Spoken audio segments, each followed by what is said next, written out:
Quicksilver, did you want to stream, and if so, did you start it? Yep, it's just starting now. I'll be sending out the link in just a second. And I'll Okay, post it. let me know when it starts.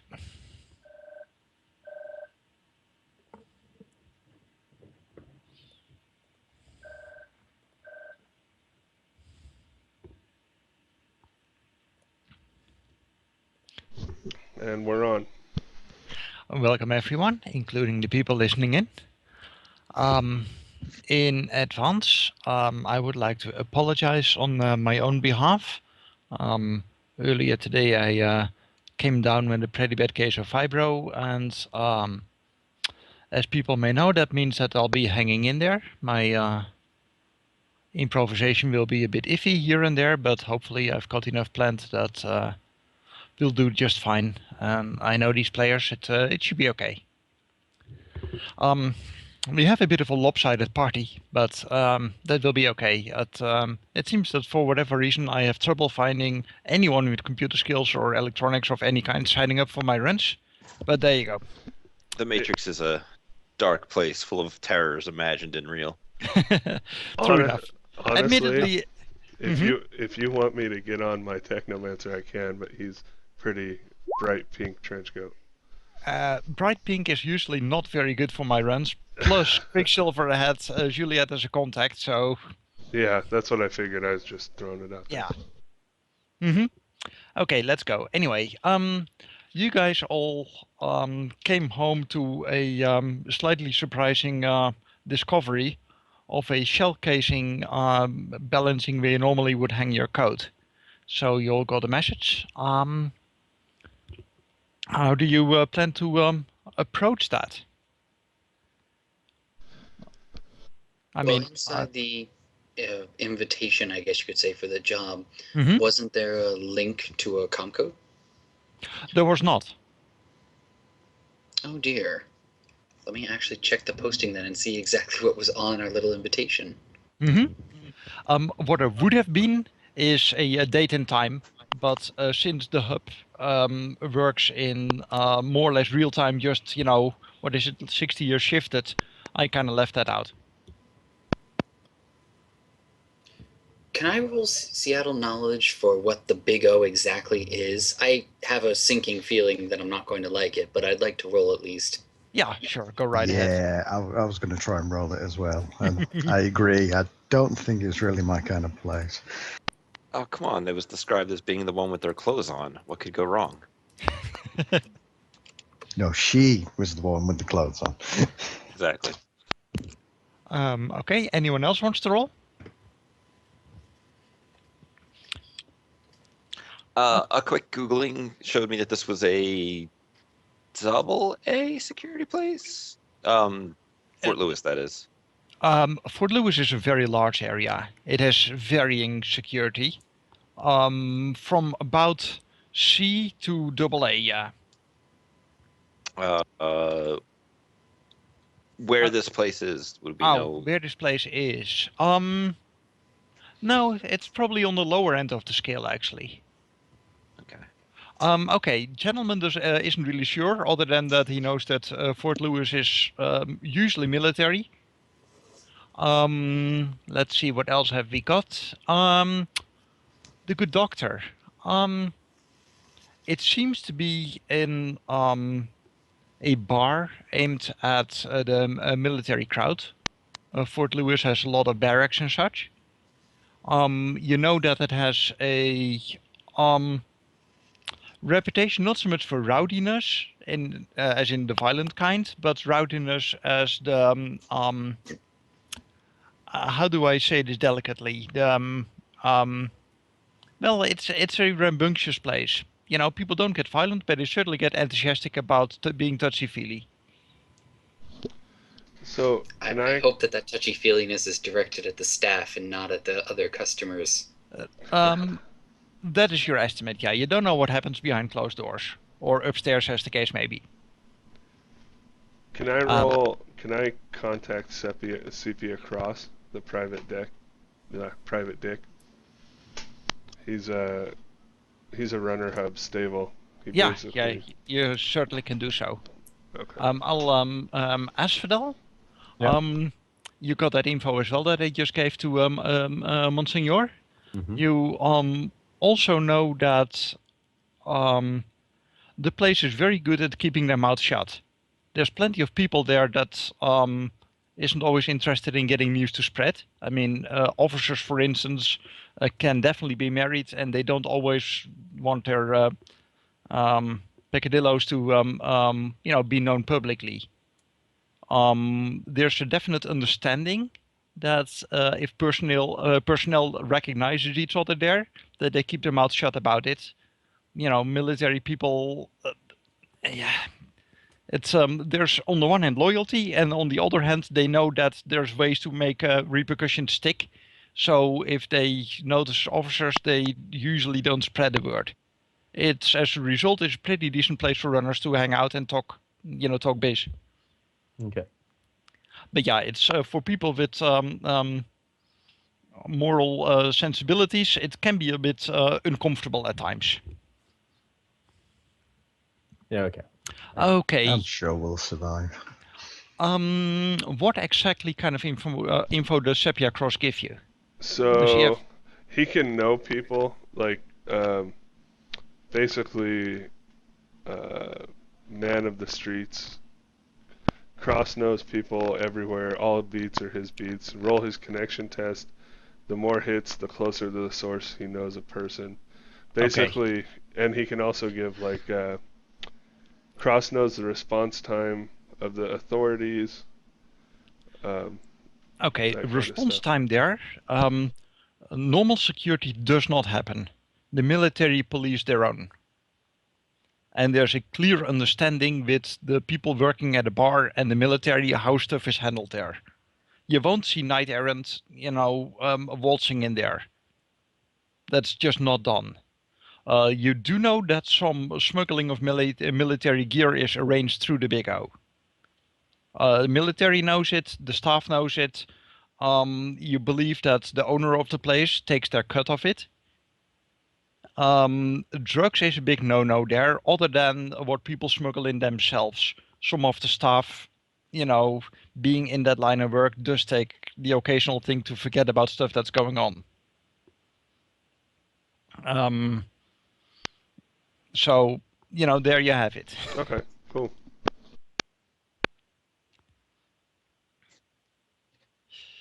So, assuming that, okay, people are, let's see, already talking their loadout.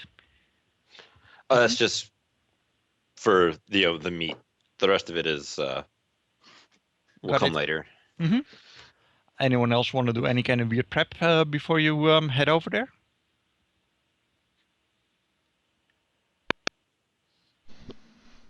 No, I'll just Quicksilver will just I'll head over summon there. a spirit.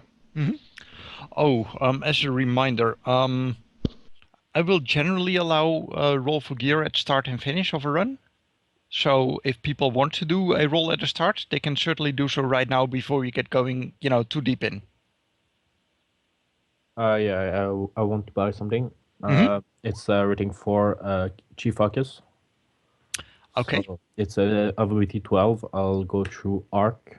So I'll roll 11 dice. Do you have a license for those? It would fit under an adept license. There's not a specific key focus license. No, I don't have any focus essence yet.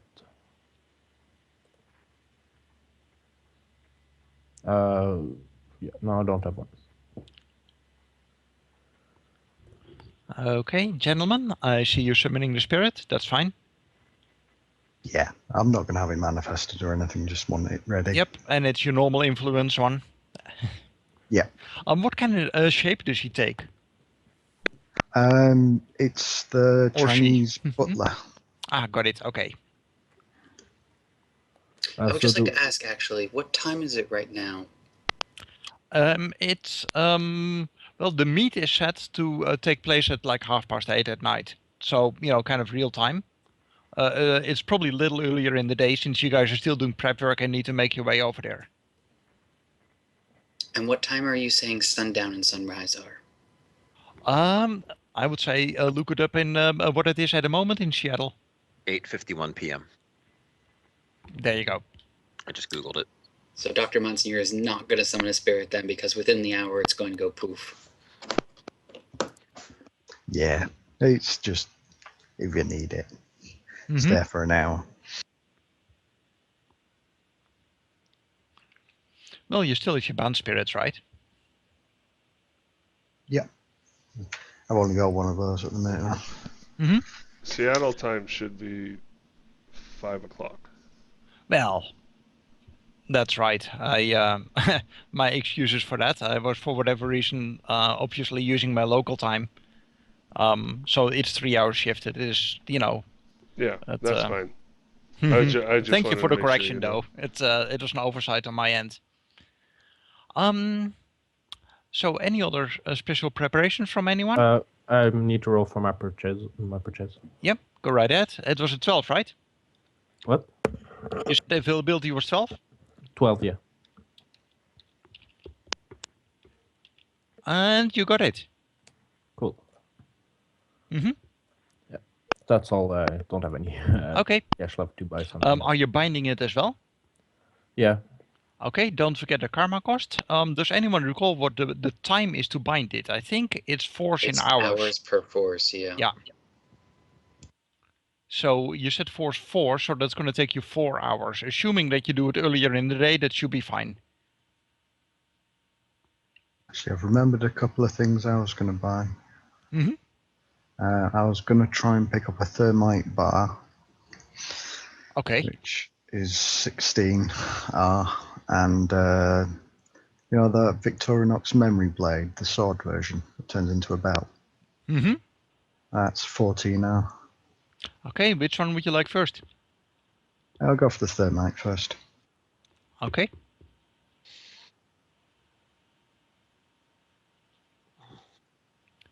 Yeah, 5 hits to beat. Okay, no thermite bar. Yeah, no surprise there. Okay. Try the other one, 14 for the sword. The Victorinox, again 5. Wow. I am sorry. Oh, it's all right. I keep trying every now and then. Mm-hmm. Not that expensive, just very difficult to get hold of. Are you normally carrying your Chris around? Yes, I am. Okay. It's. So how do you carry that? I've got a concealed scabbard in the Great Cup. Mm-hmm. Remember that scabbards can, well, can you have a concealed scabbard for a weapon bigger than a pistol? I know it doesn't work for quick draw, but can you have a mundane concealed scabbard if it's bigger than a pistol? The rules are very vague on that. They are very vague. I think there is one weapon that comes with a scabbard that provides concealment. A sword. So I think it is possible. What do you guys say? I mean, I can make a, let's handle it like this for now type call, but, we have some fellow rules people in here. That's because there is no, there's a concealable holster which specifically says for pistol-sized items, not for sword-sized items. Actually, the concealable holster does not say that. It's the quick draw holster that says that. My thought on concealable holster is that it's kind of hard to conceal something which is a single long item that cannot be broken down in any way. Mm-hmm. I mean, unless it was incredibly thin and stashed on your back and along the length of your leg, which would be very difficult to move around in naturally, it would be very difficult to conceal something like that. I tend to agree, but let's see. Okay, I see a quote there. Although at the end of the day, this is your table, so you get to say whatever you want. Okay, the concealable holster says indeed only pistols and tasers.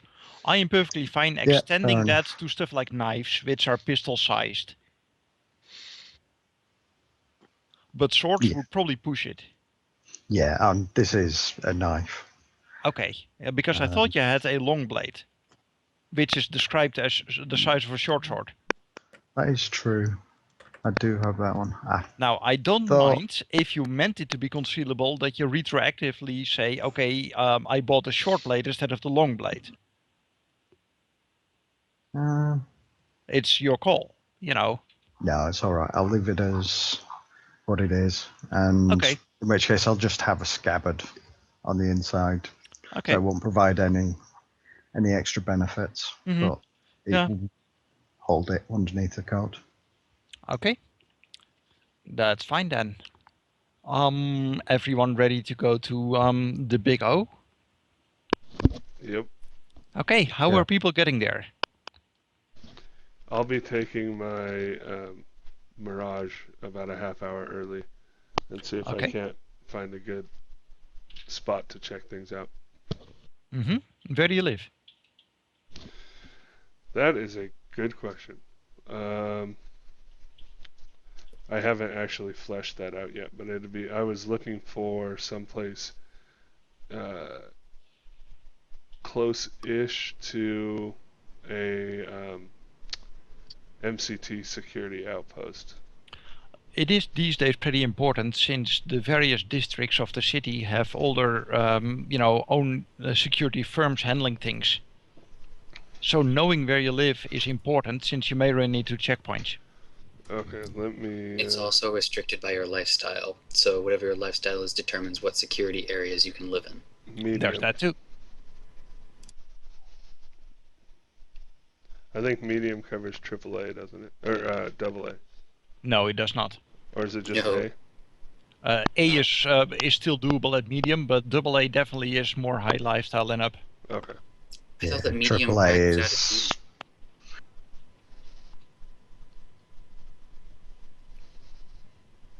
Let me figure out where I live. Sure. In the meantime, other people. I live in the Barrens. And, Lovely. Oh yeah, you live at Father Mercy's Father Mercy's, yeah. as the most precocious and lovable orphan scamp. So I will be getting. Sorry, I thought you finished. No, that's Go ahead. fine. I'll be getting a ride from the Father Mercy Church van, and I will probably be forced into paying Richie's admittance into what is most likely a strip club. So how does that work? Because the official description of the van actually states that you can rent the van for $250 an hour. Yeah, Or something I crazy will, like that. I will drop that money. Okay, I'm just telling you, that doesn't fit in lifestyle. I know. I'll just. Okay, at some point you probably may want to consider actually getting a vehicle of your own. I am 8K short from the purchase that I like majorly need, and when I fail that roll later tonight, I will look into other purchase opportunities. I got a thing. I made a giant spreadsheet. The Germans would be very proud of me for my efficiency. So I do the same thing actually. I've got a huge spreadsheet with my wish list on, which I'll Does probably anybody- never be able to afford. does anybody know where the MCT is in Seattle? I don't know off the top of my head. Yeah, I'm looking for it right now. Okay, anyway, we can handle that another time. It's probably not in Fort Lewis though, so you'll have to cross the checkpoint. And you said you went by bike? Yes. Okay, and what kind of sin are you broadcasting? Since you're definitely going to cross the checkpoint, which means that you will be checked. Level 4 fake sin. Okay, that should be fine.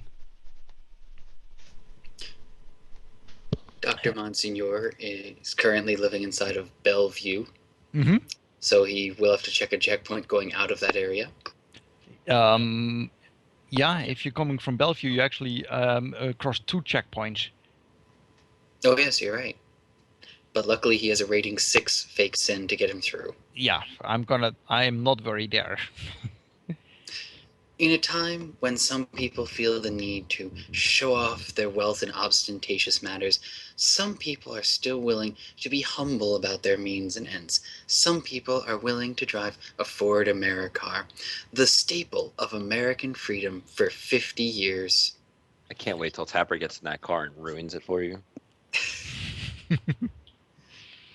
You better not try it. He's almost initiated combat when someone dinged it. Is it an emotional attachment or something? he has a significant emotional attachment to it. Got it. Okay, gentlemen, Bohem, how are you guys getting there? I have my own car, Grass Anderson, Jackrabbit. So I'll go there, and to pass any checkpoints, I have a rating for Vixen. Okay. Yeah, I live in Montlake, which is on the north end of downtown, just near the university. Yep, I know that your sin is fine. Yeah, I've got rating 4 soon.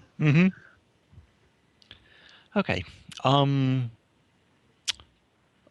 of you are coming by van or by car except one bike. So Quicksilver, what is your loadout? Are you carrying visible weapons?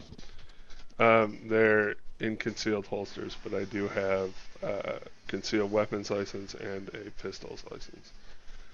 Okay, so you're not carrying assault rifles? No. And I have basically, to back that up, I have a bodyguard license. Okay, perfectly fine. Great. Some people are arriving a little early. It's definitely a pretty rowdy place. It looks actually like the place is located in a pretty foresty area. There's a winding road that goes into a fairly open forest. There's not heavy underbrush or anything like that. It's kept clear. And just checking ahead on your grid guide and stuff like that, you can see on the satellite map that there's a pretty big parking lot adjacent to it, and you can kind of see that from inside the forest too. There's a bunch of pickups, some military jeep type vehicles, some private cars, a group of bikes parked. It seems to be pretty busy at the moment, just judging from outside. Here's the question of the hour. Is there a parking space? There's no designated parking spaces, so it's more a case of finding a spot that is not occupied, and yeah, that can be done. Dr. Monsignor will take an extra bit of care in order to attempt to find a space where he doesn't have to worry about someone backing into his car or perhaps boxing someone in and having them take out their drunken antics on his precious vehicle. Okay, give me a piloting check. All right.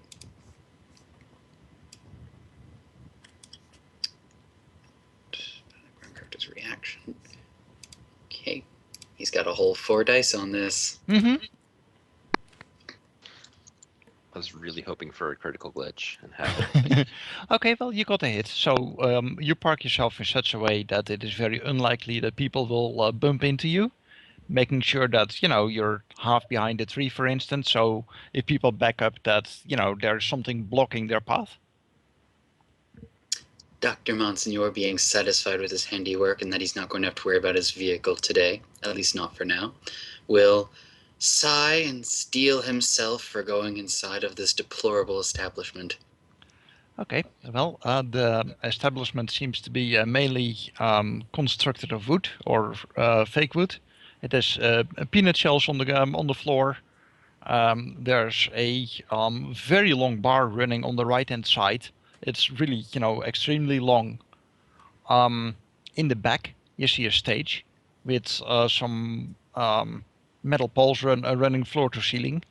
There are some people doing acrobatics there from your estimates.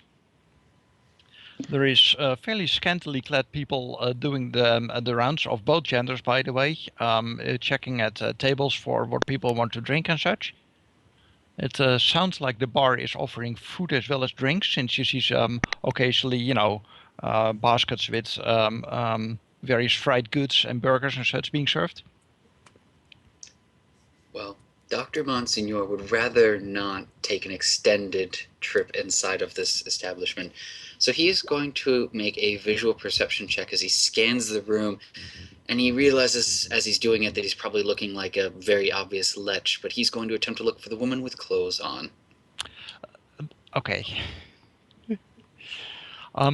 If I recall correctly, he does not have Juliet as a contact, correct? No. Okay. No, in fact, he has no idea who this woman is, which is why he's a little bit disconcerted about the fact that she managed to find his home, break into it, and leave this message.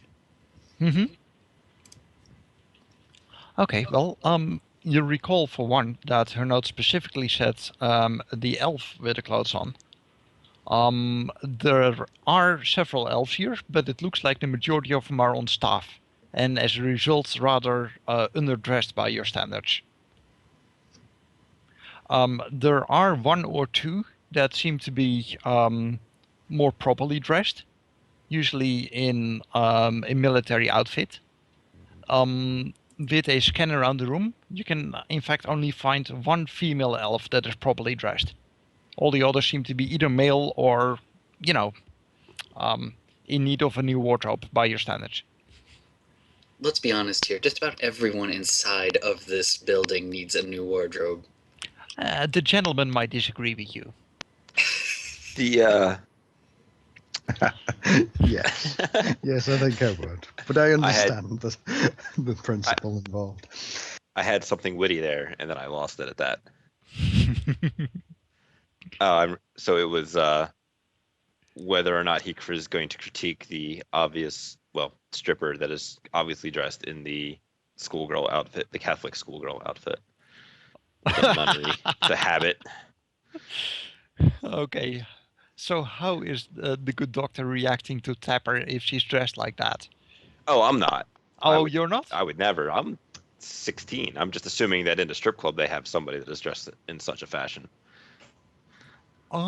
Is there someone dressed Honestly, in in a that lot fashion? of strip clubs, it may well be a 16-year-old dressed in that kind of fashion. I actually doubt it. Remember, this is This a is more club aimed at, military. it's more military, and they Alright. tend to be pretty strict good about age, point. actually. Yeah. All right, that's fair. Now, mind you, incomplete clothing, sure, all over the place.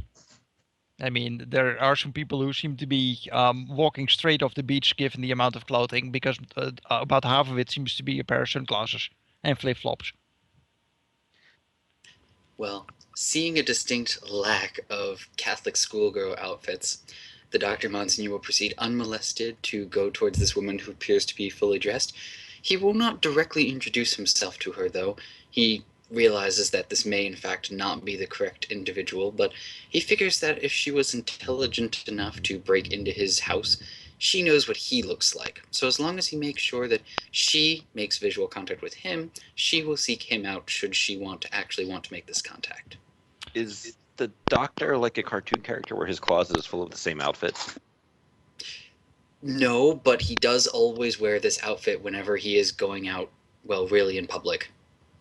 He considers this outfit a badge of honor of his status, and regardless of what should happen in the shadows or the world, he wishes to let the world know that he is a man of dignity who is raised into great prominence within the organization which he is a member of, and he plans to enlighten their worldviews and embolden them for the challenges that this reality brings.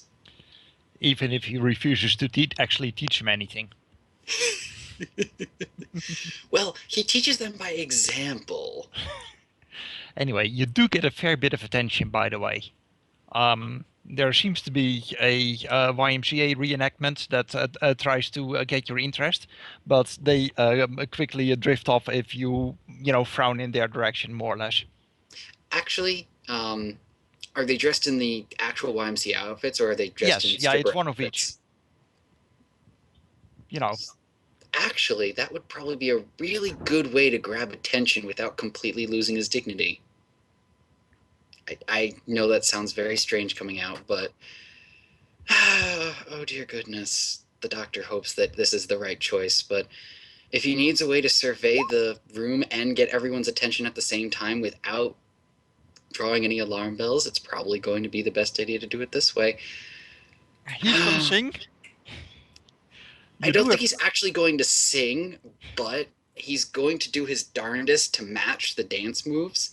He actually probably, he was alive when YMCA was still popular, so he would know the moves to it.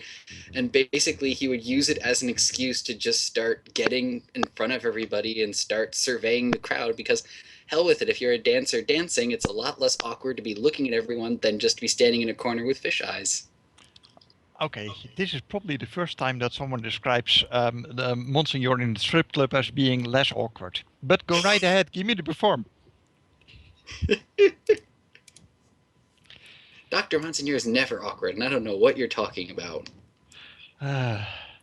there's going to be some people there enjoying their camera footage. Oh dear goodness. Is this considered acting? No. I would say that this is actually, I'm fine with you using perform instead of gymnastics, because dancing is officially gymnastics in Shadowrun, but I wouldn't say it's acting. That's fair enough. I just wanted to ask. And he actually gets to keep all of those. You still knock it out of the park. There is someone, by the way, who's trying to put a cred stick in your front pocket. Dr. Monsignor is not going to accept that. He's actively going to position his body in such a way that they can't make it to his pocket. Okay, He's attempting to politely decline. I would say that's etiquette. That is fair enough. See, you really don't need planning to get roleplay going. Yeah, you do You it just need a without catchy beat. So you do that without insulting anyone, and in fact with a measure of grace. Person seems to be slightly disappointed, and after a few moments realizes that you may actually be the real thing, strange as it sounds. At which point they look rather sheepish and go find their glass, which they left, on the other side of the room there behind the pillar. Well, you see, here's the other thing. By bringing his appearance to their mind in this outfit, they will be reminded of their more religious callings and see that they do not need such shallow pleasures of the flesh in order to sustain themselves. They'll be reminded of a truer, more complete existence outside of the halls of this building, and perhaps convince them to seek a lighter path, a more dignified path, a path that doesn't involve them throwing cred sticks at scantily clad men and women. Okay. Okay, everyone else, I take it you make your way in. For the people with knowledge of the shadow community, you have an easy time recognizing the good doctor, since, with his appearance, one hit will do it and you can just buy the hit. So I say over to Yeti, I'm like, shite, I think he's a runner. A crazy man up there. There is only one of him. It seems so. So, after a little while, everyone recognizes that there is one female elf in something. It is definitely a military style outfit, but there are no actual badges that you would say is from an active unit around here. It is just she fits in really well with the environment. Has a few tidbits on her clothing that hint back pretty strongly to the old United States when that was still a thing. Like the a big star as a belt buckle and things like that. Eagle on the shoulder, things like that.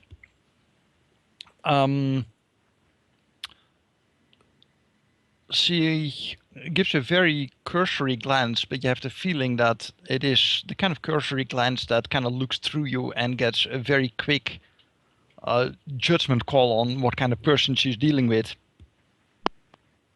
And tosses arrows at the various people in your group, inviting you to come sit at her table. I shall walk up to the table and sit down. Order a drink first if everyone's... try and fit in. If everybody has a drink at the table, then get one. I pick up a Shirley Temple from the bar. She walks with you. There probably were sitting a few of them waiting for someone to be picked up. Or was that not what you had in mind? I'm sorry, I missed it. I was coughing my head off for a second. I said that the Shirley Temple walks along with you. Yeah, I'm missing something. I don't get it. Shirley Temple was a person. Yeah, There is someone dressed up as a Shirley Temple. it was. I gotcha. I'm sorry. Apparently, I'm not on top of my game after YMCA.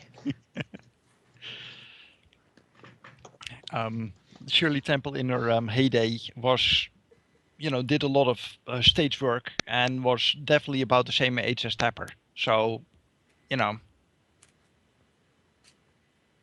anyway, everyone gets their drinks and sits down.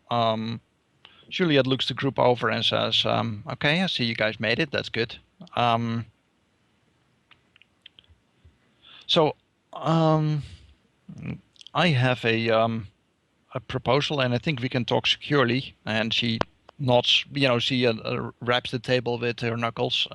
I made sure that we're not going to be overheard here. Besides, the people here understand discretion, so it should be fine. As you know, I am trying to settle back here in Seattle, and it's not always easy. There's still some bad blood from the past that is trying to chase me around. I can't really go look for some remnants of that past myself. It's people would notice me, and that has repercussions that would make things just very awkward. I found traces of how do I say this? Well, I guess you could call it a shield. I don't really fight with the shield. I mean, I'm not riot police, but it's a memory, and I value the item. I would like to find it back. I don't know where it got lost over time, but it seems to have been picked up by a museum. But admittedly, it does look like traditional crafts from local people, so maybe that's why they found it interesting. See, I sent you all a quick picture. It kind of looks like a Maasai shield, if you guys are familiar with it. It's a woven shield with a wooden rim, like from the Maasai warriors in East Africa. Kind of. Yeah. Mm-hmm. Is it the one with spikes at the top and bottom? It has thorny bits, but not really metal spikes. In fact, judging by the picture, it looks like there's no metal involved in the thing at all.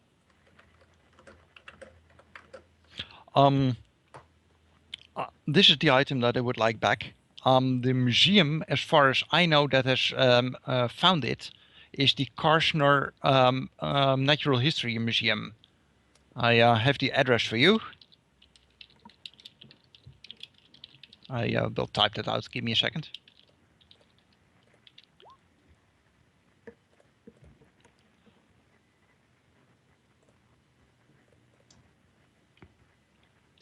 So you wish to have this item retrieved. Mm-hmm. Do you care if we were to perhaps place a substitution for the sake of the museum so that they would not notice such a thing missing? It would not only make the recovering of your property easier, but it would also mean that you would not have to worry about hoarding obviously stolen goods. I would have no problems with that, as long as how do I say this? As long as the item rejoining with me will not be noticed by the people there and doesn't get traced back to me, I'd be perfectly fine with that. That's your own discretion. So I will have no problems with that. Now, this is a fairly small museum. Given that it's in Puyallup, I don't think that security will be that much of an issue. But I would like you guys to avoid too many altercations with the actual proprietors. From what I understand, the museum is actually owned by local citizens. It's not some kind of corporate place. Do try and avoid, killing random people, will you? I always do try to. It's not my habit to leave bodies behind. Can I make an antiques knowledge skill to see if I've heard of that museum? Yes, you can. Antiques or art history, things like that, that will all work. 4 hits, okay. From what you understand, the museum specializes actually in objects of native history. It's not all local tribes. Some things are from further afield, but they are definitely interested in, artifacts of traditional cultures. They have a pretty good collection of pre-awakening objects that were considered to already hint at, the coming magic. Okay. But it's a pretty small museum. You've heard of it. It's actually a one-story building with some extensive wings spreading out from it, but it's not a very big place. Okay. Maybe we can negotiate for it. Yeah, there is no real deadline in which I need to get this back, but if you could do it within the week, that will be nice. I mean, at the moment I know where it's at. Museums do have like collections that get shifted around, so I can't just guarantee how long it will stay there. I have in mind of offering you guys 40,000 for the return of the item. It is up to you how to how that will cover your cost and how to divide it over each other. That is not my concern. Perhaps, though, I should mention the fact that you have hired a team of professionals here, those who have the utmost restraint and respect for both the Johnson and the Johnson's wishes. We can assure you that this job will go off without undue harm to innocents, to ensure that while your property will be returned to you, you will also indeed not have to worry about collateral damage happening along the way. Your desire to be reunited with this item will not have to end in tragedy for anyone involved. But such professionalism, such good feelings at the end of the run tends to come with a price of a sort. But at the end of the day, can't you admit that money is worth little in comparison to true happiness? She looks at Dr. Monsignor with slightly narrowed eyes, and she will say, "What is your counteroffer?" I believe that it might be a bit more fair to say that each one of us shall be granted 10,000 new yen for our trouble here, in order to ensure that each one of us puts forth our absolute best effort, our every ounce of talent at your disposal for this task, to make sure that it is done quietly, efficiently, and quickly. I don't believe I will have need of all your talents, but your professionalism would certainly be appreciated. Half up front then? I believe that half up front would be more than fair. However, I would like to ask one other thing in return. We are being professionals on your behalf, and as professionals, we are of a certain discretion when it comes to the details surrounding the object. One would hope. It would have... I'm sorry? She says, one would hope. As a result, it would behoove both of us if you could inform us about anything surrounding this object, its history, where it was discovered, anyone who might be familiar with the item in question. After all, the more information that we have, the better the chances that we can complete this job more quickly and to your satisfaction. Okay. I can tell you a few bits of information. I know you by reputation, and as a result, I will understand if you have your own thoughts about this.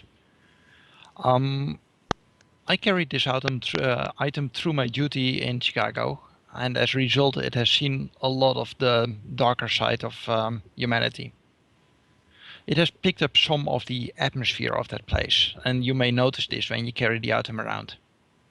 It is not necessarily comfortable to do so if you are of strong persuasions otherwise. But I believe you will be fine. I don't think it will be much of a danger to your integrity. She isn't really sneering, but she certainly has a slight downturn in her voice there. Dr. Monsignor, ever being the diplomat, will choose to take that as a face value compliment, and he will say, "I thank you very much for those words." We Mhm. shall, of course, endeavor to reunite you with your object post-haste, and I am sure that myself and my comrades will be more than willful enough to ensure that we do not become influenced by this artifact in question. I would say it's an artifact, but it has seen a lot of both misery and effort. I mean, were not many people from my team that walked out of Chicago, and all these emotions and of the people lost that stood side by side us have somewhat soaked into it, as well as the things that we fought against. I can understand that. So Is keep it... that in mind. The museum itself seems to be aware of its nature, because from what I hear, it has been placed in a warded area. Do you happen to know the magician that performed this wording? No, I do not know anything of this. That is fair, of course. I merely wish to ask. Yeah, it's certainly understandable. Over time, some of the experiences of the shield seem to have taken the form of writing. I would advise you not to dig too deep into that. It's disturbing even to me, and the item is quite familiar to me. And Very she well. will closely look at everyone's reaction. I Don't completely mess with your stuff. understand. Oh, sorry. Just as an aside, by the way, both to the GM and to everyone else, if you haven't noticed, Dr. Monsignor tends to dominate conversation simply because he never shuts up. So out of character, if this is annoying you, feel free to say so and I will greatly tone it down. In fact, I believe that Tapper will have to interfere with that at some point, since, she has certain characteristics that force her to do so. Being an obnoxious 16-year-old child will do that. Her also tweaking of something in AR right there was filtering 90% of what Dr. Monsignor says through her select sound filters. But So don't it's like, worry, Dr. Monsignor puts gusto in his actions, in his every move, so that even as you cannot hear the words that he is saying, yeah, it's you can just to say, feel them in your he's still heart, talking. as you can read his body language, and you just know the thoughts that he's conveying to your mind, attempting to bring you up from the ignorance in which your teen-addled mind currently So, resides. Juliet, Gentlemen. you mentioned that this item has taken on some of the atmosphere. Mm-hmm. Is it an actual foci then? I realise it might be a sensitive question, but it may change the angle we take when we I try did and not recover it. If intend it it as is, such at first, but it has taken on some of the characteristics of it. When I regain it, I will certainly look into what my options are on what to do with it. very well. Yeah. Mm-hmm. So she speaks in fairly clipped, precise tones, by the way. In general, she's an athletic elf, but more on the well-built, somewhat muscular side than the dancey side, which you see somewhat around you here. She certainly de-emphasizes her appearance, crew cut, firm jawline, things like that.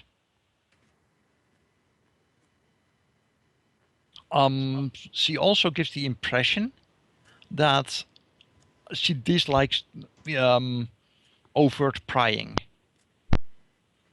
She's very clipped in her answers. She gives information where it seems necessary and not, a syllable more. Okay. Is there anything else you think we need to know? You probably will need to know where to drop it off. I propose that when you have regained it and have made sure there is no people following you, that you pick a location where we can safely meet, and I will meet you there. If it is at between sundown and sunrise, give me an hour to get there. Otherwise, I can meet you on short notice. Very well. And is there a number at which we can contact you? Yes, thank you for asking. She will slide over a comlink. It's actually the Ares equivalent of a Renraku Sensei. It's not a meta link. No. No, she does not like her throwaways to get hacked. So this one will burn out after it's been used. So make sure that you use it when you actually have the item secure. Dr. Monsignor Very will well. nod and he will stick it inside of his vestment pocket. Good. Before I forget, out of her pocket she grasps a handful of cred sticks. She stares into space for a moment and then slides them across the table. The promised half up front. Dr. Monsignor will take a 4K cred stick and he will slot it inside of his own account. Actually, they are 5K. Oh. She did take the half up front relating to the upgraded amount that you bargained for. I'm going to hand wave the extra bargaining, since given the gentleman and Monsignor, you're going to knock it out of the park. But we want to show off. Go right ahead. No, she's not the kind of person you push with Of course, negotiations. if you insist on showing No, off, I'm going to just have tap and roll as well. I mean, she's not going to have you guys show off and her not being involved. Well, Dr. Monsignor's already I'm showed helping. off one time tonight. Oh, quit while you're ahead. Okay, in Alright, that case, we can always have the gentleman roll. I mean, he's not half bad. No, Dr. I'm Just become a Monsignor dance hall. deliberately is not 5K. rolling. I mean, I I believe that's... learned, Yeah. I learned that Juliet really, really doesn't like negotiations, so I'm quite happy just taking this. Actually, the Who last knows? time you interacted with her business, it was actually not you negotiating with her, but with what was the name? Her former colleague. Oh, the one who hates me now. Hate is such a big word. He But they married- He's certainly, disappointed. yeah, the two of them certainly have characteristics in common. I mean, they served in the same unit and they knew each other for many, many years. It's a very similar mindset that you develop after a while. Well, Dr. Monsignor will slot the 5K cred stick. He will pass the other 4 cred sticks to the other 4 members of the group, and then he will look expectantly at them, seeing if they have any other questions they want to bring up. I don't have any more questions. Okay, she will give a curt nod towards you. That is the group. And she will stand up and say, I await your call within the week. And then leaves. As much as I enjoy the atmosphere here, perhaps we should find somewhere a little bit more private to continue our discussion. I agree with the good doctor. By the way, it's nice to Quieter. to see you again, Dr. Monsignor. It is nice to see you as well. It has been too long. It has been months now, if I remember correctly. But I am elated that you remember me I still. do one of It those shows... long, obnoxious straw sucking noises and put my glass down. Yes, Dr. definitely Monsignor will somewhere slowly look at quieter. Tapper. Will narrow his eyes. I and just then we'll popped turn the back cherry to in my mouth. Asphodel. We'll continue the conversation as if there's no pause, saying, it has been too long, but it is good that you remember, as it shows a certain respect, and not only that, but professionalism on your behalf, to remember the people that you interact with. It helps to build a rapport with them Can we over start? time. Can we go? I was about to roll composure to not like loudly get up and scratch my chair across the floor. Yeah, gentlemen will stand up, I think it's better if we go somewhere turn else. and walk Yes. to the door. Somewhere else, Doctor. Right, I'm gonna need a ride, please. Richie's Oh, a little occupied over there. You can get in my car. All And right. you may, of course, also ride with me if you would like. I always do enjoy Right, having let's a go. Come on.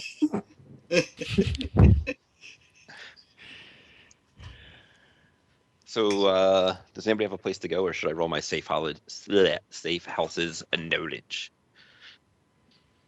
I mean, Dr. Monsignor has a safe house, but he'd have to rent it, so he'd rather not have to. I do wonder how Father Mercy would react to the Dr. Monsignor. We I've have got never a interacted place. with each other once, actually. It's probably I've better got a that way. place. It's not literally a safe house, but we can go there if need be. Ow. 4 hits should be ample. So someplace. Yeah, we're not looking for a safe house as such, just somewhere quiet where we can talk. Yeah, okay, you guys figure out a place. Do you have a specific district that you would like to go to? Someplace that doesn't involve crossing checkpoints quite yet. Okay, well, you remember an abandoned storage facility not too far away from the zoo here in Fort Lewis. It is planned to be reconditioned for animal fodder storage, bales of hay and stuff like that. But that's not in it's not in use for that yet. So in the meantime, it will make a fine safe house to talk. I supply the appropriate address of some kind. Okay, I'll you meet guys there. make your way over there. The Fort America, by the way, is still in good shape. I was actually about to ask about that, so Yeah. Dr. Monsignor will happily drive it over, taking his sweet time. He will not violate the speed limit even once. There's probably an tag on the car. I don't know how likely it is that the Monsignor will check for that. That is an advertisement for a different, slightly shady bar. Sadly, Dr. Monsignor usually does not check for Matrix all that often, so that's probably going to stay unnoticed on the car unless it's making itself known in AR. At some point it will. When it makes itself known, Dr. Monsignor will probably immediately pull over to the side of the road and try to figure out why the heck his car is advertising at himself. But until that point, he's going to continue blissfully unaware. Okay. So that will happen at some point. It's not really all that important. You guys make it to the safe house. All right. Well, as Dr. Susan. Monsignor gets inside, he's going to invite everyone to a DNI call. Alex. Well, linked to ours.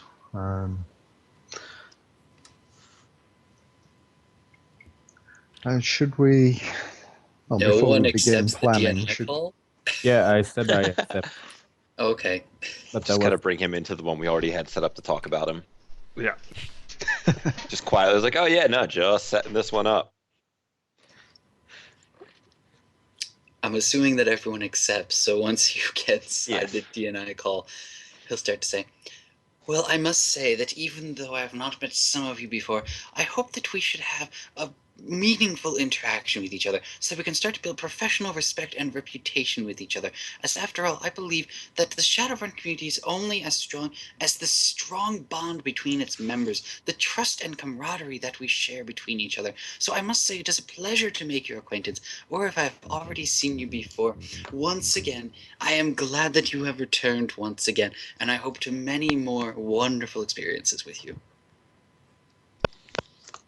I think we had plenty of what noise, actually. I don't know how much help that's gonna be. Yes, Never too safe. given this is the first time some of us have met, before we begin planning, perhaps we should share our areas of skill. But of course, would you I- like to start? Certainly. I'm a magician, primarily. Specialise in reconnaissance, surveillance, although I'm perfectly capable of handling myself in a altercation. If you have not already noticed, I am a man of words. I believe that through communication, through exchange of ideas, each individual conflict can be reduced down to a peaceful resolution, and those that cannot be, reduced So down to a you peaceful. lull them to sleep, like? I prefer to think of it as I bring them to a more enlightened state, to see that conflict is not the answer to every solution, But sadly, Right, some sleep. people are intractable within their defenses, and they absolutely refuse to see the light of reason or acknowledge that there is a better way.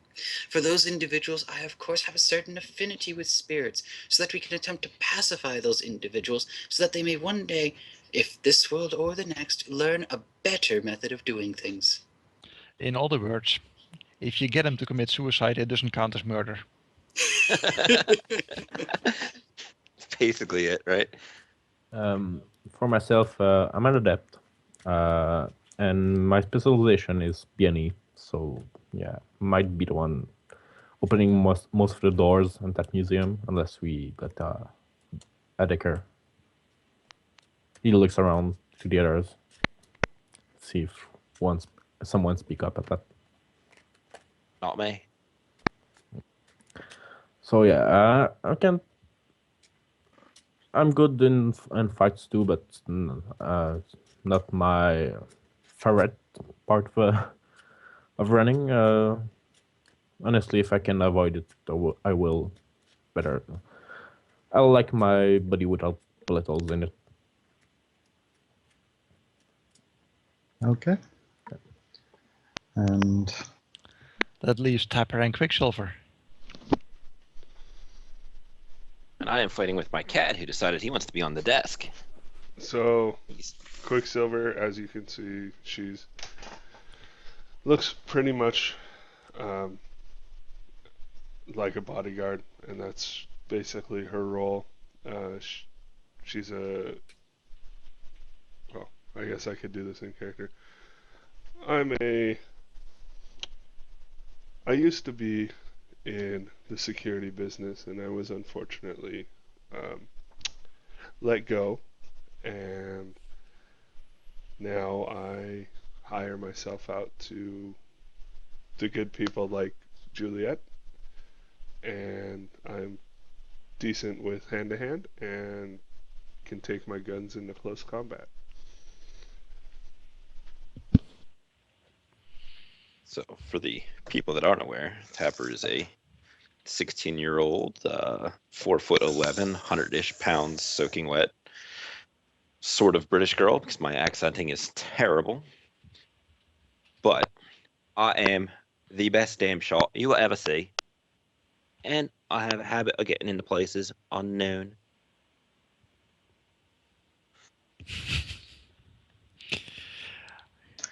okay.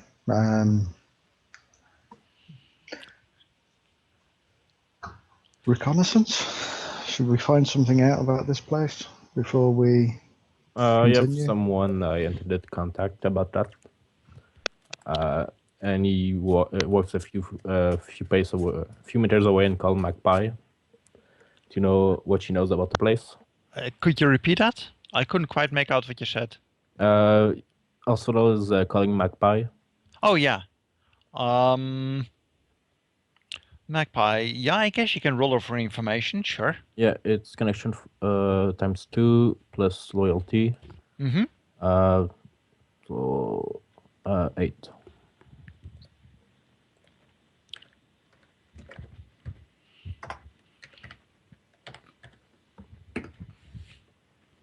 Okay. She quite quickly appears in your safe house and promptly starts complaining that that museum is no fun. For one thing, she has trouble getting in there. There's like all these nice cabinets that she would just love to poke at, but I mean, she can deal with the cameras and such. It's tricky, but she can do that. But there is these, like, as if there's just something blocking her. You know, there's something that keeps her just a fraction of an inch away from all the really nice things. It's really quite not so much painful, but she just can't touch anything, as if they're out for her. You know, it's really quite annoying. So, what was it that you exactly wanted to know? She just explained that the place is warded here and there. Okay. So there's nothing more. Did you see any people in there? Oh yeah, I mean, it all depends on when you go. I mean, in the afternoon it's quite busy because it's actually owned by a school, and the children from the school, they take tours there. You know, the school is, you know, various buildings, and quite a lot often on the afternoons. There's the classes take tours around the history, and around the museum, and they get lessons there. So did you ever go there at night? yeah, I've been there at night. It's rather quiet. There's not much going on. It's given that it's in Puyallup, it's actually fairly well cared of. The neighborhood is quiet, and there's patrols in the street. Like, I think there's winter systems there, but I mean, out of character, correct me if I'm wrong. Anyway, the security is more prevalent there than you'd expect from something in Puyallup. But did you see anyone at night in the museum? Yeah, they have a single guard walking around in the museum. No, also, there is a spirit of some kind that hangs out there. Ah, okay. That's a little worse. Yeah, it's not much of a spirit. I mean, she's been able to evade it, but, it's there anyway. Yeah. Thank you, Magpie, for your help. Yep. She goes and you notice that your packet of chewing gum that you had in your pocket is missing. Did you catch that? While she was here, I wanted to ascend her. You're trying to ascend Magpie? Yeah, I know. I mean, I'll leave that up to Rob to describe how that works out, because it is contact. I don't know what you would end up getting out of her. I haven't actually made up character sheets or anything for her, so. Mm-hmm. No, I mainly just wanted to have a look at so I'd recognize her astral signature if I see it again. You usually see it around the time that you're also missing objects or find stuff that you're not supposed to have. See, it's kind of an involuntary redistribution service. Well, she volunteers for it. It's everybody else who doesn't volunteer their stuff to. Yeah. She's one of my favorites. Yeah, she's cool. Okay, any other distant reconnaissance? Yes, actually. Kyoko has some experience in dealing with, shall we say, hot items of an artistic nature. Mm-hmm. Would she happen to have any experience with antique shields? You can certainly ask her. Well, Dr. Monsignor will nicely make the call, as it has been quite a while actually since he's last spoken with Kyoko, so he will of course spend some time on small talk and basically making sure that he actually takes an interest in her life instead of just popping in and saying, hey, give me stuff, and then hanging up. That's fine. So a half hour later. Well, you guys were talking to pixies in the meantime, so he had time. But yes, he gets around to it and he says, so, Miss Kyoko, I understand the fact that you have dealings with some of the more exquisite items in life, both with their appraisal and with their buying and selling as such. Would you happen to know anything about a shield? And he gives a rough description of the shield. He doesn't name drop it, but... Okay, so you don't actually give the picture, you just describe it. Yes, but he goes through in typical Dr. Monsignor fashion of describing it in excruciating detail. Okay, give me the connection roll. I'll actually give you an extra die for the detail that you give. So just connection plus one? It's just a normal roll, twice connection plus loyalty, but with one extra die. For being Dr. Monsignor. Yeah. And for eating up a lot of time from you guys, but that's neither here nor there. Oh. It seems that she's not all that in tune with this kind of art. She focuses more on Western art. That is, of course, fair. I just wish to ask one more thing of you. I know that there are some in the world who would go out of their way in order to attempt to replicate the art of others, in pale comparison that, while they may look very similar to the untrained eye, they don't tend to have the same heart, the same care and attention put into them. I, of course, would have no dream of doing such a thing, but if I were to seek out someone who were to be engaged in such an art so that I could protect myself in the future, do you know of anyone who would be specialized in such a service? She thinks for a moment. I might know a few people I could warn you against if necessary.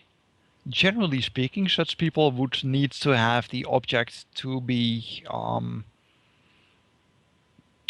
simulated at hand so they can make it a viable likeness though. I of course understand, and I would like to know of exactly who I should be avoiding to make sure that I protect myself against dealings with them in the future. Well, I have my own acquaintances and I dislike to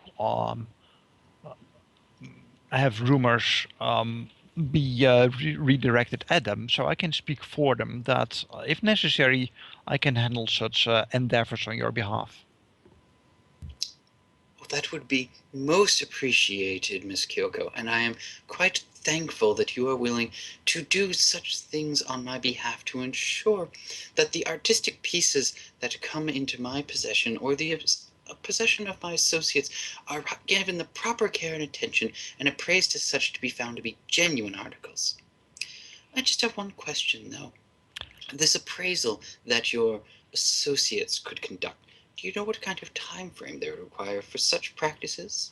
That will very much depend on the object and how precise it needs to be. I mean, for one thing, the material of the object would determine how long the craftsmanship will take. The quality of expected observers will determine the amount of detail that needs to be put into it. It's hard to say anything like that in advance without knowing more details. That is, of course, fair. I thank you very much for your time, Kyoko, and I hope to be in touch with you once again shortly. You're quite welcome. With that, he'll hang up and he will relay all this information to the rest of the group. Kyoko already dreads the word shortly. I'm sorry? Yeah, I imagine that 0 hits was her being like, oh god, I can't wait to get this guy off the phone. Yes. Tracking what I said is that Kyoko already regretted the word shortly. Oh, man. And So did it we find out occurs. from the Johnson if this item is already on display or if it's going to be put on display? Sorry? Did you want to recall whether Juliet said anything about that? Yes, basically to find out whether or not it's actually being seen by the public right now, or is it still in storage waiting to be unveiled? What? Pretty Yeah, go ahead. I'm pretty sure mentioned it was on display behind the ward. She said that it was kept behind the ward, but whether it was literally on display yet wasn't sure. The item was in possession of the museum and kept behind the ward. So any conclusions further than that are up to you. It does occur to me that we probably won't be able to pull off a successful forgery swap on anything other than a very short time scale. The item is going to have quite a unique astral signature, and no forger is going to be able to replicate that.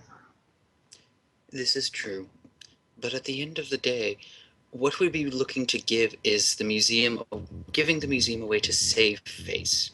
While we will be relieving them of an item in question, a potentially dangerous item that we are sequestering away to ensure that it does not harm anyone else, any innocents.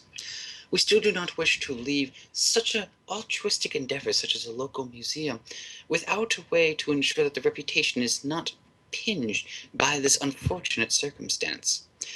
A forgery they will be able to determine in short notice, but it will also give them a way to ensure that they will have a cover story for what happened, or if the forgery is of good enough quality, they may put it on display anyway. And Assuring the fact that the I have public one would not be question. able to tell the difference between a very good forgery and the real McCoy. But I have one question, Dr. Monsignor. Are you able to make such a forgery? Or anyone here? Because I know I'm not able to do so. I'm good at arts and crafts. Actually, that's a very good question, GM. Mhm. I have both the masking and the alter signature meta magics, would I be able to assist a forger in creating a forged astral signature for this item? Only if the item is bound to you. Shit, that's not an option then. It would need to have a signature itself in the first place, I think. Yes, but there is a suspicion that the item will have a signature. But if you want to use masking to and alter signature to change that signature, it needs to be part of your own essence, so to speak. In other words, bound to you. Which, of course, Dr. Monsignor will not do. Fair enough, I just want to ask. Mm-hmm. So As I far had Go ahead. ballpark figures on a forgery for the general shape. If you do it really coarse, it's going to be worthless, but you can do it in the afternoon. If you want it to look vaguely good on camera, just a camera glances over it and whether it will look good enough, in a day or two you can probably do a decent job. But to stand up to the kind of investigation of your museum curator,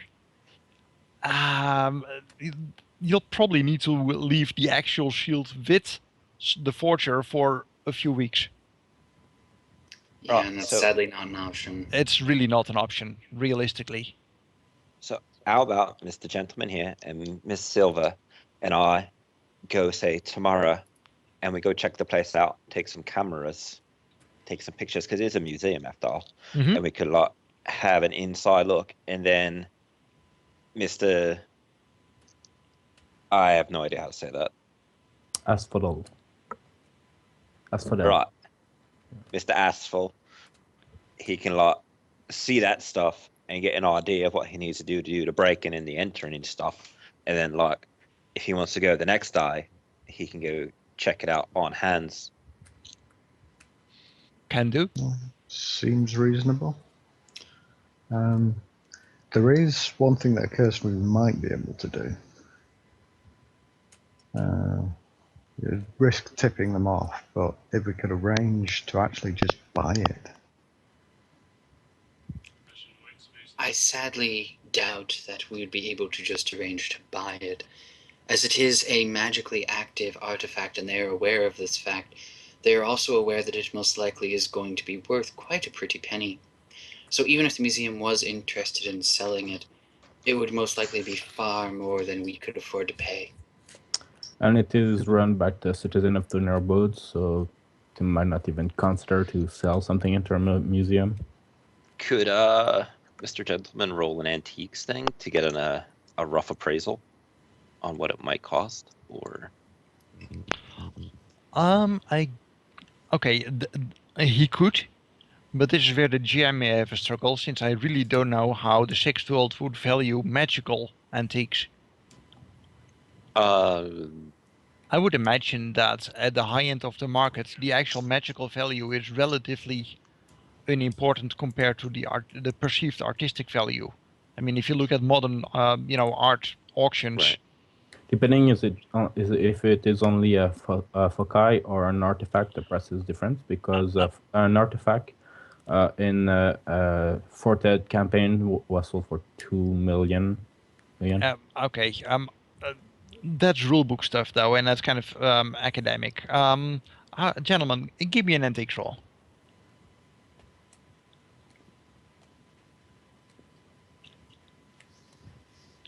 4 hits. Okay. Judging by the picture that you had received and the description of the shield, it does not seem to be all that special as an antique. The workmanship, I mean, it would appeal to people who like stuff like Aboriginal art and things like that. But you don't think this will be the new Rodin or the new Rembrandt or a new piece by Mozart that had been just discovered. Yeah, it's worth as a pure antique, isn't it? It is a collectible. So chances are that the magical value of it, if it has any, is probably greater than the actual antique value. But they may not recognize that, or they may. I mean, chances are that they recognize it has a magical aspect to it, since it is kept warded. But, more than that, you really can't tell. But as far as the artistic value, it is a collectible. All right. Would anyone here happen to have the ability to do some research on the Matrix? I must admit a certain aversion to doing such things myself, but I trust that one of you younger individuals here is more proficient with such things. I have the capability of doing so, though I'm far from an expert. Well, we could do that like after we go get eyes on it. This way, like they will probably have one of them little card thingies that has all kinds of information. We can get more specifics and could refine our search. Ah, but my search is not actually on the item itself. It's not on the item at all. My suggestion would be to do a search on the museum itself. See what state its finances are in. See if it needs anything. After all, the best carrots are ones that someone is salivating over. What's a carrot? Dr. Monsignor looks honestly a little bit flabbergasted as Tapper says that, and says, "You can't be serious. I know that soy has come to dominate the market in terms of vegetables, but carrots have been a staple of both European and American culture for millennia that allow people..." Forget I asked. I'm sorry. Forget it. It's not that serious. I'm sure they're delicious, whatever they are. You'll notice a few seconds later that Dr. Monsignor will actually send you a link to the National Carrot Growers Association. Okay, let's keep some of that away from the actual run. Because Gotcha. much as I enjoy it, it's also going to eat up time, and I really don't want this to be an 8-hour run. And at the current rate, we're certainly going that direction. You brought Dr. Monsignor on a run. Did you expect any less? I didn't really have that much of a... Well, I had some expectation because I know where your nickname came from, or at least I had my estimates, but... The epitome of verbosity. Yes. Just put the nanites in the termas in your tab. Give it a cumulative -1 modifier every real time half hour, and Yeah. the run will be short. Anyway, I do understand out of character that your group together has an average of less than 1 point in computer. I could, if we have some time, I could not default through Demera, but that's if I remember correctly, the matrix search is with intuition. Yeah. Mm-hmm. So I could roll. I have 1 rank in computer and 5 in intuition. So in fact, the person, strangely enough, best at this is actually Monsignor, since he has access to task spirits, and computer is a technical skill. Yeah. I do. Oh. he could summon forth the spirit of the Metalink. Well, if That's no one 40. else is able to find anything on the Matrix and Actually, people... Asphodel had 4 hits, so there we go. you'll have some info, but I just figured that I'd mention it.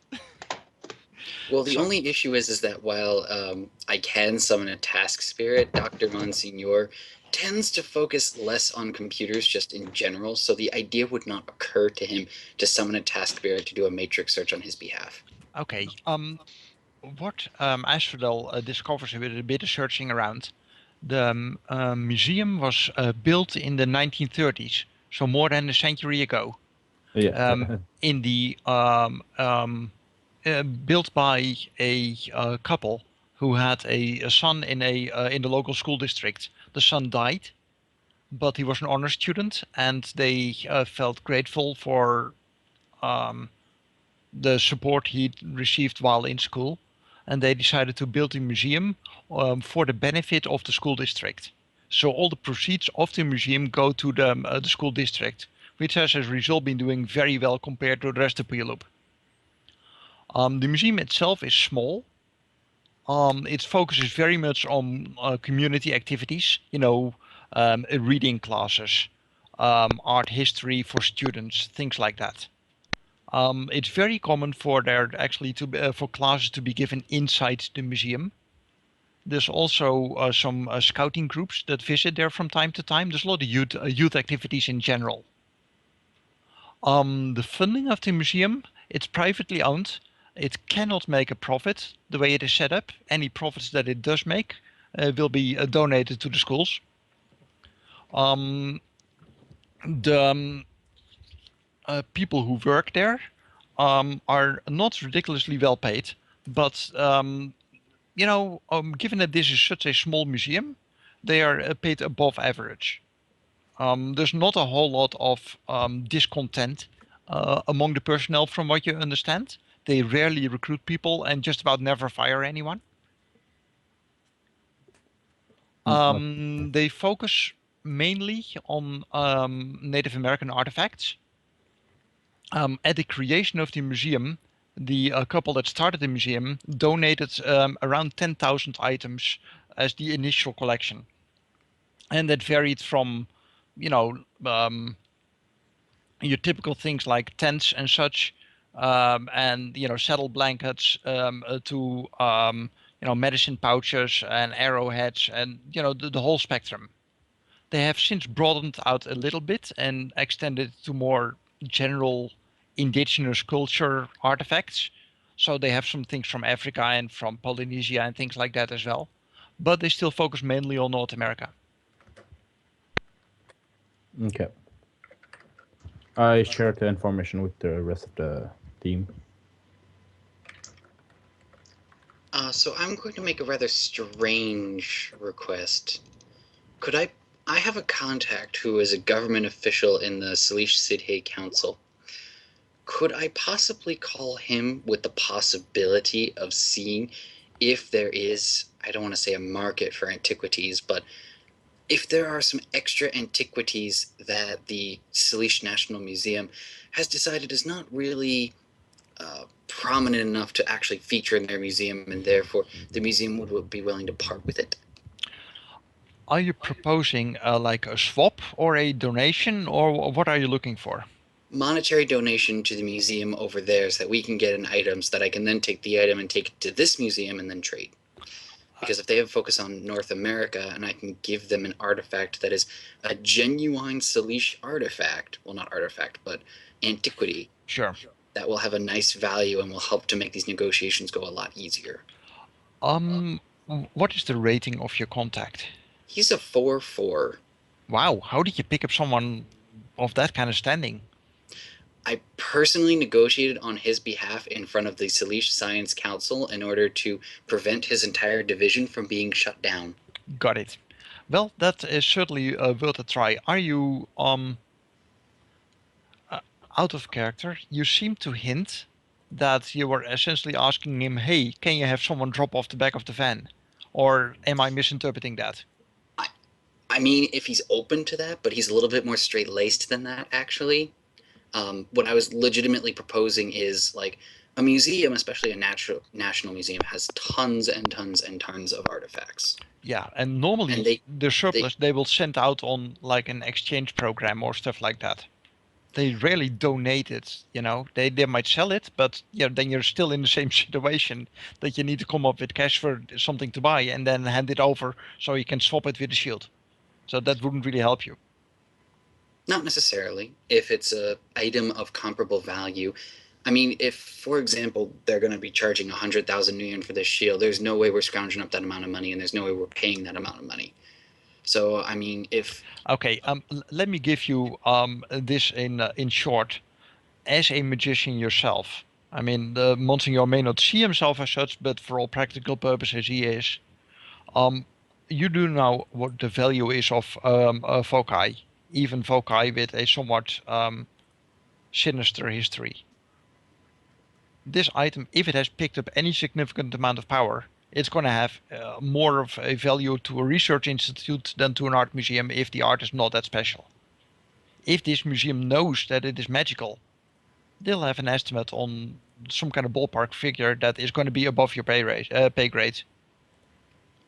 So basically what you're saying in not so many words is you should probably drop this whole attempt to buy it plan and simply leave that by the wayside. The thing is, with a different group, I might have you try it. But you guys have at least 2 people with very strong social skills. You would know that you can't bluff these guys into selling it for less than the magical value. And they know it's magical. And the magical value is going to, before we go negate any your pay further, at least. Yeah, I think we need to know what it actually is. I mean, how You about need a couple of us astrally project over there, try and sleaze through the ward and sense it, see what it actually is before we. And take care of the spirit. Not, I mean, don't banish it today, but make sure he doesn't see you. Although the rules again are not clear on this, I do allow people to use their sneaking skill on the astral. Just swap the attribute agility for intuition, I think. No, intuition is reflex. It's logic. Yeah, so logic plus sneaking if you want to, sneak by stuff like watches and things like that.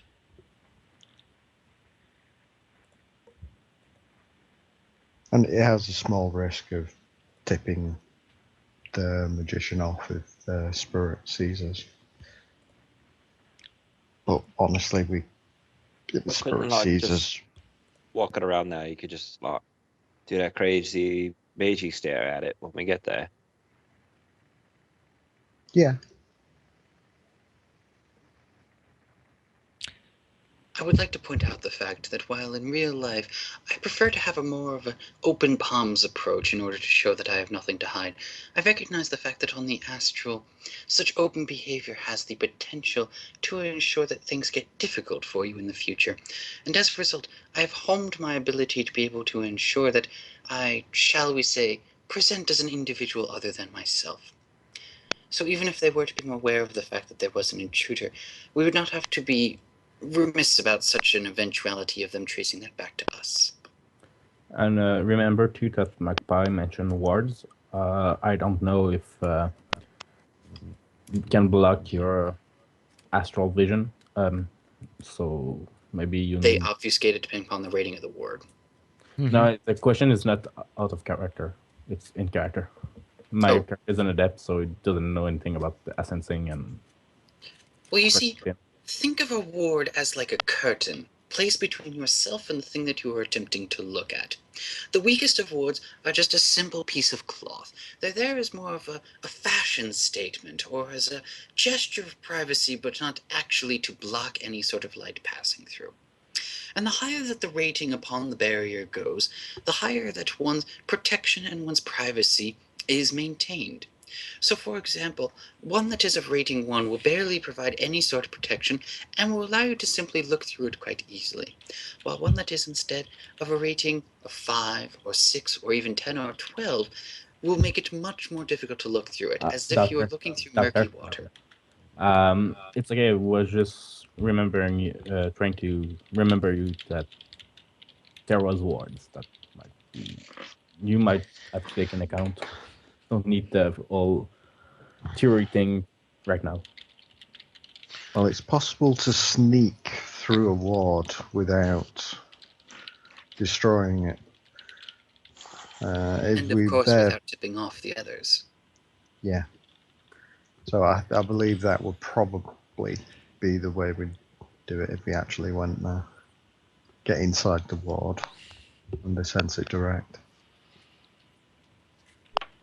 Well, let me know if you decide to go visit in Meat Space and look around, or if you want to do an astral scouting.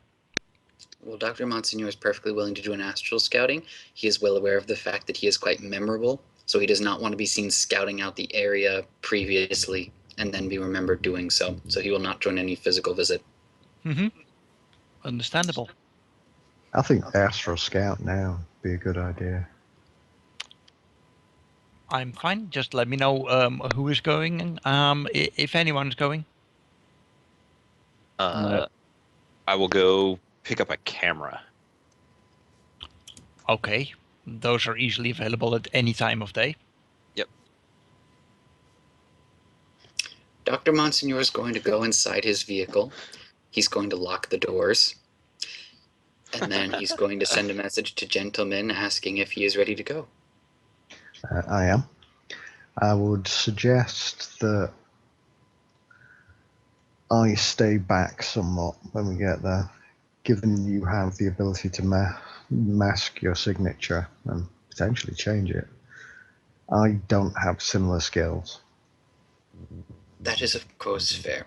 My only suggestion is that you stay within visual range such that if things do start to become, shall we say, a little bit dicey, you will be I able can to assist. intervene. Yes. So Yeah. in the meantime, what is Quicksilver thinking about this whole astral scouting discussion between like half a dozen people around you who seem to think that the world consists of magic? Well, I'm only biased towards it, so I'm just a little disgusted by it. But that's basically, since we don't have someone specialized in B&E, she's going to have to concede to them that this might be the best way to get a look around. See, all kinds of polite people. I mean, Quicksilver is not even puking all over the good doctor.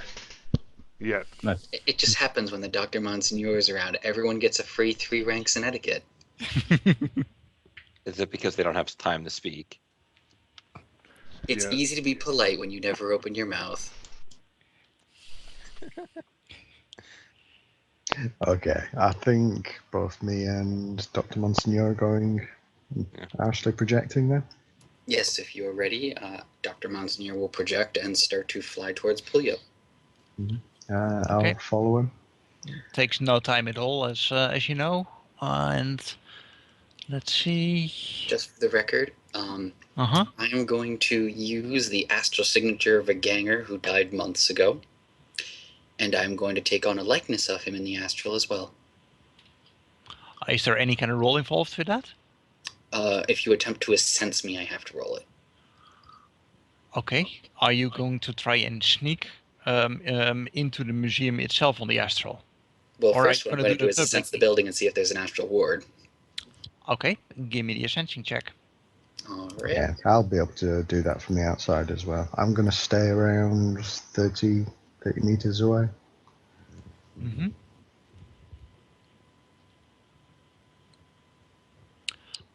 And Patrick, just to your point, I can understand the fact that if they're under 200 years old, they're considered recent because that's before the golden age where all your museums were filled.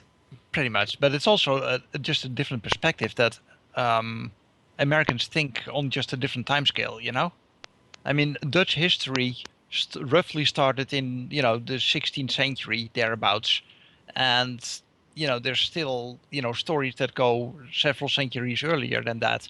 I mean, the Batavians were a tribe that lived in the current coastal area of the Netherlands, and those had troubles with the Romans, and there's still people, telling stories about that kind of thing. So it's just a different time scale. We can have a chat about history after the run, but something tells me that the other 3 players are going to secretly plot to kill me out of character if we have it now. What? Definitely, I don't know what you're talking about. Okay, sensing. Monsignor 4, Gentleman 3. Okay. When you are sensing, you do notice that somewhere inside the building there is definitely how do I say this? One ward of average strength and several very small wards of weak strength. You also notice that there is a spirit gawking at you. What's the spirit of? The spirit gives the impression of how do I describe this? It seems to be a small bent over man walking with a looking glass in one hand. Looking just at small objects here, bending over closely to look at the looking glass and whatever is beyond it, and then he kind of straightens up a little bit and looks around to something else to gawk at. Is But it it's very looking at obviously a us spirit. right now, or was it just gawking at us for a moment and then it went back to looking at the artifacts inside? Oh no, it has noticed the two of you, and it is kind of cocks his head a little bit and trying to figure out what the two of you are doing. It does not seem to be concerned, but it seems to be curious at the moment. Dr. Monsignor is going to gesture for gentlemen to fly away with him. Okay. And once we were out of eyesight of the spirit, Dr. Monsignor is going to say, I'm terribly sorry, but I had to change the appearance so that it would be slightly more palatable to the spirit inside. I would not exactly be able to negotiate with such an entity while looking like, well, he gestures down, this. So I believe With a little flick of his wrist, he suddenly seems to age about 30 years, and while the individual in question doesn't look like a ganger, it certainly looks like he has not exactly gotten a good hand in life. He's worked for what he has, but he does not have much. I believe that this will be a little bit more palatable for the spirit, and it will be more in line with the story that I wish to weave for it. Mm-hmm. Very well. If you'd like to come with me, you are welcome. I shall stay at a distance. By the way, you guys will have noticed that it was a spirit of man. All right. And it was lower in force than the magic rating of the two of you. That's fair enough. So, Dr. Monsignor, he will... Oh, I'm terribly sorry. He's also going to change the astral signature. Who's an older gentleman? Can you do that on someone else? Hmm? Can you change the signature of someone else? No, of me. Yeah, I know you did yours. Okay, No, so... I'm changing mine again, because in case the spirit has sensed me and knows the astral signature, it's going to raise a red flag if I appear as someone else on the astral, but I have the same signature. Fair enough. I'm trying to think of who I could copy, though, because I can only copy people I've sensed, and I don't want to copy a runner because they'll hate me. Oh, that Dick Knight Errant guard who one time pulled me over simply because he could. He had a magic rating of 1, and he thought that made him a full-blooded magician. I'm sure people like that do exist, so yeah. Alright, so he'll put that astral signature on, and he will start flying back without gentlemen this time. And as he gets close to the museum, he'll slow down, and he'll come outside the museum, and he'll respectfully stand on the outside side of the ward. Okay.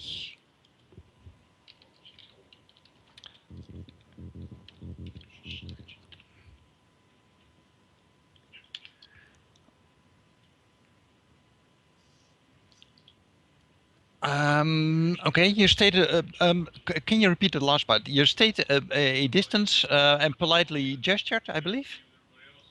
So essentially what he did is he flew to, like, on the museum premise, but he didn't actually enter the building or go through a ward. He's still outside of the building, so he has not done anything overtly hostile or illegal to the spirit, and he's politely standing there to wait and see if the spirit decides to come out and greet him. Yeah. If it does not, then he will motion. Yep.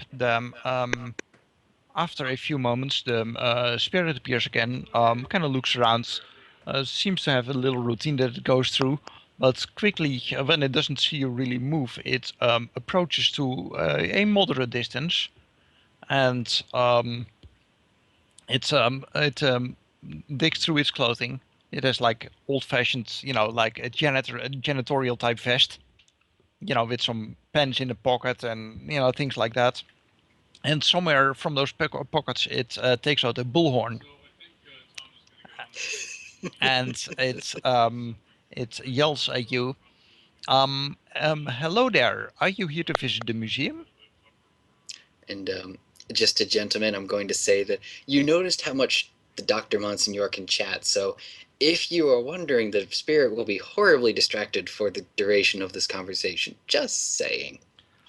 Dr. Monsignor, back in the real world, turned to spirit and say, well, yes, I must admit that I have not always been a man of means, but I make it a point every night before I go to bed to check out some nice places where people are preserving history and knowing what's important with the old world. Just to make sure that these places are still respected. It just warms my heart. Okay, so you're essentially trying to create a distraction for the gentleman. Well, actually, there's two things. First is the distraction for gentleman. If gentleman does not decide to actually start to do anything, Dr. Monsignor is just going to assense over the duration of the conversation to basically make note of the force of the spirit and the force of the wards and where they are located exactly. Okay, give me a con check to distract the spirit. And then I'll leave it up to the gentleman whether he makes use of it. If he doesn't, you can make your sensing check if the con is sufficiently successful. Oh dear. I think I'm going to spend edge on this because I don't want to give away the game too early. Okay, fair enough. Alright, much better. You feel pretty confident that you will bamboozle this poor janitorial spirit quite easily. Okay, I shall approach from the opposite side of the building then. Okay, give me a sneaking check. And I will use the net hits of Dr. Monsignor as a penalty on its perception to see you sneak up.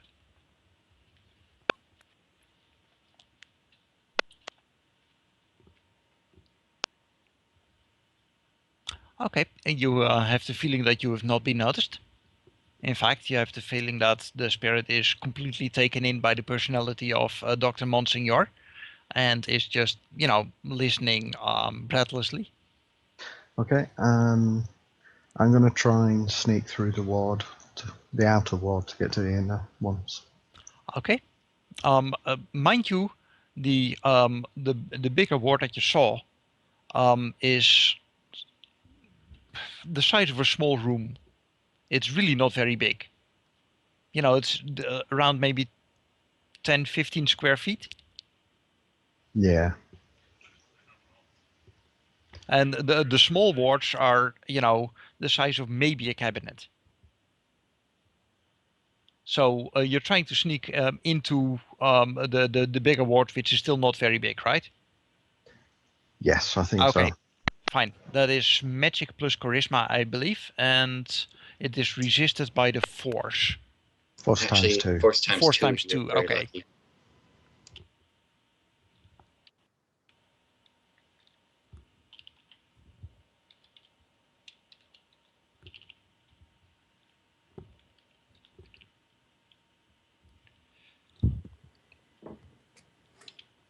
And you make it, in fact. You have the feeling that no alarm bells have been raised. And you slip through the ward without anything untoward happening. What you slipped into was it's not really a public place of the museum, you believe. It seems to be a room in the back that is used as a curator's room, probably is the best phrase. There's tables here with, the kind of tools you'd expect. Tools to take care of paintings, stuff to remove varnish, brushes and such. The lighting here is very good. It has a feel of a place that has been taking care of objects. It feels very. It's like the object equivalent of a hospital. Someone really loves their job here. Well, it's been going on for a long time. The museum has been here for 130 years, and you have the feeling that this room was designated for this purpose since the beginning. So it really has picked up that atmosphere of restoration. So in here, there are several smaller wards that are each holding one object. One of them is an easel that has the ward around it. One of them is a glass cabinet. There's various smaller wards like that. Okay, how powerful are the wards? How tall? How powerful are the wards? Fairly the smaller weak. One. They are in fact weaker than the one that you already slipped through.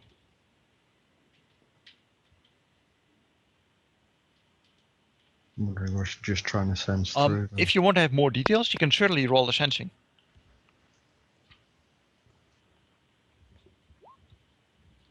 Oh, God. Okay. I do have more than one dice, believe it or not. I do believe it. But yeah, you don't get a whole lot more detail than that. I mean, after all, you're trying to be sneaky, which means you're not looking into that much detail at objects. Yeah. Pick the most likely one and try and look. Mm-hmm. And try and sense what's inside the ward. Yeah. Give me a check against, say, logic plus intuition.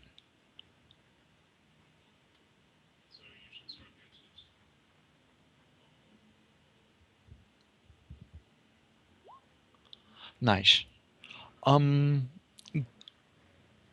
Out in the open, you would have noticed the shield had it been there. given that the smaller wards are all weaker than the one that you already slipped through, you would have probably noticed it as well if the shield had been there. You really think that the shield is very unlikely to be in the area where you're at, if it's there at all. Yeah.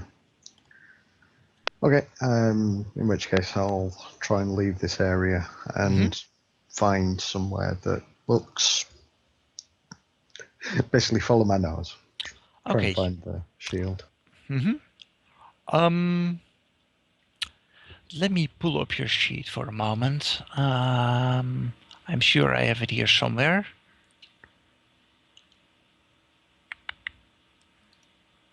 There we go.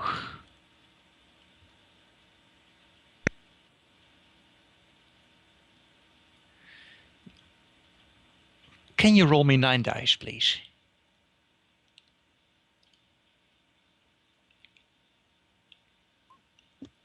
Okay. The wards here and seems to be made by 2 different magicians. You have the feeling that the smaller wards have been made in a very perfunctory motion. They've been made in the same way for a very long time. They're always in the same location. It just has that feeling to it. You know, someone that probably has been working here for a long time has been making those wards all day long, every day of the week, and he's just used to it. The ward around the room itself is much more recent and was also more powerful, and made by someone, to your estimates, of a different tradition. It has a very the small wards had a fairly hermetic feel to it. A larger ward around the entire room, on the other hand, has a very shamanic feel to it.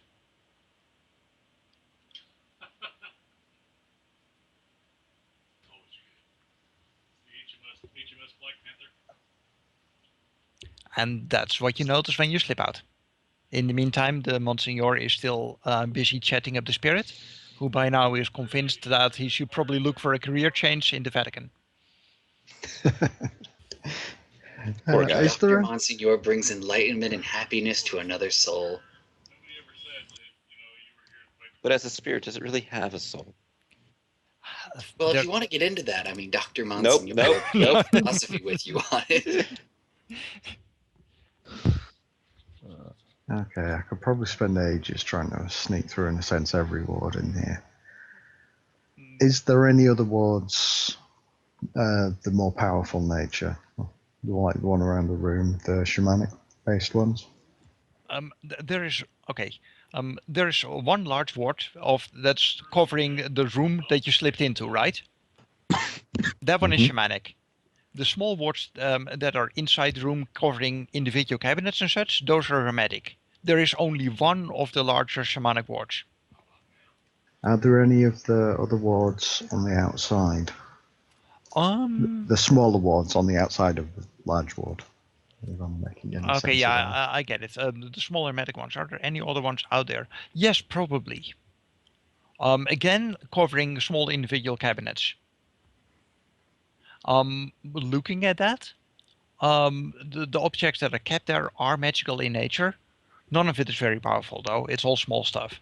It's like a medicine pouch, you know, a handful of arrow points, things like that. Yeah. Okay. I think it's time for me to slip out. You have the feeling that it's like maybe Force 1 or Force 2 stuff at the most. Yeah. Yeah, I'll snip out on the same, the opposite side of the museum. Okay, that should work smoothly. In fact, the spirit can't roll high enough unless you botch. You still want me to roll? Sure. I mean, you can botch after all. Well, I can't actually. I've got that spirit on guard. Oh, that's right. Well, it would eat up a surface, so give me the roll.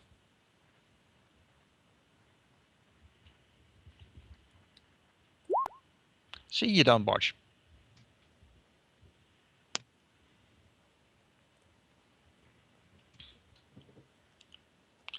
So you slip out. Do you try and signal the good doctor that you were done with your scouting? I do. I'll Just take a long way round and approach from behind him and see if I can draw his attention by waving. Okay. A sensing check for the good doctor. All right. Okay, you notice that the gentleman has been sneaking closer and trying to draw your attention. Well, with that, Dr. Monsignor is probably going to take about an extra 2 minutes to wrap up the conversation naturally so it doesn't just seem like it was dropped immediately. Mm-hmm. But after he finishes wrapping it up, he very nicely bids adieu to the spirit and then begins to fly away. Sure. 2 minutes natural is like forever. Well, we're talking Dr. Monsignor. This is true. The fact that he wrapped up the conversation in 2 minutes is a miracle of brevity. So with this, Dr. Monsignor will go back to his body and will send a message to gentleman asking if he found anything. And yeah, back to my body, and yeah, I'll explain what I found in there and my suspicions. Should we share that with everyone? Oh, I believe that it would be for the best. After all, it is important that we should foster teamwork, respect, and accountability amongst everyone here to ensure that they show us the same courtesy in times of questionable choices. So sum up what I saw there and say, based on that, I suspect that the shamanic ward maker actually has the shield, and it's not on the premises.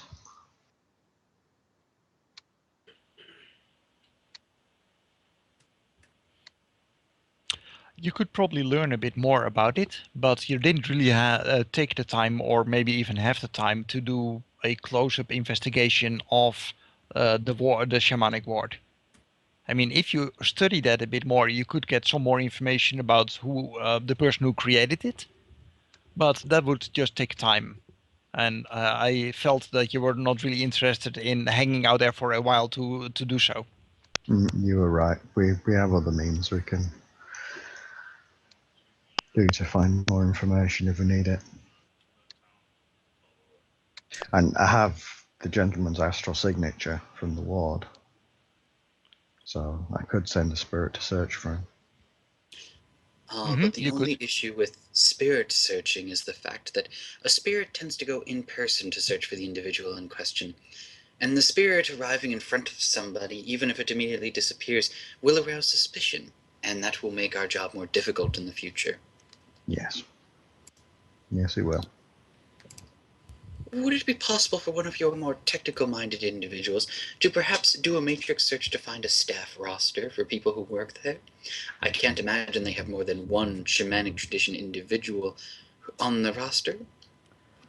It's a little more complicated. It's not something that is publicly available, and the person would have to go in the host of the museum, and I don't think I can do that.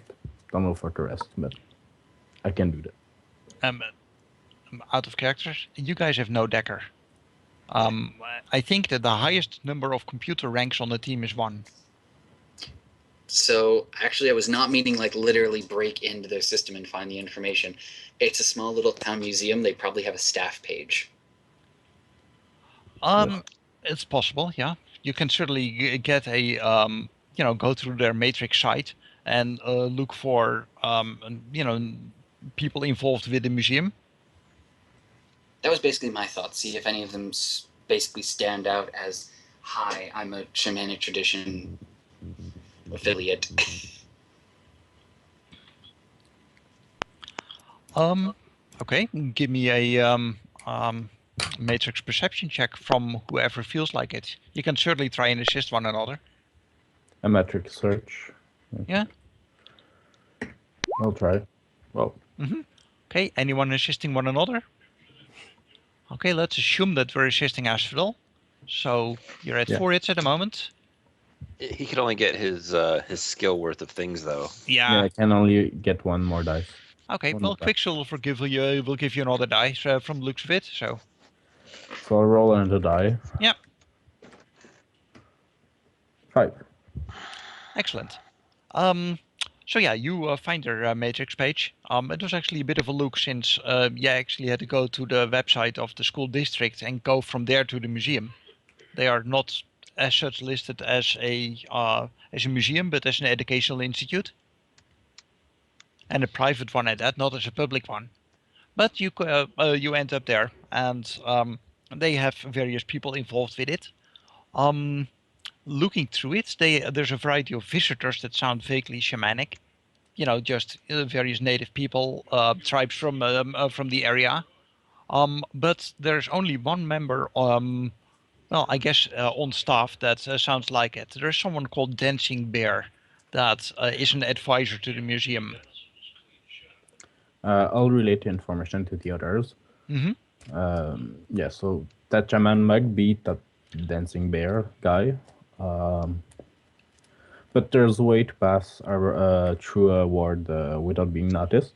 But we still have to see what they get. They got physical security, placement of cameras and things like that. We may not even have to visit the museum in person. If we know that the shield is not there on premise, then there's no need for us to map out the locations where the shield could be, because the target of our opportunity is simply not there. I believe the priority should be tracking down this individual in question, as it's very likely he has the item. Yeah, I I would tend to agree. But do we actually know if it's not there or if it's just? Yeah, weren't you supposed to check if the shield was there while you were in the museum? We did. We couldn't see it. We didn't search every corner and every nook and cranny, but I strongly suspect that we would have seen it if it was there. Items on the astral have a way of announcing their presence relative to the amount of power that is behind them. If this item in question was magically charged, it would shine like a beacon for anyone who would have the correct knowledge to look for it. The fact that the museum did not have any such beacon leads us to believe that it is not on premise. If some of you wish to visit in person, I will of course not stop you from such footwork. I am merely warning you that I believe it will be a fruitless endeavor. Well, they might have other information about it, maybe like on land to other place or. Dr. Monsignor will simply gesture to you as if for you to lead the way. Well, it's like 9 o'clock at night, mate. Like, it's late. Do it tomorrow. Well, but I imagine that you would want to take some time in order to establish a cover identity complete with the cover story. You were not planning on simply just walking in the front door, were you? Yes. Like, have either Miss Silver or Mr. Gentleman pretend to be perhaps a parent or guardian and use my naturally born gifts of, being young. Something that I imagine you have perhaps forgotten what it's like to be, but as perhaps a student. Oh, don't worry. I'm quite optimistic that you'll forget the things that you've learned quite quickly as well. While browsing the website of the museum, or rather its more staff-oriented section, you do notice that they have ongoing visits from third graders to the school. It's happening every day of the week during school weeks, from 1 to 4 in the afternoon. Given that the school district has about 70 classes worth of third graders, they've been going at this for months now. So chances are that if you visit during the daytime, that you'll encounter classes of third graders.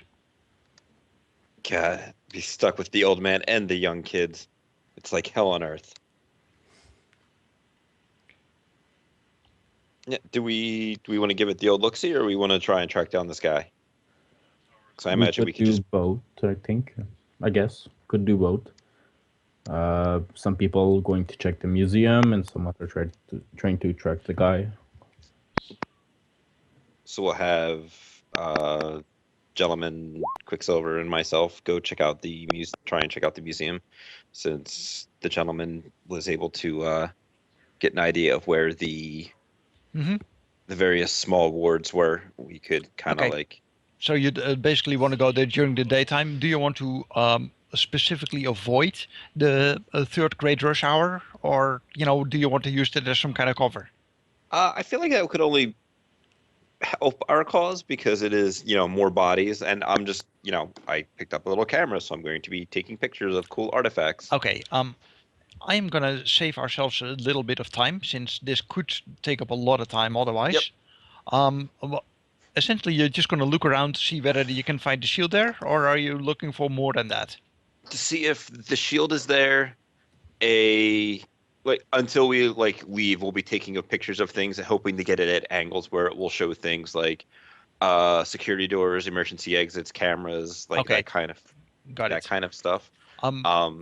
I imagine we're going to find out the shield is not there.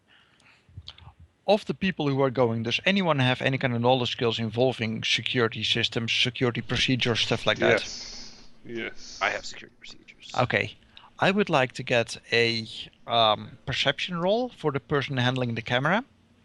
I would like to get a palming roll to make photos without being ridiculously obvious about it, since you're going to make photos of stuff that normally tourists don't. And I would like to get a roll against the appropriate security procedure or systems skill.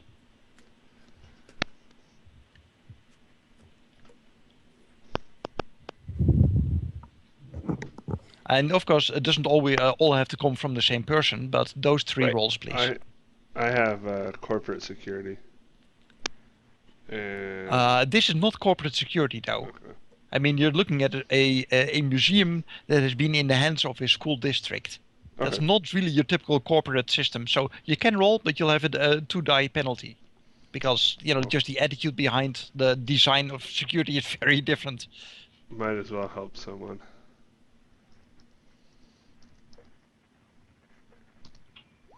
You are more than welcome to use whatever of those dice rolls that you wish. The perception is capped at 4, though. Or I'm sorry, is capped at 7, because I have vision enhancement in my glasses. Well, I'm helping you with your security procedures. Okay, so I will roll 2 more dice. I think I'll just run. If it looks like someone's noticing cameras or anything like that, him taking pictures, I'll just get in the way and talk to them. And you could Okay. take run selfies of me. interference. Yeah, I didn't hear. Oh, there's the palming check. Yeah, let me roll against that to see whether anyone notices.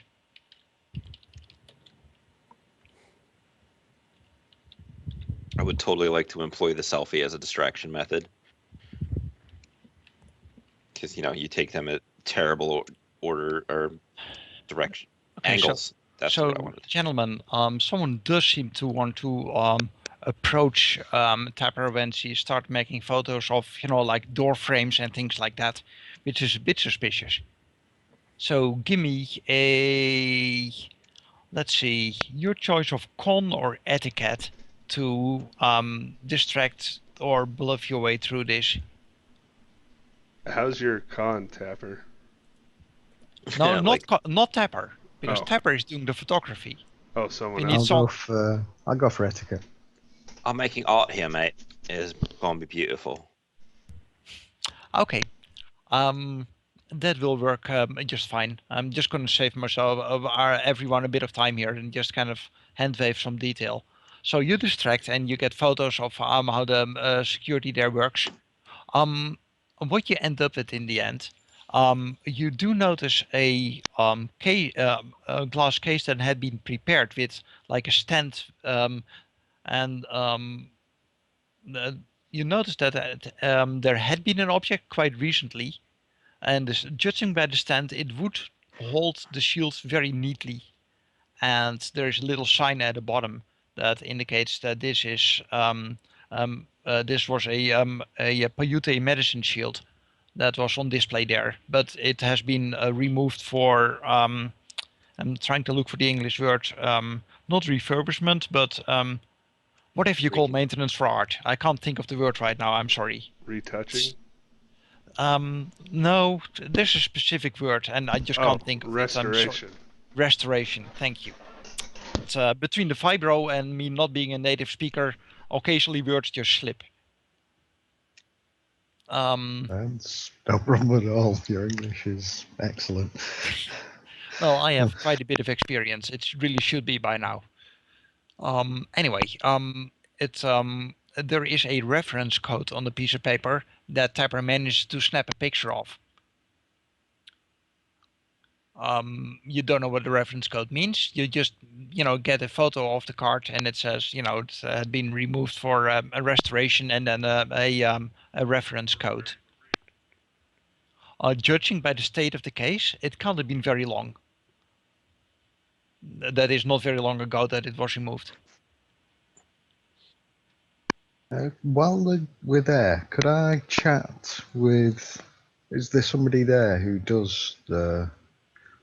Well, I'm not entirely with it either. Is there Okay. anybody? Is there anybody there who I could have a talk with about the details of Sure. artifacts and antiques and stuff? What kind of info are you going to fish for? I was hoping to chat a bit about antiques and then ask who manages their restorations after I've established myself as knowledgeable in the field. Okay. You can roll your let's see. You can roll your etiquette, and but your limit is going to be the ranks that you have in your antiques.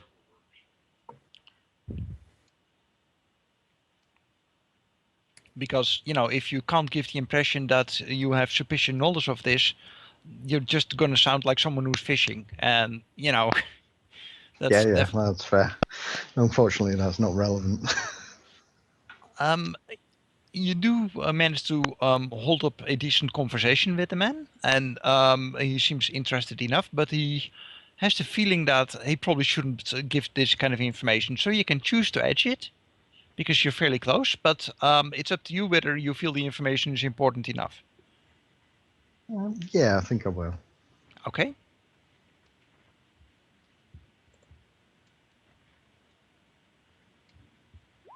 Okay.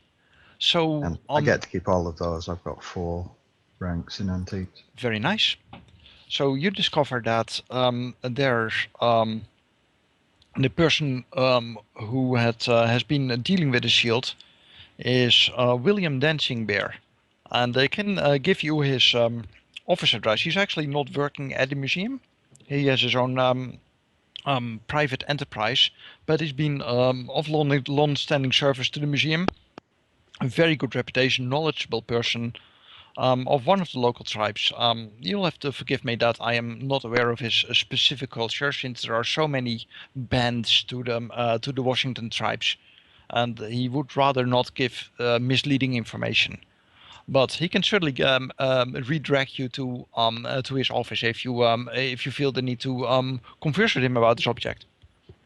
I would love to. Okay, he will send you a small file as an arrow that just contains the address. Thank you very much. I appreciate it.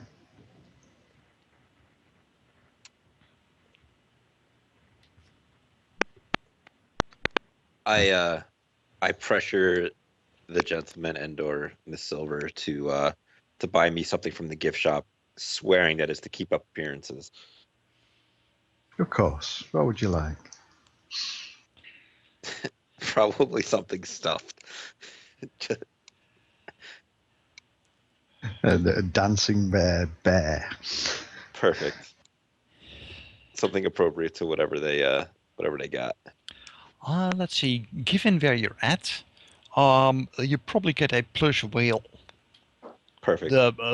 There's a lot of the Washington tribes that actually have a long-standing tradition in whale hunting. Yeah, I will get you a plush whale. Awesome. She seems generally pleased with herself, actually. Okay. Continuing with saving a little bit of time. The address is actually only 2 blocks away from where the museum is at. It's very easy to find out. You just, look on your map and, it's right there. Okay, I'll DNI to the rest of the team. Pass on, I got the address of this guy and it's quite nearby. Do we want to approach him openly, or what would you like to do next? What would be your reason to approach him? Your story to approach him openly. What would you say to him? Well, I'd explain that we're interested in that specific item and offer to purchase it or And when it goes swap missing, it. you would know who to check upon. Because if you go openly to him and after that, if he doesn't want to sell the object or to swap it, when it goes missing, he will know your face. Pretty sure he won't remember that we had the chit chat. Your call. You can go, but I would advise against it. There is certainly a risk.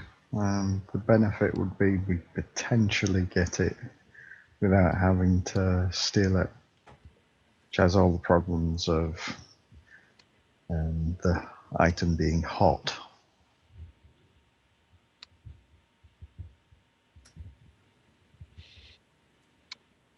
Like I say, I'm very open to any other suggestions, though.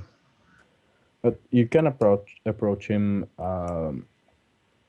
openly if you want. I won't stop you. But well, if you have his number, couldn't you just give him a call? Pretend to be a interested party. That's a very good idea. There will have been a contact number, just the comlink number to his office.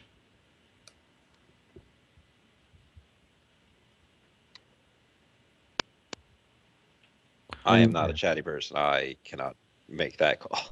You said you've got the address of where the shield is, or just of this guy?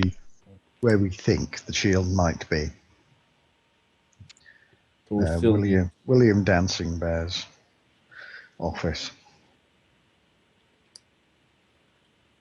Okay, and his office is in what kind of building? A school? What kind of building?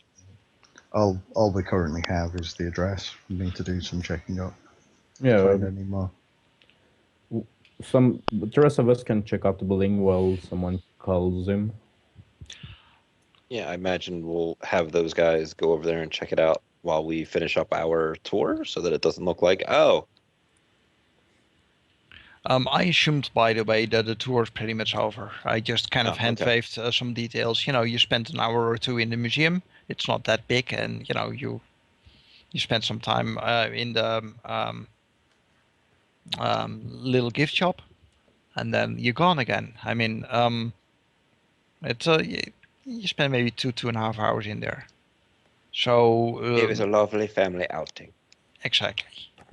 So given that you wanted there to be there around the same time as the school, it's maybe say 5 in the afternoon at the moment. Yeah, so someone, maybe Dr. Monsignor or gentleman. I got it. Could call. You can pretend to be food delivery.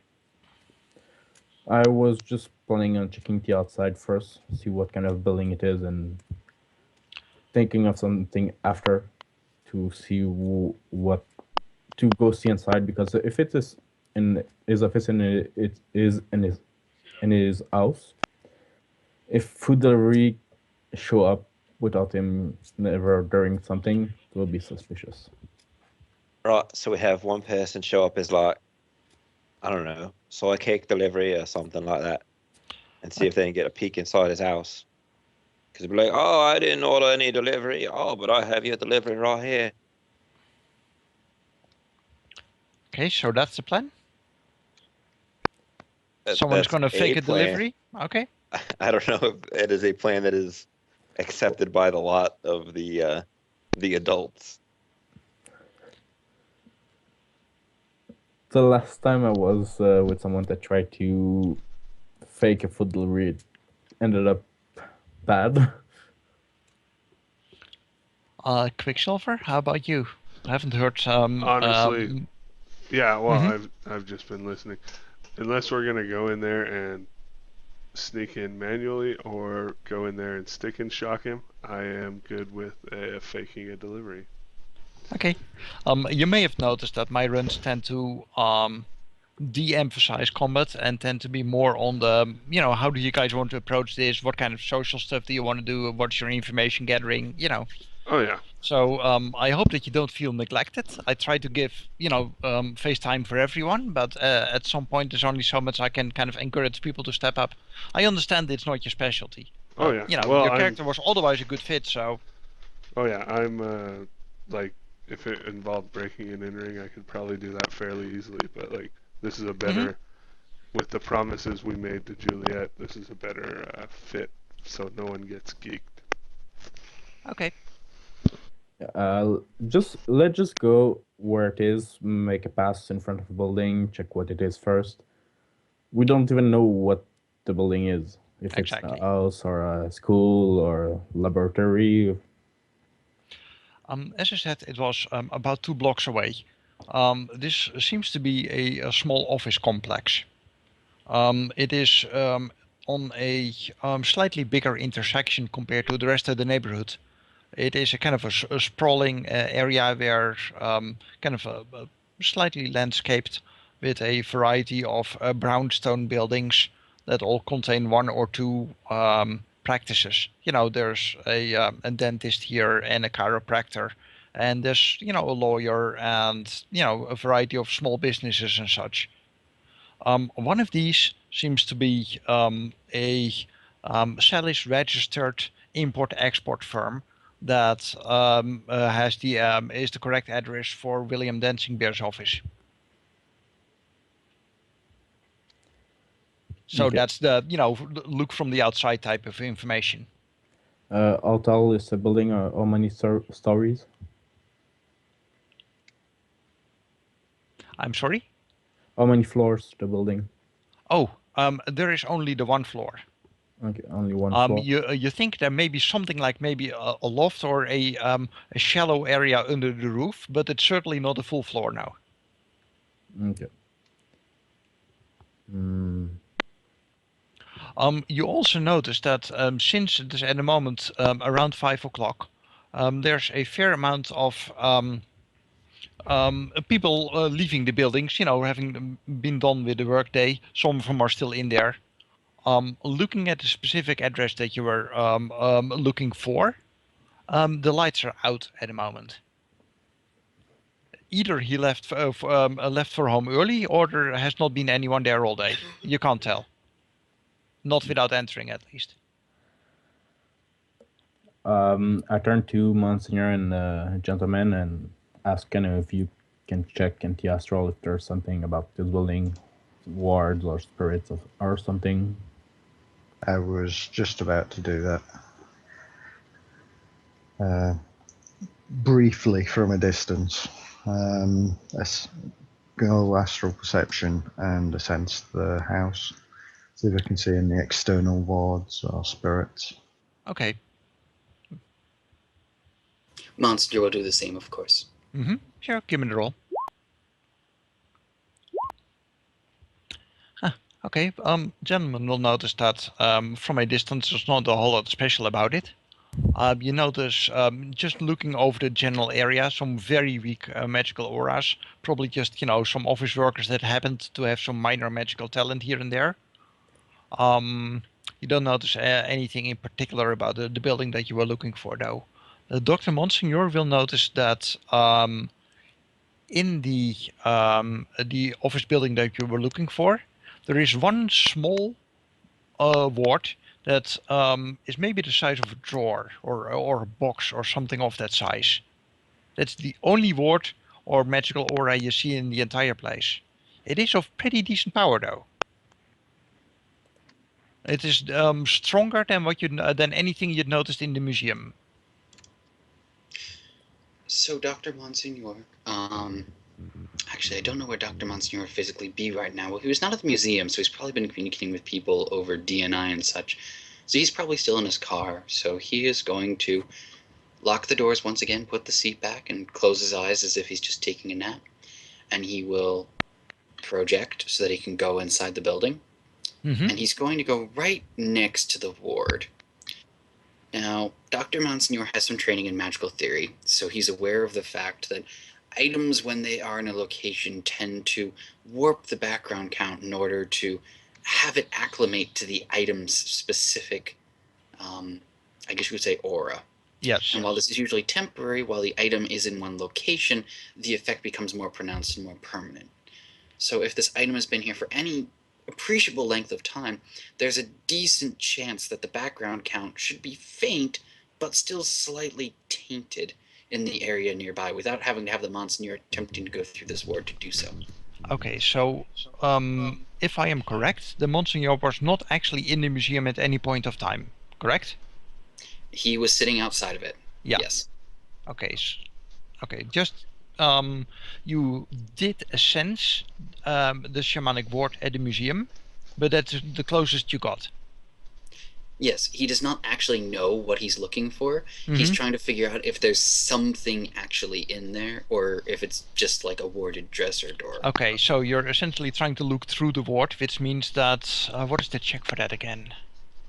Looking through a ward. It's a penalty. It's a penalty on his sensing roll. Yeah, and I think force. there is Equal an to the astral force. window spell to just straight look through it. But I don't think I've seen anyone ever learn that spell. Can we take a? I was wishing I had, actually. We're at about 2.5 hours. Can we take about a 15-minute break? Oh, that is certainly a good call. Yeah, let's do that. Okay, cool. It is on my clock 10:27, so about 10:40 for That works recontinuing. perfect.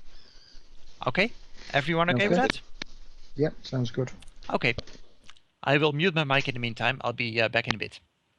Are you sure you want to do that, Patrick? We could have a stimulating conversation on Dutch museum culture. I don't think you can. I'm pretty sure that doesn't exist. I don't want to prove that either way. Would you like to instead talk about the Belgians? I mean, everyone likes bashing on the Belgians if they're European. Even the rest of the Belgians. Exactly! That self-loathing is their national culture.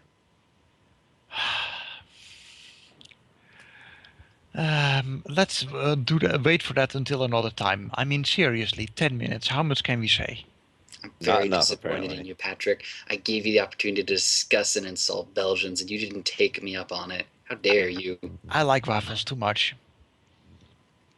Hey, they're not Belgian waffles, they're freedom waffles. So like freedom toast.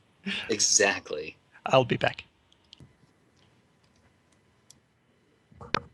The Monsignor. Hey, you know exactly what you're getting into when you go on a run with him. Yeah, an earful. But look at it this way. With him being such a big target and such a memorable element of the run, not only does that make everyone else look better by comparison, but it also means that everyone else gets the blandness quality by comparison, slipping underneath the gigantic cloak of Dr. Monsignor's, making sure that none of you are remembered for your actions over the course of this. Only the Dr. Monsignor's endless stream of helpful tidbits of information, informed opinions, and enlightening discussion points.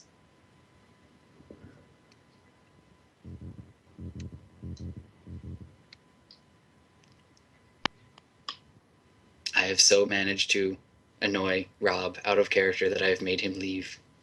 No, I'm still here. If I had spoken up, it would have resulted in more speaking.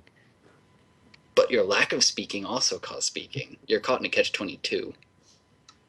I'm just looking for the lesser of two evils, as it were.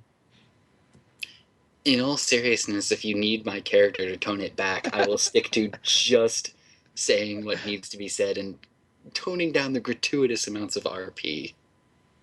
I have little problem with it. It's just Tapper who hates my very being for doing it. She's like, right, time to get going. She is very much a woman of action. She is fully prepared to just shoot this guy and be done with it, and he'll never remember because, well, she carries a large stockpile of laser bullets. Hey, if you want to just brazenly run in there and shoot the guy, by all means. But then I'm if you just find saying. out he has some kind of trap in there that you get stuck in, I mean... Just saying that it's a thing that is a tool that, is available. She has a gun specifically loaded for it. Because that's how she rolls.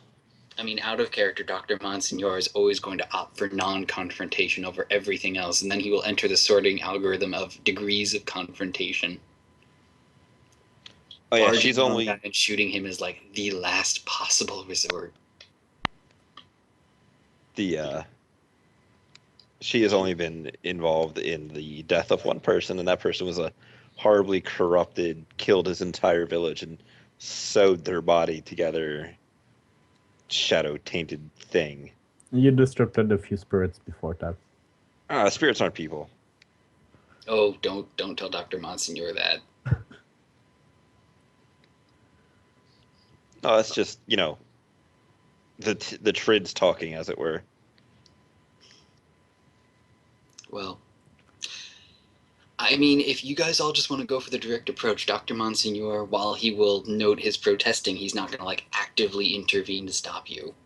I would prefer to go in physically, yes, but unnoticed.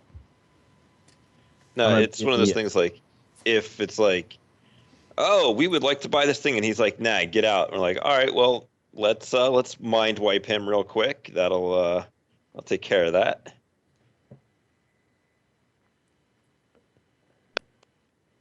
You could provide a distraction while I sneak in, but like Patrick said earlier, the lights are off. There doesn't seem to be anyone in there, so we could just try to sneak in and just try to find if the shield is in there. Not to mention, it's a little bit questionable as to why he would take the item off the premise. I have a sneaking suspicion that something not above the board is going on here. It's a Solish import-export thing, so we might have sold the shield to someone else and the SCC. Have you ever seen Drunken Master? The movie, the remake, or the game? Well, where they do that whole thing where they sell off cultural artifacts. I don't believe I have then. Yeah. One of the things they do is they like get a whole bunch of the like cultural jade seals and all that kind of stuff, and they begin to sell them off to the bad guys. Obviously, sell them off to museums and such. And Jackie Chan finds out and he's like, "This is bullshit," and goes on a kung fu rampage to stop them. But like Patrick said, the shield would interest research institute like the DIMR. So the shaman could have taken the shield to sell it to someone. It's true. He could be trying to make a forgery of it himself. Patrick, I'm only doing about 20,000 damage to these.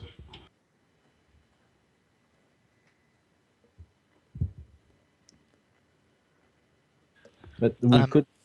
I'm back. Okay. I'm back. Mm-hmm. We still have 5 or 6 minutes though.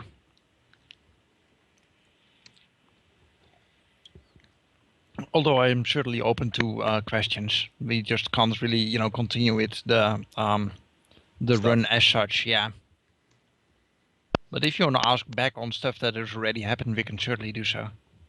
How prepared are you to crush my dreams when we roll item availability at the end? I am.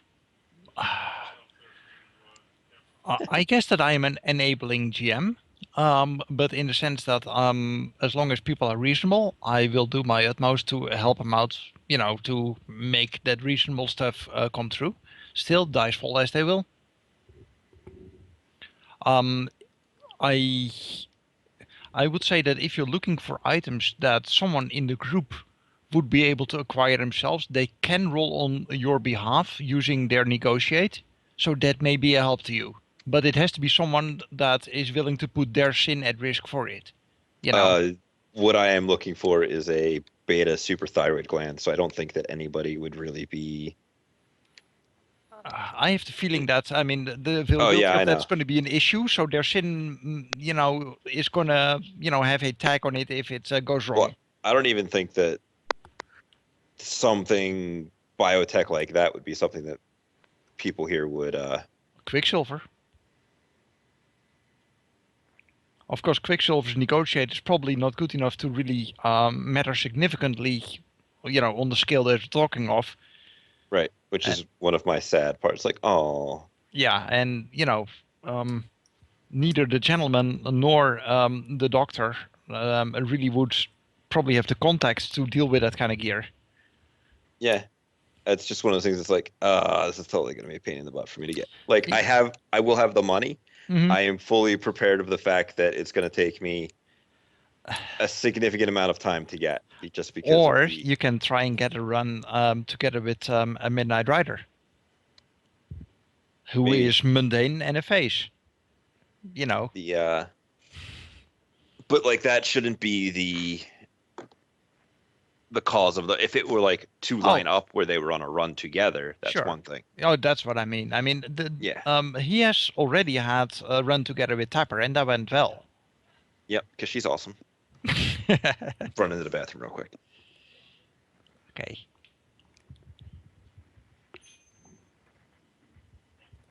So yeah, I hope that my hesitancy at times is not too much of an issue, but as happens so often with Fibro, my short-term memory is just shot, which means that I look at my notes and I go, okay, what did I plan to do with these notes again?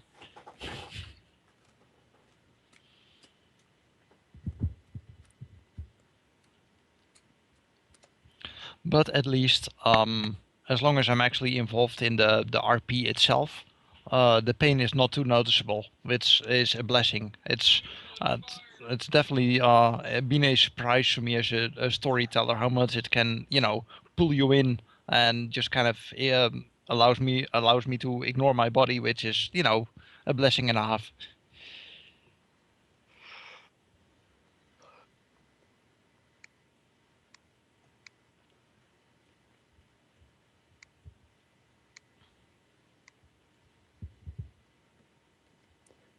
The comment earlier about Monsignor and the Knights was because we got a run on a run like that, where the GM every half hour of real time we had an increasing negative modifier.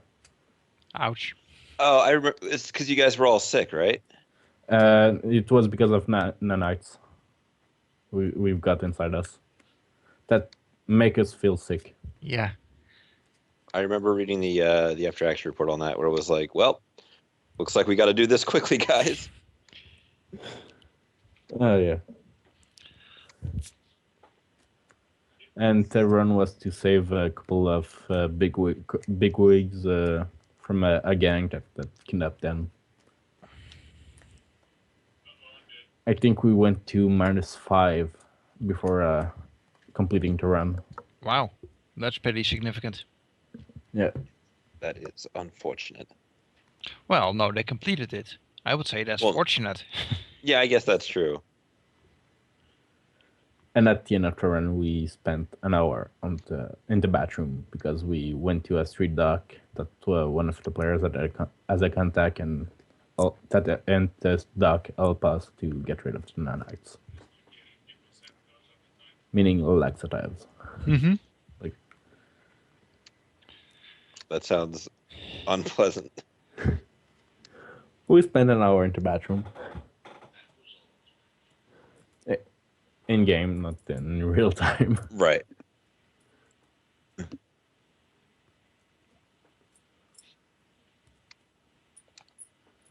If you ever go on a run that's named Experiment followed by Oh, number, it's a matrix runs, motion matrix. He does that I think- experiment series, right? I don't remember who was the GM. Let me check. I think that was it.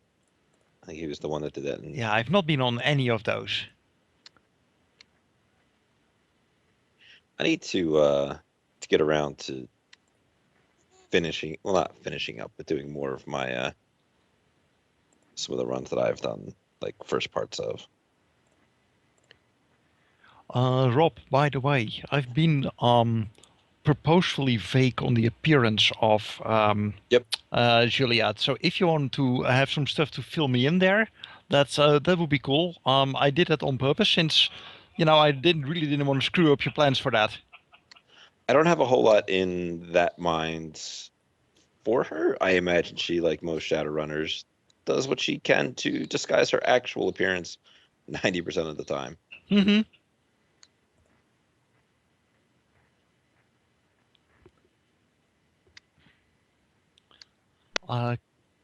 Quicksilver, let me know if you're back. I think everyone else is here.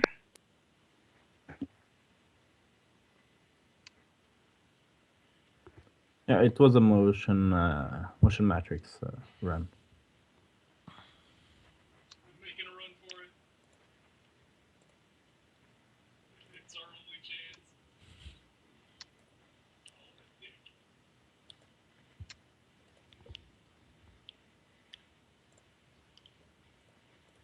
Where'd my music go? Welcome back, Striker.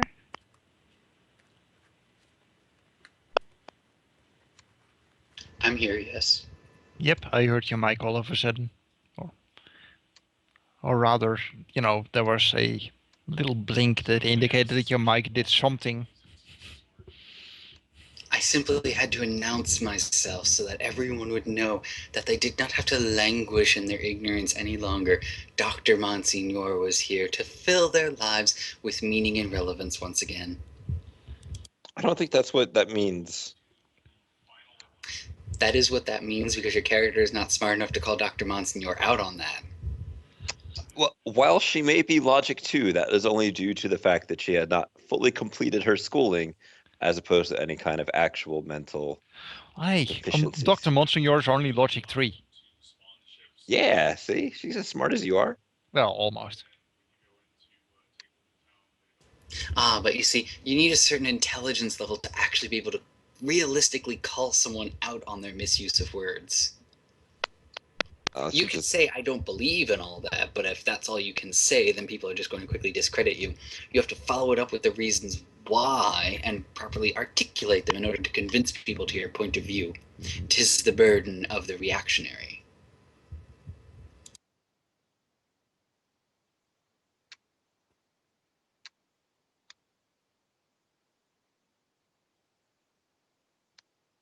I gotta say, I'm still a little surprised that people seem to believe that Hawk and Dr. Monsignor will get along quite that well. Because in all honesty, they have very different personalities, even if, deep down they feel the same about the spirit world. It's interesting because Hawk literally can't get a word in edgewise. You just make funny sounds at him.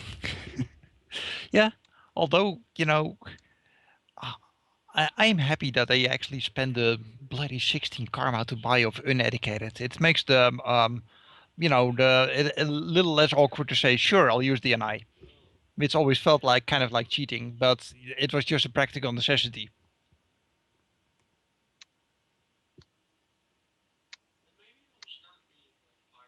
Well, look at it this way. It's like the two were made for each other. Dr. Monsignor can talk on and on and on, and you're the guy who can simply sit there and listen to everything that is being said so you can properly articulate your thoughts in a well-placed message. I just imagined the doctor talking all the time, and Hawk kind of just like signing back at him, just like. He can sign really fast, though. Exactly. You just like, Actually, I'm kind of imagining Hawk just going into a Zen trance and letting Monsignor talk to him and just You got to have the admit words that flowing through him and over him. it will be interesting to put Dr. Monsignor inside the Zen garden and see what happens. Sorry, a little late. That's okay. Okay, where were we? We had the doctor inside the office on the astral while projecting, trying to look around for any signs of the shield, correct? Yes. sure. Okay, did you roll the sensing already for that? Yes. Okay, so you notice that there is a trace of something very odd. Something that you feel, had it been here longer, might have created something like a background count or a more visible trace. But it was here for only a very short period of time. Still, it was sufficiently odd that you notice a trace of it. It can't have been more than a matter of hours. So, Dr. Monsignor, did gentlemen project and follow Dr. Monsignor, or no? No, I was quite close physically to the building. All So right. Well, Dr. Monsignor is going to. Are you still dual natured? Yes.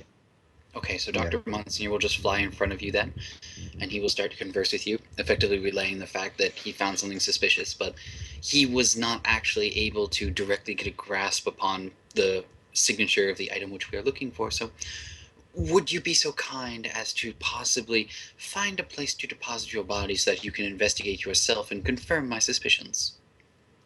Certainly. Give me a second. Is there anywhere nearby where that would be possible? To park your body? Yeah. Well, it's a can- neatly, if somewhat simply landscaped area. You can probably find something like a shrub or a Or you large can group of get in shrubs. my car. I'm around near to building too, so you can take the passenger seat in my car. That would be better. Thank you. Alternatively, of course, well, it doesn't matter. You can certainly do so. Yeah, I'll go into Asphodel's car and actually project. Okay. Yeah. So, you since you also did not get to see the actual shield, you can certainly make an ascension check, but it's not going to be a whole lot easier, since you have also not seen the aura of it. I'm probably more familiar than Dr. Monsignor about what I'd expect the aura to be like, though, from the pistol last time. Fair enough. Yeah, that is that's pretty good. Yeah. Actually, let me pull up your shade because there may be some interesting backgrounds. Actually, I know already. Yeah, give me the sensing check. Yeah, we're all decent. Roll for There's once. definitely a similarity with the pistol. Roll me 9 dice.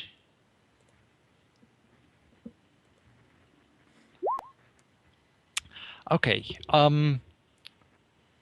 You have the feeling that when the shield or whatever item it was here, something tried to suppress the aura, as if someone took a little bit of time to kind of scrub its signature from the area here, and after that it was whisked away to somewhere else. Right. So it's almost certainly not here. That certainly seems likely, yeah. Yeah, I'll pass that on to Dr. Monsignor. Dr. Monsignor will look, look, he is thinking of something inside of his head and trying to gain some perspective on the events. And he turns to gentlemen and he says, I do believe that we should enlist the talents of the other 3 associates in this task, as I think that at this moment it might be prudent to sadly intrude upon this individual's abode in order to attempt to find some clues as to where he has absconded with the shield. I would tend to agree. I think we need more information on Mr. William Dancing there. Dr. Monsignor will nod. He will return to his body and Over DNI, he will give everyone who was not astrally projecting a quick summary of what they had found. And at I'll the end, he go will back to my suggest body as well. Okay. at the end he will suggest that they go inside the apartment and investigate a little bit more hands-on. It was actually not an apartment; it's an office. Enough. Oh, I'm sorry. I thought it was his No. apartment. No, Okay. it's an office. While they aren't the astral, I would have checked for a back entrance, outside cameras, or things like that. There are two entrances.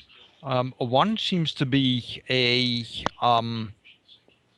public entrance, that leads to the office, but also to a accountancy firm, a small accountancy firm on the same in the same building. You know, just one entrance. You know, split in the hallway. One goes each way. The office itself also has a, I guess you could call it like a patio door. It just opens up onto a small area that opens up into the landscaped area outside. Okay. Do I see any cameras? So you try and sneak up and look for cameras, right? Yeah. Okay. I'll sneak on foot, not with the car. Yeah. Give me a sneaking check. Do you want me to cast invisibility on you before you go? I was doing it while you were asleep projecting. So Okay, yeah, no problem. Do you need some backup? yeah, if you want. Okay, I'll head out with him. Okay. Sneaking from the both of you.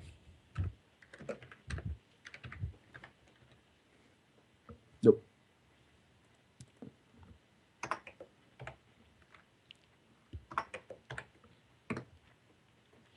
Very nice. I can keep only 6. He's better Okay. than me. Well, you certainly don't get the impression that you've been noticed by anyone. There's a few people late from leaving the office or whatever they were doing, you know, in those in the other small buildings around here. It looks like the accountant next door is still working late. You know, there's still light on in the building. Looking around. Well, actually, give me that the perception check to find any cameras if there's any. Let me just check something in my gear. So from my contacts, I don't remember if I have. Yeah, it would be a visual check. I only can If keep. you. Oh no, I can keep all those. Mhm. That's Yeah, visual perception. That's correct. And that's my visual perception. Only 2. Okay. So Quicksilver actually noticed that the patio door has a tiny hidden camera above it, looking over the area just in front of the door, but maybe not further away than maybe 10 feet or so. Looking more closely, and that is something that Asphodel actually missed, but that Quicksilver does notice, those doors also have motion sensors. If they are opened or if the glass breaks or anything like that, there will probably be an alarm going off.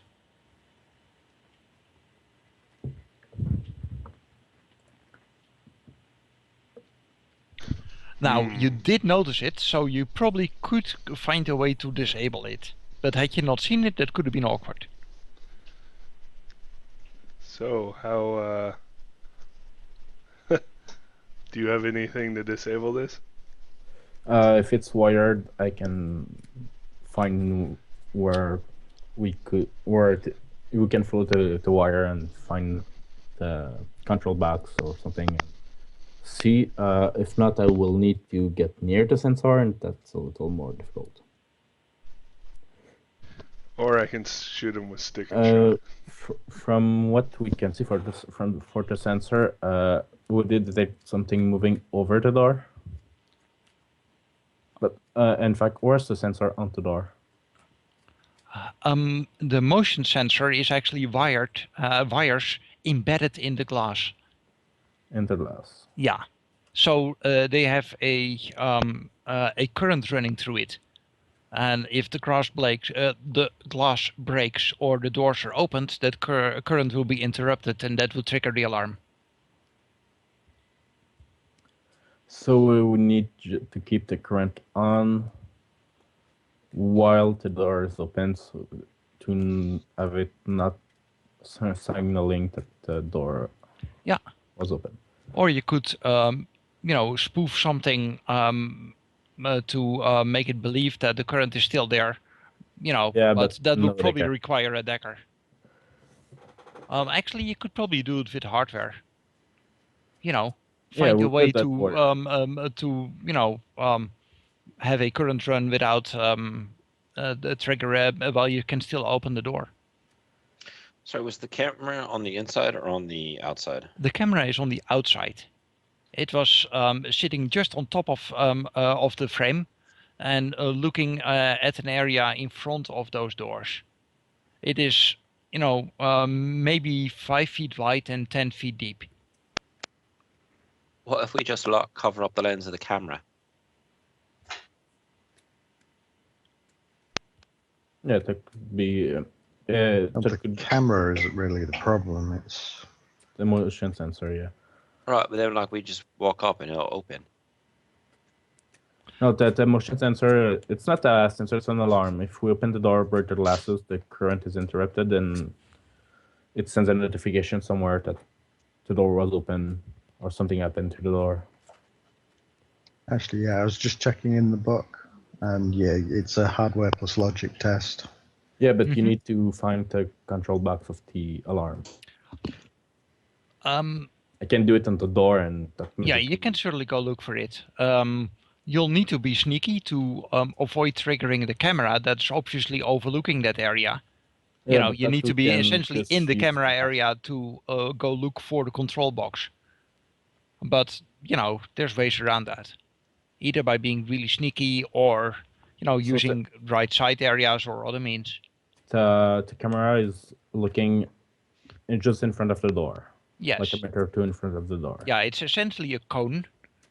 Looking at the area in front of the door and, into the direction that you will be coming from. So if someone came over the door, the camera wouldn't see it. Like if someone was hanging on the wall over the door.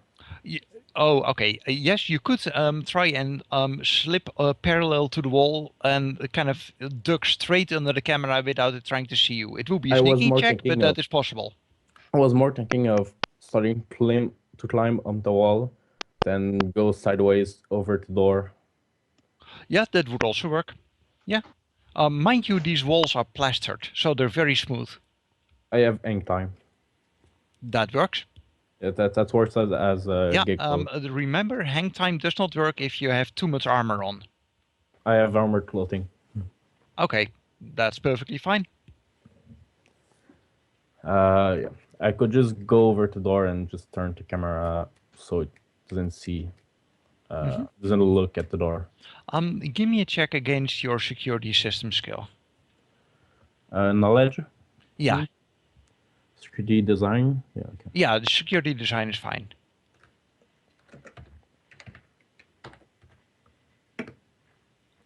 Okay. If you turn the camera to avoid it seeing from what's happening in front of the door, the camera image would change. So if anyone is monitoring it, they would notice that the camera has been fiddled with if you do that. Yeah, but it's the same thing if we turn it off or. Yeah. I mean, it could be tricky to do it that way without raising an alarm. Now, if no one is monitoring it, you can probably turn it away, disable the motion sensor, and turn it back in place. Could we use the camera that I picked up to take a still image of where the camera is facing, but loop it in so that it's only showing the still image from my camera? You could, but it would still be would still go into matrix work.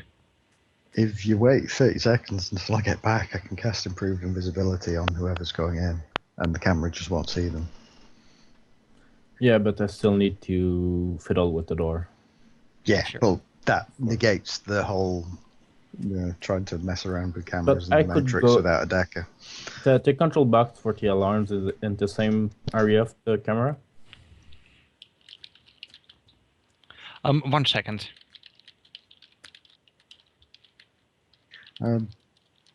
The way this was described is exactly the alarms thing. You don't need to find the master box. You can just disable the sensors. But we have It's to what be it able to. describes on page 330. We have to reach Under those alarms. sensors, and they're behind the door. Oh, not really.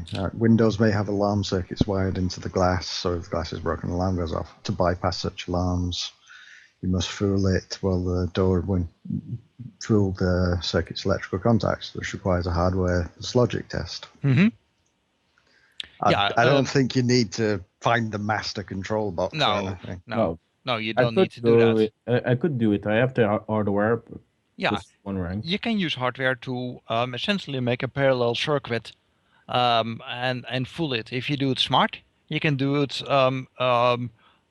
precisely enough that it looks like a tiny glitch in electricity without actually triggering alarms. Just it looks like there was a kind of a little blip, but it's within the margin of error. Yeah, So that's but just a case of being precise enough. So you But could yeah. just sorry, go on, Patrick. Yeah, it's just a case of avoiding the camera, climbing up the wall, hanging there with hang time, and then making the hardware check. And Yeah, after the motion sensor is disabled, and then you still need to, of course, to get everyone else along past the camera. But you know that's the major obstacle out of the way. I could do that. So let's go over the door to hardwire the sensor. So first sneaking to approach the wall without being seen by the camera. I'll stay on lookout for any sentries. You have the feeling that was fairly sneaky and that you were probably not seen by anyone. So now it's gymnastics to climb up to the wall onto a position where you can fiddle with it. Yeah, gymnastics. Let me check gymnastics. And normal jump time. Okay, just checking because Everlab doesn't take any time directly in gymnastics. No, you should not really, because it's just a negation of penalties. Yeah. So 3 successes for the gymnastic. Okay, so you climb up the wall, and you need to move slowly, since there's very little grip. But luckily, you actually can't fall off. So as long as you move very slowly, you can do so. You have the feeling that if you go much slower, that you'll probably need to make new stealth rolls because you're kind of clinging to a wall. You know, eventually someone might, from the street or something, might look in your direction and accidentally see you. So you don't have that much time to fiddle with the hardware, but you can certainly try it and do so. Okay, so I'll try the hardware. I'll edge it. Logic plus hardware, you say you pre-edge? Okay. Yeah, I'm pre-edging. Go right ahead. And I can keep all 5. And that is including the reroll of the 6s? Yeah, the I see. exclamation mark. Got it. Does it? Okay, well, 5 hits is certainly enough. You feel just your parallel circuit picking up the connection, and you just know that the motion sensor is inactive without having raised an alarm. I'll message everyone over DNI and saying, okay, the sensor is dealt with. We can go inside. We just need to pass up the camera. You could just slip down the hole from where you're at, drop straight below the camera without being seen by it. But other people may need to slip past the camera and somehow get, in the blind spot. For you, that's easy because you're straight above it. You can just, kind of sidle down the wall and be perfectly safe. Okay, I'll go into blind spot of the camera and check if the door is locked. The door is locked, but it's just a ledge. So it's fairly easy. Just a case of, you pick out the equivalent of some car keys or a credit card or whatever, and you fiddle with it. It's still still a locksmithing roll, but it's very easy. Yeah. Does an auto picker is useful on it or not? It's not a tumbler system, and a lockpicker is essentially a tumbler system tool. So you can that would actually not help you here. Okay, so I have less dice. What system is it? I picked up pretty much everything. Yeah, it's agility unlock. There is not really a tool for it. What you essentially need is a good old-fashioned credit card to flip the lever. Yeah, so we'll just do it. I have a knife. Yeah, that works. Yeah, so I'll roll. Yep, agility and locksmithing. You'll probably have to try again. So that's gonna. You can add one less die Okay. because there's no motion sensor to trigger at the moment. But you have the feeling you don't want to take much more time than this, and Good. that should work. Yep. You flip it and you feel that the door just can now move, with the touch of your hand. So you drop down, you fiddle with it a little bit, and the door moves open. Now everyone else can try and slip past the camera, and since the door can now open, there's enough room for everyone to slip inside without having to dwell inside the camera angle. Still a sneaking check from everyone. All right. Or unless you want to go, the agility route in climbing up the wall, etc., and then slipping down. But since you don't have hang time, that's going to be a bit trickier for the rest of the people. Is everyone going in? I thought it was just the two of them. If But, it's only the two of us, we can deal with that. Like the rest of us will be nearby outside, but Okay. I know I don't have any of my super crazy gear on me because, well, I was in a museum all day. Mm-hmm. So who wants to carry around 12 guns inside a museum? Okay. So Quicksilver stealthed inside. That worked just fine. The two of you are inside, a plush carpeted office, a real wooden desk, a leather chair. There is some native looking art on the wall. There is a framed diploma from some kind of research institute. There is, pretty much what you expect. It's a well appointed office. Appointed? Anyway, whatever the appropriate word is there. Okay. I'll check around for inside cameras, just in case. Okay, give me a perception check.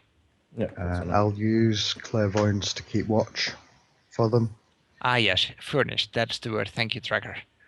Okay, you do indeed see a camera. The camera also has seen you. That is, if anyone is monitoring it, it probably has picked you up by now. Okay. So you can hope that no one was monitoring it and do something about it. I'll go into blind spot of the camera, just in case, Okay. if there's one. Okay, let's see. Give me let's see. Yeah, security systems, I guess. That really should be a better role for that to we deal with that, but security systems is good enough. Fair enough. You find a blind spot and quickly step into it. So Okay, as long as no one was monitoring, you're safe. I'll make a gesture at Quicksilver and saying to her to come where I am. Too. All right. Scout around looking for cameras. What is the range on your clairvoyance? From. It's 25 meters. Okay. So I assume that you're trying to find a hiding spot outside so you can, use your spell and look around. Yeah, preferably on the other side of a building, but give me a I'm not sneaking sure check to come 25 into a minutes. decent position. Since you're somewhat limited in where you can be, if you want to just sit there and use spells, it's not really something you want to do out in the on the lawn. This is true.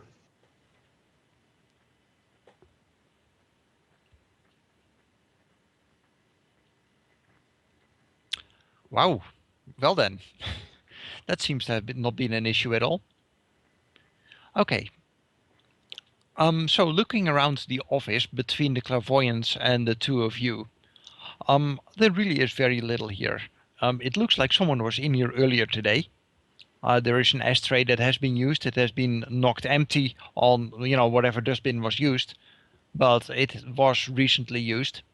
Likewise, you see, there's some papers that weren't entirely cleaned away on the desk. It looks like this office was in general very neatly kept, but someone left in a hurry earlier today. Okay. I'll look around trying to spot the safe or something like that. Okay, you're somewhat limited in where you can move because of the camera that, you almost got caught by. I will. Yeah, I'll look around for like any Yeah. loose papers to where that might point to where he went, or a home address. Yeah, sure.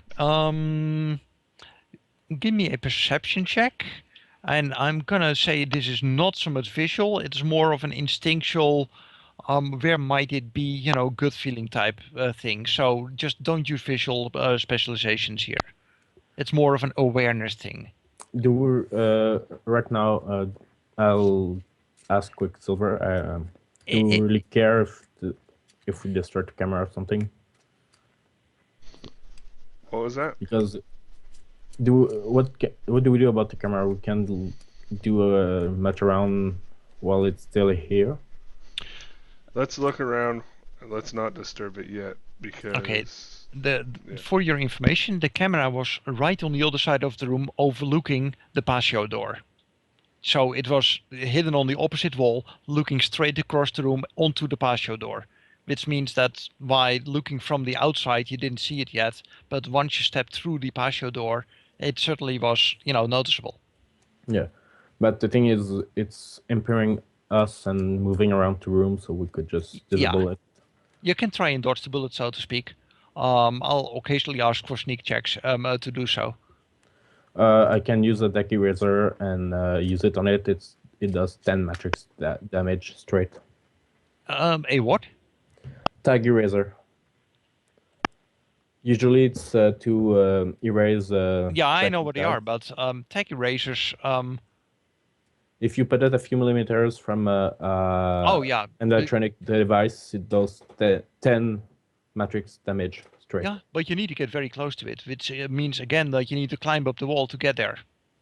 The thing is attached, 2.5 meters off the floor. And definitely set off screaming matrix alarms. Well, yes. Yeah. So I mean, if there is a spider at all keeping track of things, they will notice if their camera suddenly goes kaput. Yeah, but that was what I was asking Quicksilver. Note that I prefer to be unnoticed. If I had my ballistic mask, I wouldn't be too much bothered about walking around the room, but right now I don't want to have my face on camera. So we'll just look around to see if there's some clues, just with our eyes, without moving. Okay, without moving. To see if there's a clue about... There is some papers on the desk that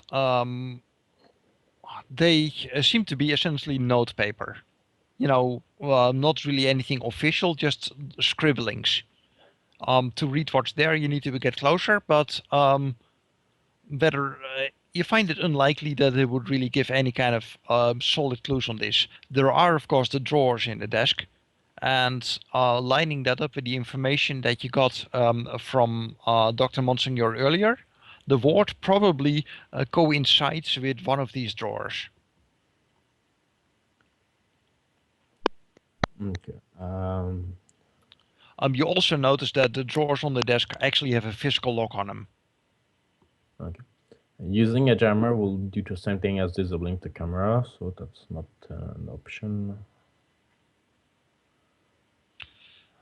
I really was hoping that I would have a Decker sign up for the run, but no such luck. We'll deal with what we have on hand. So far, you've been doing okay. It's just going a little slow. Do you want me to cast invisibility on myself, come in, and then just open the drawer? Yeah, I can help you get out without it. Yeah. Yeah, but if one of the drawers is locked, you'll need to pick it. Yeah, I can do that. Okay, so... Or you can. I mean, you can try and assist each other, but working on a lock together can be kind of tricky. There's only so much assist you can give there. Yeah, but the thing is, I won't be invisible if I go to the desk and try. Yeah, but if you're the better lockpicker, it may be more beneficial to actually make you invisible. It Yeah, could be. I'd be rolling 12 dice against the lock. Depending if I have, no, if I can use the auto picker, I roll 16. Yes, you would be able to. It's the right kind of lock for that. I can roll 16 dice. Yeah, so I'll go in and cast invisibility on you as well. Okay, you'll need to get to where we are to be in the blind spot. Mhm. Yep. Okay, so invisibility from gentleman. On himself, that is.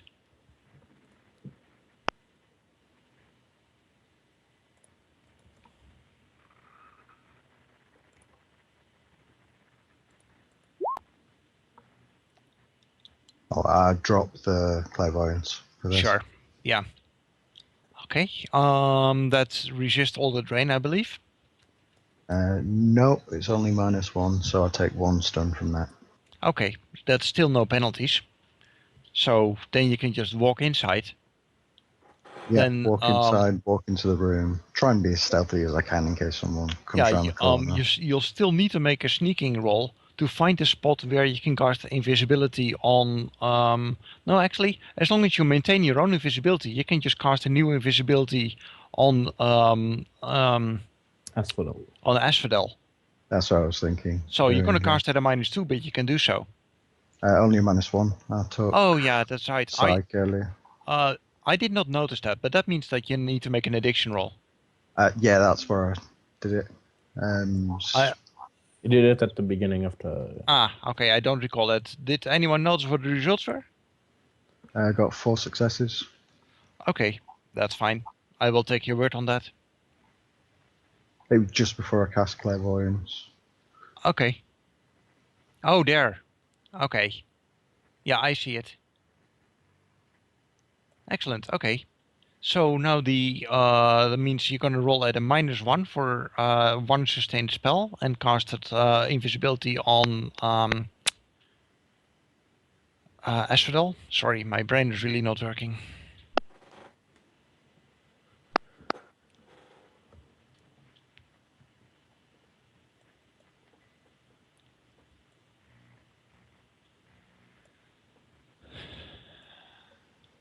Okay.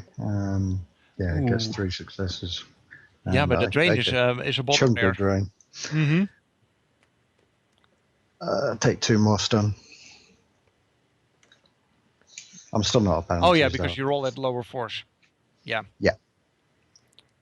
Okay, so now that I'm invisible, I'll go to the desk and search the drawers. Yep. Give me the lockpicking.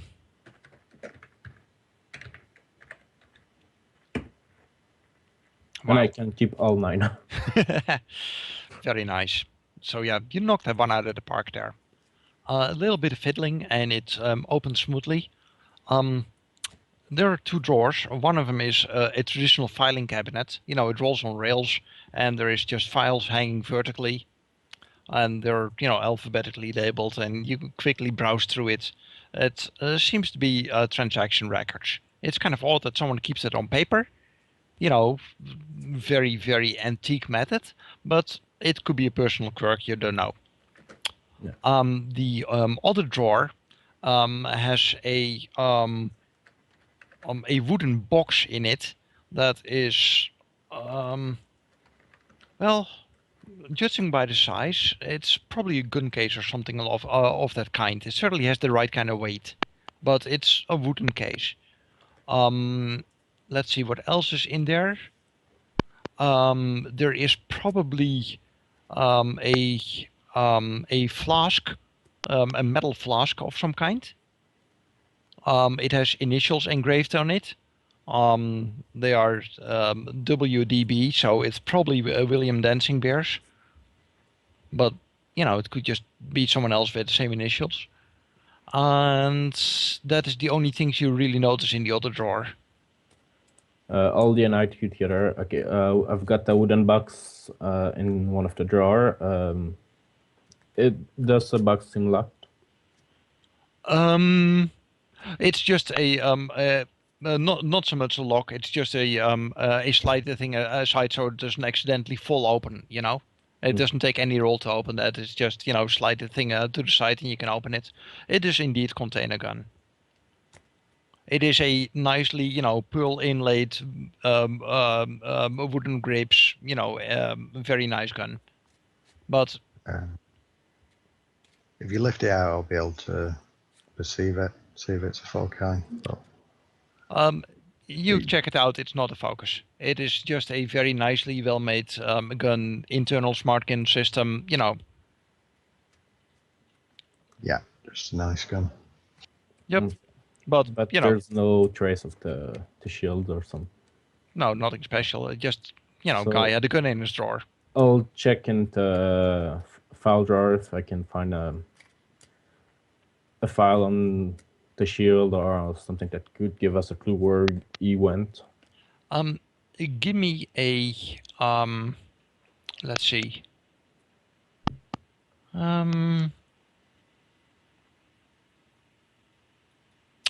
Yeah, I guess it's not a perception check, not visual, just a straight perception check. Can I help with that? I'm looking Yes, you primarily can. for where Dancing Bear's home is. Yeah, you can certainly roll for that. You can assist one another, let's put it that way. What is your dice pool for perception? Mine's 9. And mine's 7, so it might be better if I assist you.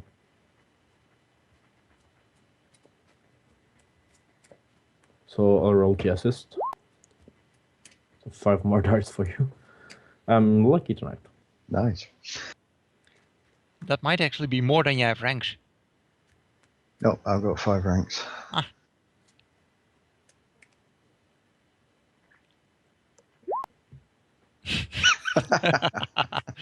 isn't that how it Isn't that sometimes always the goes? Yeah.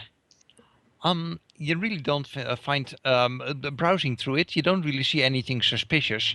There's definitely import-export records, including some dealings with the museum, but they all seem to have been commercial transactions. Services rendered, hourly payments. It looks like the guy initially had started working as a consultant by the hour for cases where the museum itself just did not have the expertise.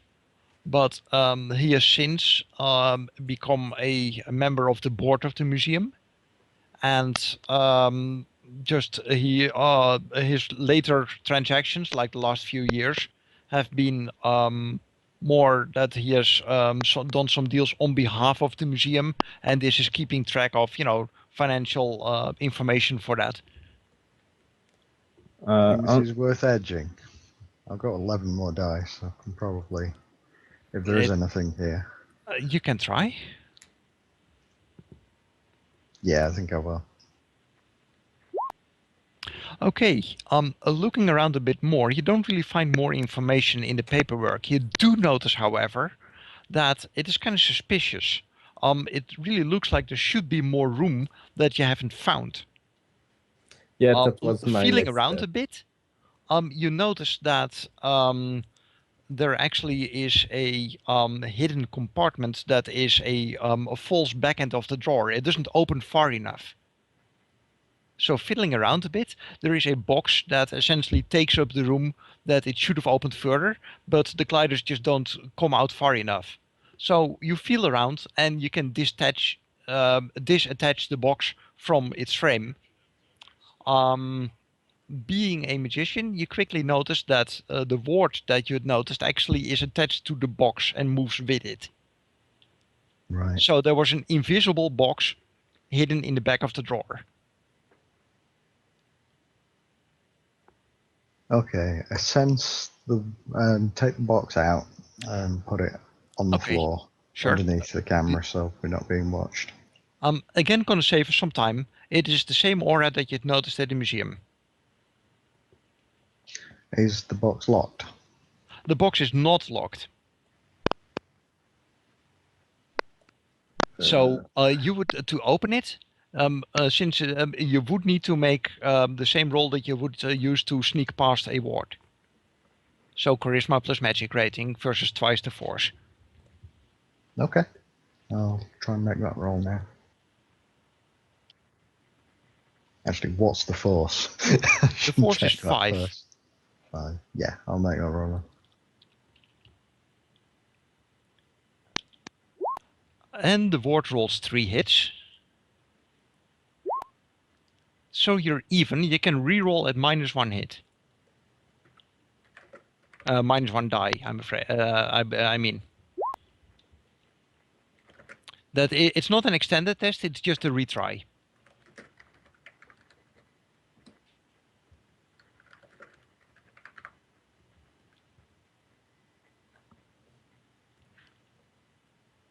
Oh, you got 2 hits on the retry, and no.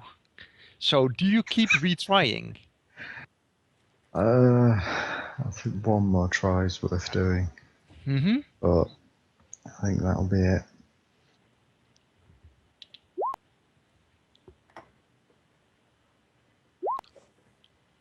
And you got it. So you open the invisible metal box. In it is a folded piece of paper that has handwritten notes on it. It says, it seems to be written in haste, by the way. It says, the order will be meeting at the old church tonight. And under that it has initials BR, but it seems that someone has, what do you call it? It's as if someone has been looking at letters and kind of redrawn them.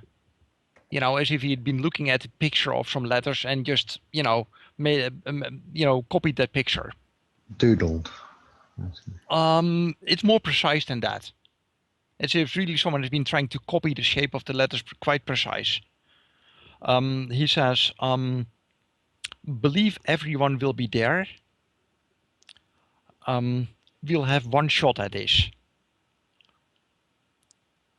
Not, and then some more technical notes that seem to involve magic. You can make your magic theory roll to make, heads or tails out of that. You have, let's see. Give me actually a roll against your, is English your native language? Yes. Okay. It is. Okay. Give me a roll, like intuition plus, let's see.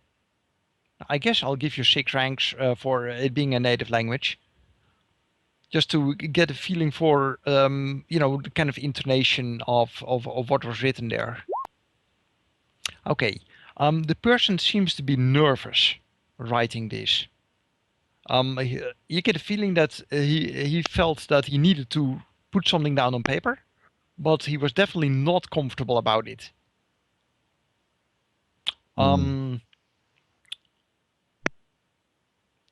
With the information in hand, what do you plan to do? There is no address there. There are some bits of information that may be significant. You don't know. Yeah, I was going to take a picture of the note, close the box again, and put it back where it went. Okay. And what do you do with the picture?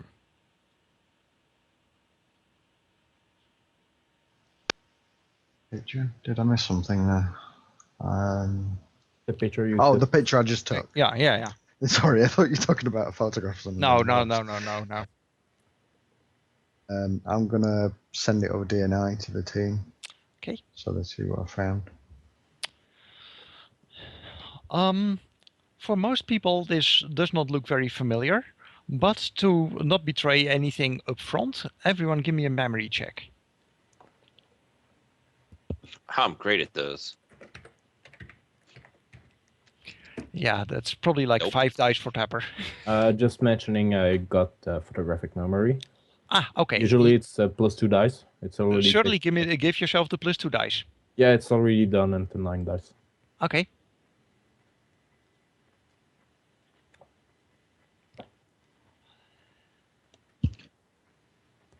Okay. Let's see. Wow, somebody's really smart.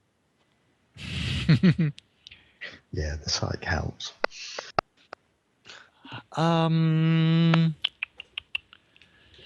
Give me a second. I'll need to send a message. Uh-oh.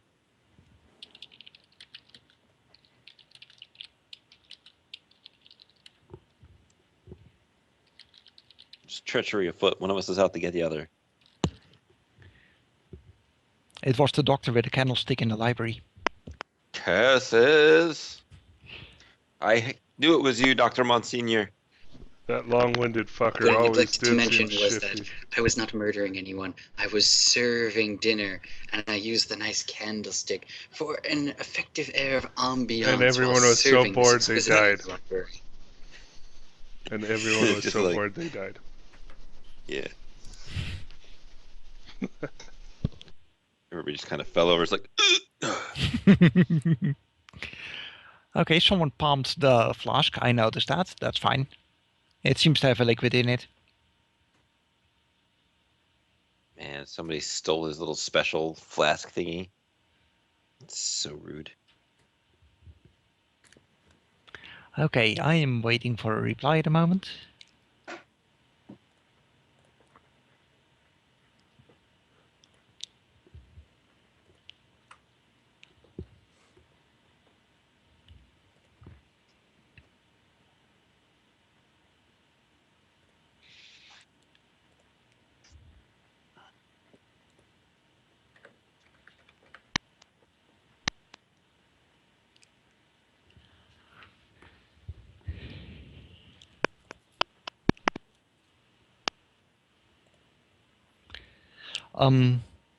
Does anyone have a hard limit for time, by the way? It's kind of good to know as a gem.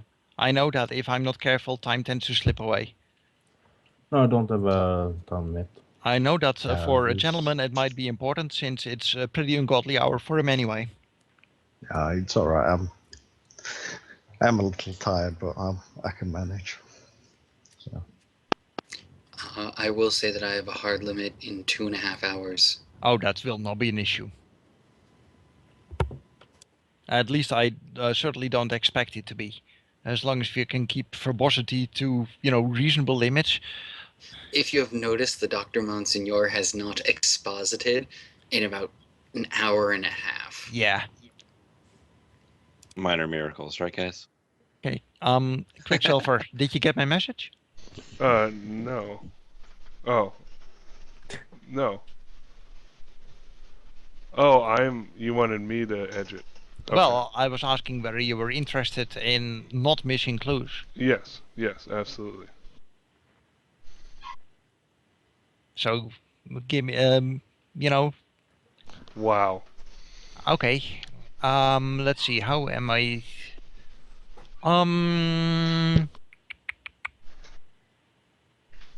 Well, you did spend an edge. Let's see. Actually, do you have Magpie as a contact? No. Okay, let me pull up your sheet for a moment, because that was kind of unexpected there. I knew there was something that... Let's see.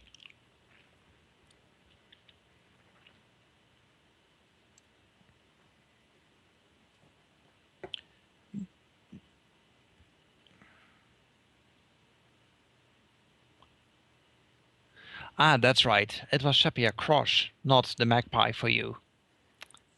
So you actually recognize the letters that the guy had drawn there, the BR.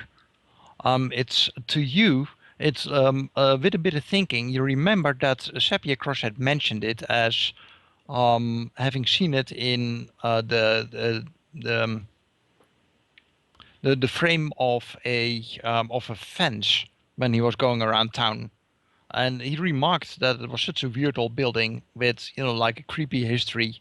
But it was abandoned as far as he knew, and you kind of shrugged it off as being unimportant at the time. But now you think about it, that is kind of suspicious that the letters really look very much the same. And you do recall where that was. And thinking about it a bit more closely, remember when you went on the first run in this series, but the restaurant where you guys were meeting, Yeah. that you were passing a mansion. That mansion, these letters were actually the letters, the initials in the fence of that mansion, just on the other side of the road from the restaurant. I sensed that place. You did. So I thought it was creepy. Does it match the signature? Does anything on it match the signature of this troll? The piece of not paper troll, itself does not have a signature. So, Okay. it's not like this is like some kind of magical rune. No, I was thinking we've seen the signature of Dancing Bear in his Oh. wards. No, you probably wouldn't think so now. And no, there is no signature on his scribbled notes, especially not scribbled in a hurry. He did not annotate his notes, sadly. No, I was thinking that the sensing of the building I did when we were at the restaurant. Mm-hmm. Did that have any? Yeah, I understood what you meant. All right, But fair enough. no, you did not pick up what in retrospect might have been a Dancing Bear's signature at the time. So, No problem. Quicksilver recognizes the lettering here on this note, and sticking heads together with gentlemen, you figure out that was that mansion at the time. That's how very odd. And now, I mean, looking at the note, it is he was talking about that old church. I guess that might be a mansion. It may have been an old church. You can't be sure, but it's the lead that you have, All right, I say Something to we check out. yeah, get out of here and check that out. It certainly had an old vibe at the time. Well, yeah, that's why what's we this? sensed it and Mm-hmm. didn't really want to get close to it. Yeah. Is Quicksilver's in the building as well, isn't he? She. Just hidden, yeah. Yeah, he's kind of hiding from the camera at the moment. Give me a sec. I'll cast invisibility on you again. I could probably get out pretty quick with just sneak. Or if you want to cast invisibility and Sneaking doesn't take fatigue. Sorry, stun. yeah.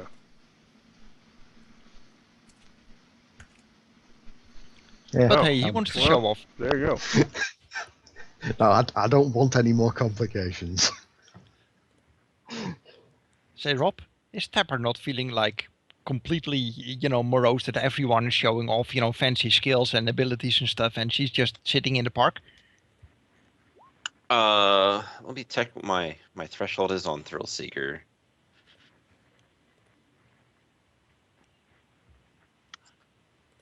Well, right now, given as she doesn't have any of her stuff on her, and Thrill Seeker only requires a Composure 2 test, and I thankfully hit that, she is probably entertaining herself by drawing on the gentleman. No, I'm Okay. there physically this time. I wouldn't have Oh shit, that's right, you didn't project. Alright, I'm rooting through your car then. It's kind of like... It's a bike. Well, the two of you can figure out whether Gentleman's Bike has any secrets that he doesn't want to spread. That could be an engaging conversation, no doubt.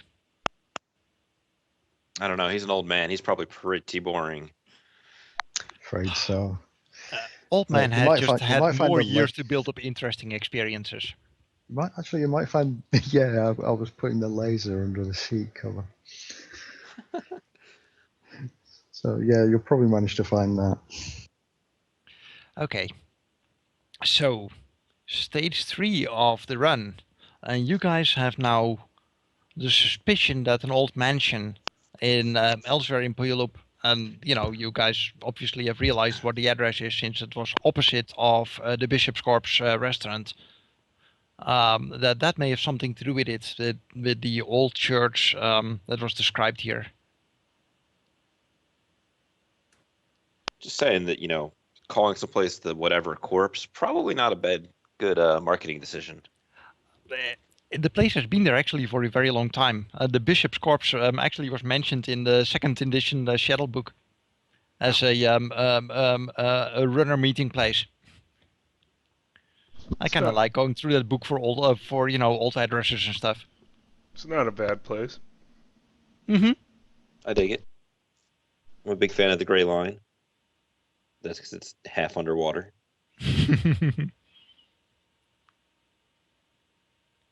Yeah, I would imagine that Quicksilver is not really comfortable having, spells cast on her and having to walk around with that. Yeah, as soon as we're out and away from the direct sight of the camera, I'll drop the invisibility on everyone. In fact, it is always a possibility to volunteer to resist a spell. Oh, yeah.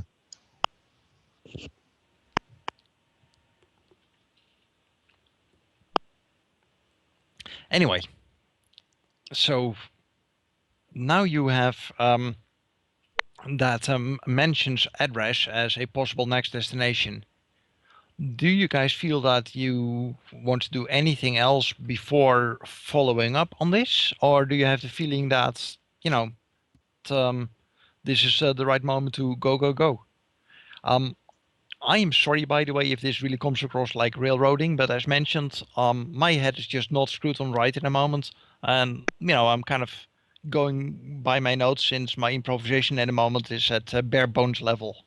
I really apologize. My usual attempt at smoothness is just not at home. Don't worry about it.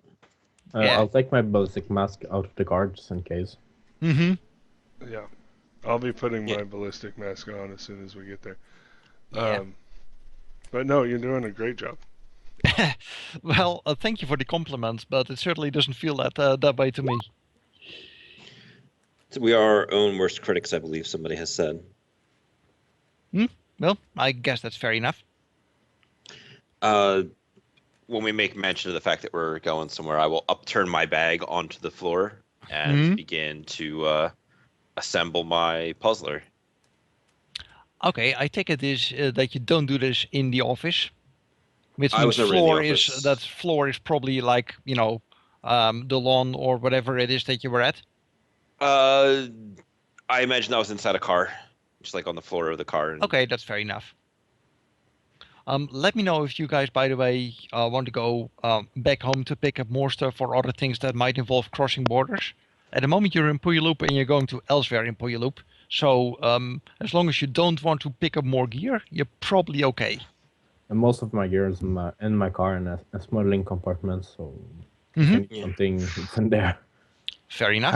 How urgent do we think this is in terms of time? I could use an hour's nap, but I don't need it as such. I'll drive there and see how bad it is. Maybe just wait for him. You know that the piece of paper was scribbled probably earlier this same day. Since, it really looked like it was written in a hurry and that the office was used earlier in the day. You find it kind of unlikely that, something in a hurry like this was written earlier today with the shield having disappeared, all at roughly the same time. You don't think it was a different occasion. So it was written in a hurry earlier today, then the guy left and he hasn't been back here since. How much of a hurry that implies? Hard to say. He's been gone for probably more than an hour, but you don't know how much more. It's too urgent to just take an hour out. I'll put on my respirator. What is the duration of the psyche, actually? 9 hours. Okay. Wow, that stuff lasts forever. Yeah, it's 12 hours minus body. Wow. And given how good it is, it's a small miracle that not all mages are addicts. Absolutely. Well, I was going to say the fact that while it's good, it's also highly addictive. Drugs are bad, Kai. It's not actually that bad. I mean, it is like 6 addictive, with but threshold 2. You're talking yeah, about that's someone, fairly low. who is used to opium dens, and by those standards, this is not too addictive. Yeah.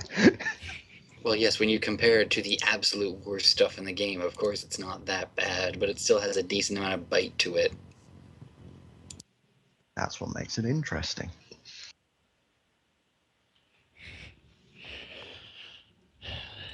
Right, Okay. so I got off here for about 12 down bad guys. Shouldn't need that much. Okay, so you have available a Ford America, a Jackrabbit, and a bike, I believe, right? I think Yeah. 2 bikes. Mm-hmm. Two bikes. 2 bikes. Got you. So one person needs to ride piggyback with someone else, but other than that, you're good. Yeah, I'm more than willing to have someone ride piggyback. The question is, with whom do you want to ride? Because for my car is with Dr. Monsignor. So nobody wants to ride with Dr. Monsignor. The Jackrabbit is rather small, but you could probably fit a child inside. Jackrabbit is a 2-seater, so. Oh, it is? Okay. Yeah. Dr. Monsignor's Americar has 3 extra seats waiting for anyone who wishes to have a lovely conversation with him. We're good. Of course, 2 of those 3 extra seats are filled with hot air. I prefer to think that 2 of those extra 3 seats are filled with his ego. Well played, sir. So, Tapper, do you want a lift? Yeah, I can just jump on the back of your bike.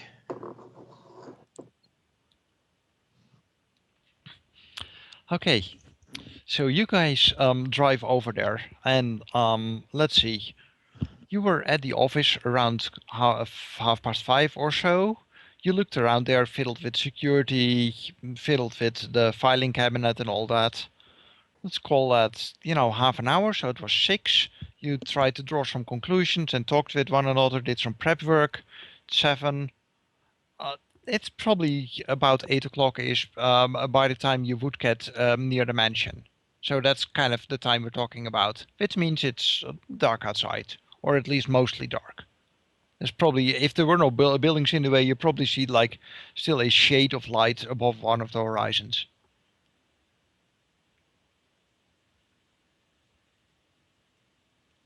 Okay. Just saying, low light penalties and all that. Because street lights are not really things that they keep very good track of in Puyallup. Even in, the better areas of Puyallup. I have low light vision on my mask. So it's not a problem. As do I.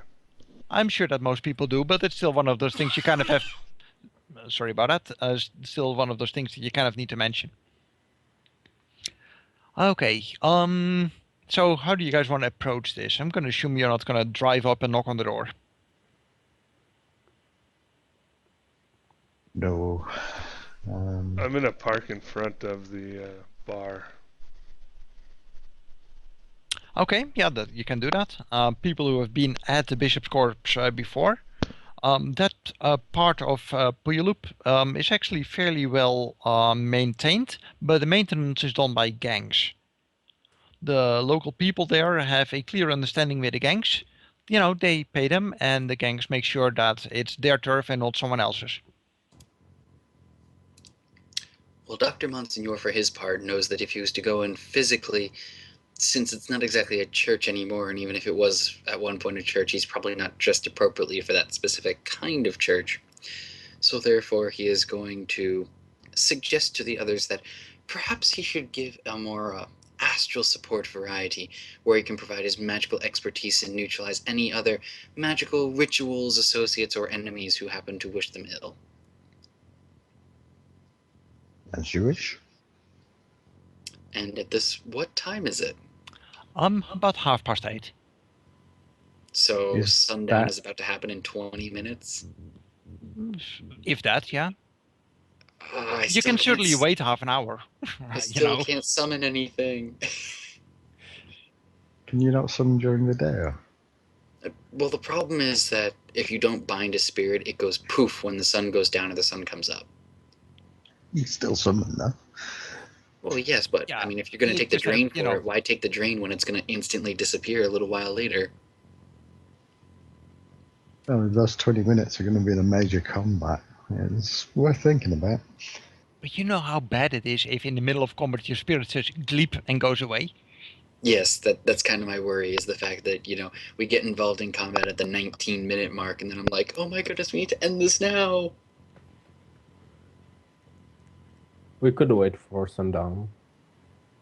Well, the other issue is that if they're casting a ritual, they may need sundown in order to cast it. I was going to say, it may well be timed to hit sundown. I hate to say it, but I think I'm just going to have to not bring a spirit in. I will cast improved reflexes on myself so that I can make sure to be up and at 'em with the rest of the people, but I will wait to summon the spirit until we actually get confirmation that we're getting close. That way I don't waste the drain. So let me cast that improved reflexes on myself right now. Force 4.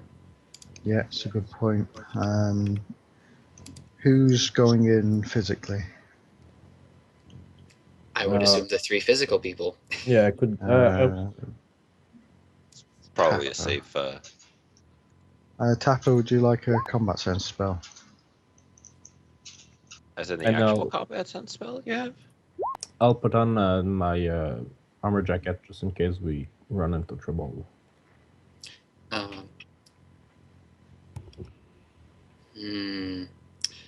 Dr. Monsignor, actually, before he goes and projects, but after casting this spell, he will turn to Asphodel and say, I could give you a little bit of a benefit inside of combat to ensure that your reflexes are at their honed perfection, but such a thing would carry some, well, shall we say, burden to me in order to ensure that you are functioning at your absolute best. Do you think that such a trade-off would be viable for your interests? Out of game, you're asking if you want to cast improve reflexes on me. He's willing to cast it on you, but he'd rather not if you don't need it, because he's going to take a -2 to But everything if he does. it doesn't. It won't work on me because I have already improved reflexes. The added power and doesn't stack with. See, this is why it's good to know. Okay. Never mind. Quicksilver has not exactly been chatty, and Tapper has been, Yes. shall we say, precocious, so they're not getting the offer, and Gentleman has his own abilities, so that's that, I guess. I'll maintain that one with a focus on myself.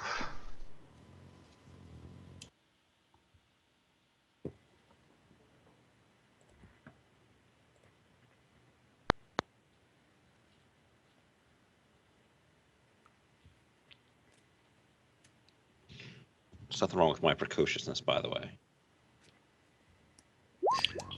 But the issue is that there's so much that your elders can teach you, so many life Maintain that with lessons a you can focus learn as without well. suffering through them first. Did you catch that, Tapper? You got combat sense with 4 successes. Woohoo! Make a little note of that. Okay. But in the astral, Dr. Monsignor will fall in behind the 4 of you, and he will wait for you to lead the way, because he can't directly communicate with you right now, so he's just going to follow you. See, this is one of the few cases where a mind net is actually a good thing.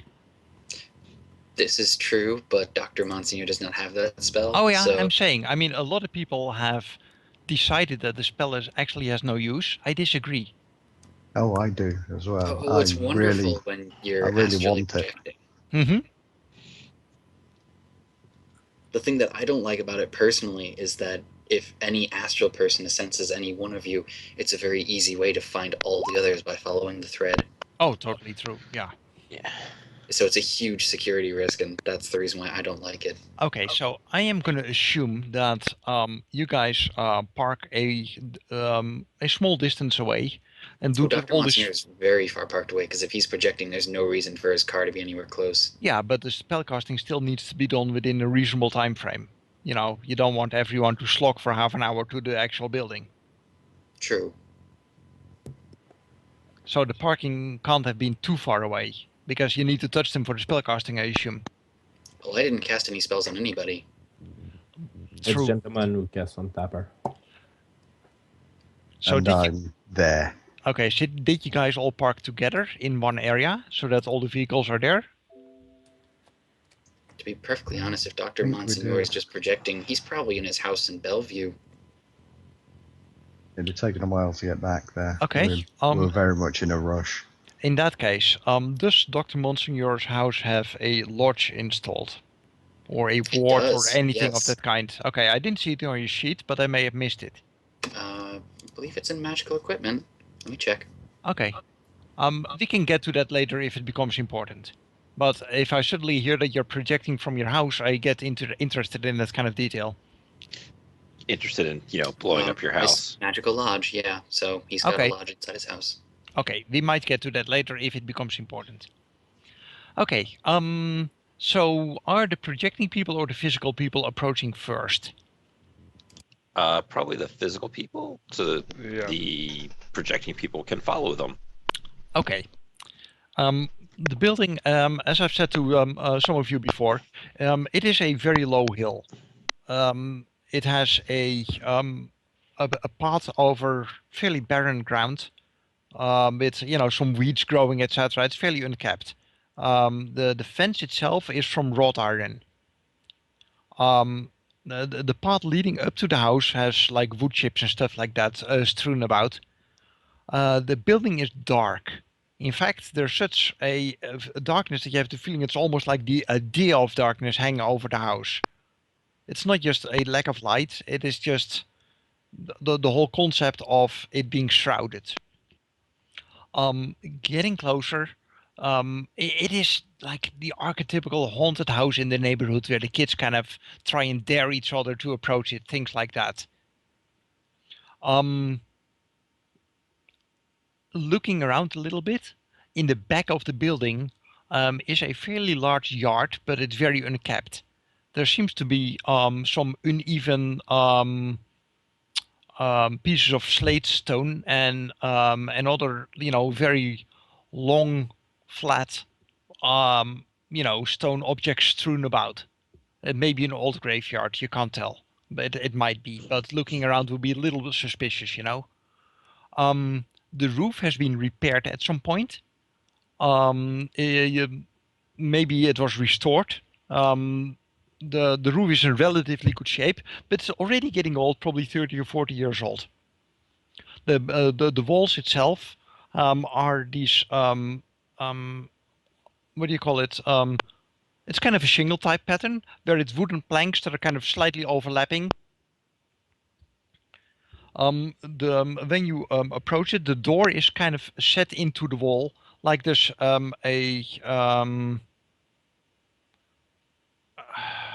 again, grasping for words. Sorry, Fibro is not good for my ability to always translate my thoughts very well into my words. It's as if there's like a little cubicle where the roof is overhanging the door. The door's set like 2 steps into the building itself, like a little tiny hallway on the outside. There's no light. Again, the door itself is wood, with inlaid of a different kind of wood, and it has this framework again of wrought iron in front of it, like spiraling vine type patterns on the door. A little glass window, probably leaded glass of some kind, and inside again you don't really see anything. There seems to be a very primitive lock on the door, probably an old style tumbler lock. You put the key in it, you turn it, and the door opens. I believe we approach in a manner befitting the appropriate sneak dice. That certainly is possible. Sneaking would probably involve hiding from people in the street, since you do occasionally see gangers patrolling here. They're not too obvious, but since they have matching jackets and walking around with shotguns and things like that, it's pretty clear that they keep an eye on the neighborhood here. How they feel about you approaching the building, you don't know, but safety first, so sneaking rolls is certainly in order.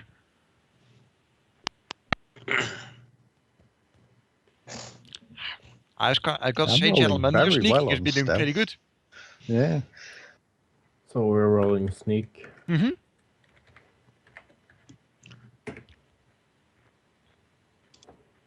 So gentleman is coming in on the physical plane, right?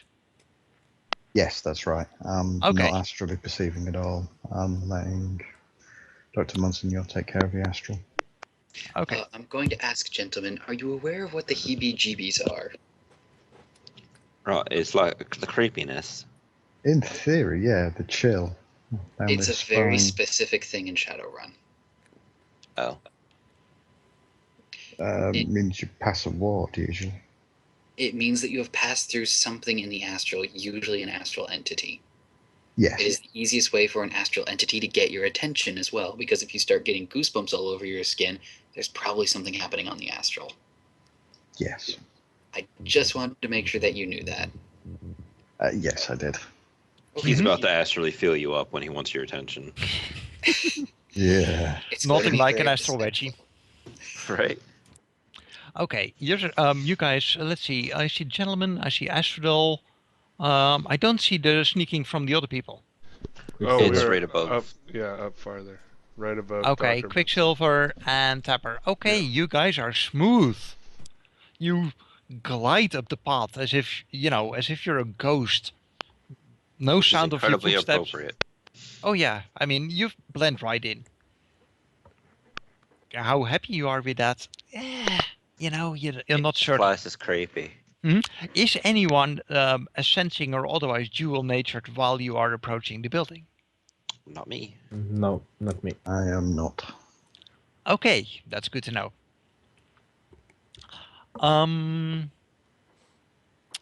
Okay, so you are approaching the door, and you are now, at the point where you're under the edge of the roof, under the eaves of the roof, and in front of you is like 2 steps to the door, and it is just about pitch dark here. Just the vague light of the odd street light that is still working just does not get here because the roof and the walls block all of it. So you let your eyes get used to the darkness here a little bit, and you have the feeling that out of the darkness there is a pair of red eyes looking back at you from the, roughly the point where the door should be.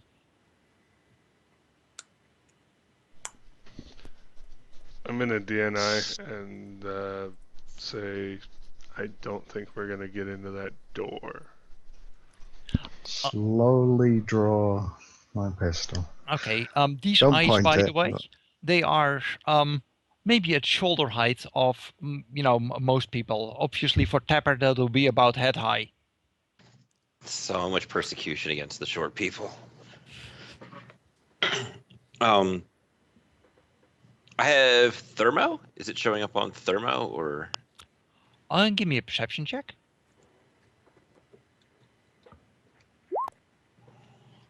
You certainly have the feeling that that there is a being there. You have a faint sense of an outline, but you can't quite make it out. It's as if, almost as if someone is looking. I mean, for one thing, to your perception, where the eyes are is where the door should be. So it's really hard to make anyone out if there is anyone there to begin with, because you don't think that the door is open at the moment.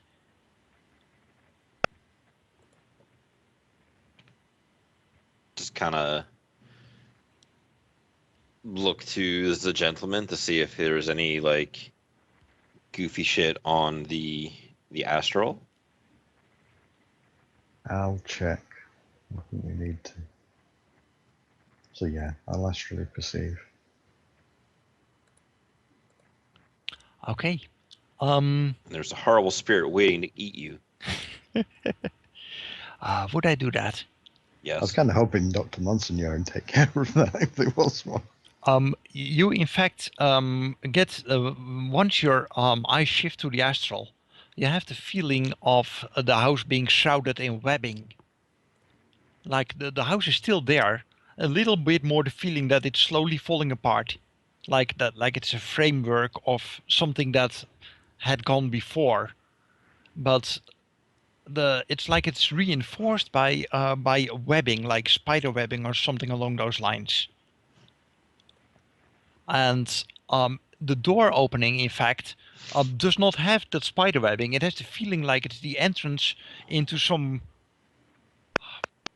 primordial hole in in the area, like the house is some kind of the entrance to a cave or something like that. You know, you're standing at the entrance, and from the depths of the cave, you see these red eyes, you know, glaring at you, and all around you is just at the edges of your perception. You see the webbing, which kind of reinforces the structure, and there's definite just very faint at the edge of your hearing. You hear a very faint drumming, very softly, and listening a bit closer, like a tiny pitter patter of feet.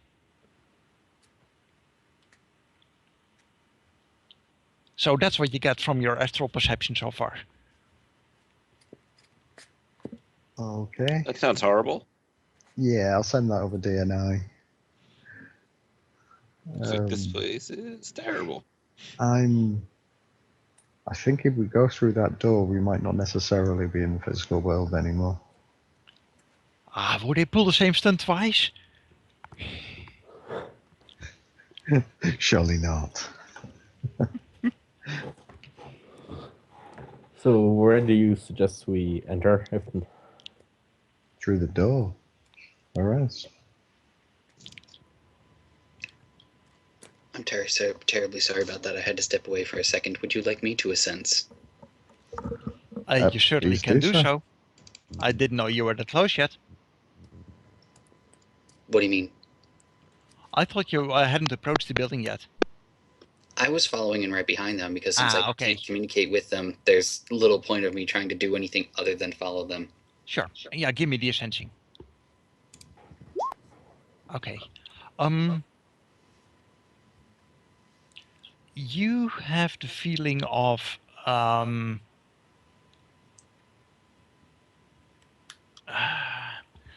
there is a sense to you of dedication, but it's alien to you. Like a purpose that is at odds with your own. But it is very sincere. And you also have the feeling of as if it's fenced in. Interesting. Could I attempt to roll academic thaumatology to attempt to identify if there are any sort of traditions that might employ such a sense? Because clearly it's not within my own purview, but do I have knowledge of anything that might be the antithesis? A perfectly appropriate roll. I was rather Actually, happy to see that. You make a good point, actually. I've got magical threats as well. Could I roll that to see if I can make any sense? You can certainly roll magical threats. And what was the last one? Sorry? Okay. Oh, that roll I just did? Oh, that was your thaumatology, right? Yes. Okay. And magical threats from gentlemen?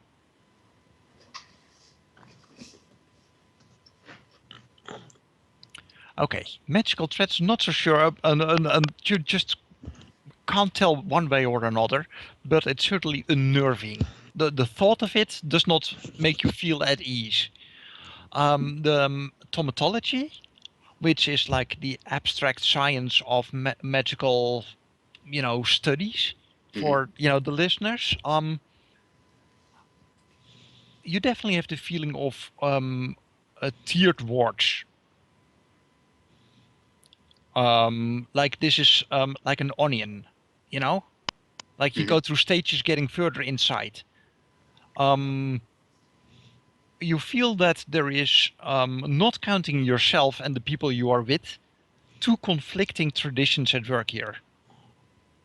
Neither of them is one you're intimately familiar with. I got a good idea of what they're doing here. So, Dr. Monsignor, oh, sorry. You have the feeling that in a distant past, there have been people trying to change the nature of this building, but that it failed. And that's about the extent of what you get. Fair enough. So at this point, Dr. Monsignor, thinking that he has stumbled upon a good chunk of information that the rest of the party should know about, he will start to pass through gentlemen. He will, however, keep the passing through to the torso area and nowhere else. You don't need to do that. I was astrally perceiving to Oh, there you go. Okay. So check Dr. things. Monsignor will relay the information that he just deducted, and then he will add to it. I believe that there's two things that we should be perhaps keeping in mind. First, I believe that there's going to be some kind of magical malaise that we are going to have to sift through, and it is only going to become more pronounced as we go in deeper. It may become uncomfortable for you. The second is that I believe that they are attempting to corrupt the item in question, turn it into something which is not actually, from one form into a darker form. That is why they have all gathered here together, to attempt to effect this change. To what exactly, I do not know, but I fear that their purposes are purely sinister at this point. I'd be inclined to agree. Just the general appearance of this place. There's some dark magic being done there. Could you do one me favor for me? Could you check your watch? What time is it? What kind of watch do you have? Fob watch. A what? Fob watch. That, you know, chain, pocket circular watch. thing. Okay, Flicker, got it. pocket watch. Okay. It says it's midnight, in fact. Or close enough to not to matter, you know, maybe 2 minutes to midnight. Something like that. Okay, time just jumped. Do you tell Dr. Monsignor this? Yes, sorry, that was in character. Time just jumped. It's midnight. Nearly. He looks momentarily surprised for a second. He says, "Are you absolutely certain? Is it the magic of this place simply playing havoc with your technology, or have we really lost that much time?" How do you suggest telling? Well, why don't you ask the others? What time does everyone think it is? You guys start to check and you notice that your comlinks stopped working. In fact, your comlinks are bricked. That's interesting. The one that you most recently used, that is. Yeah. Wow. Can be repaired, of course, but, you know.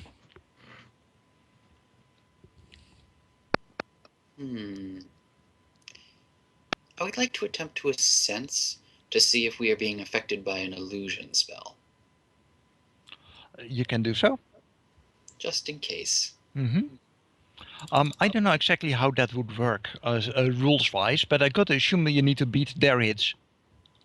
So essentially what it is that my sensing check has to beat their net hits. Yep. If I do, I see the spell. If I don't, I believe there's no illusion.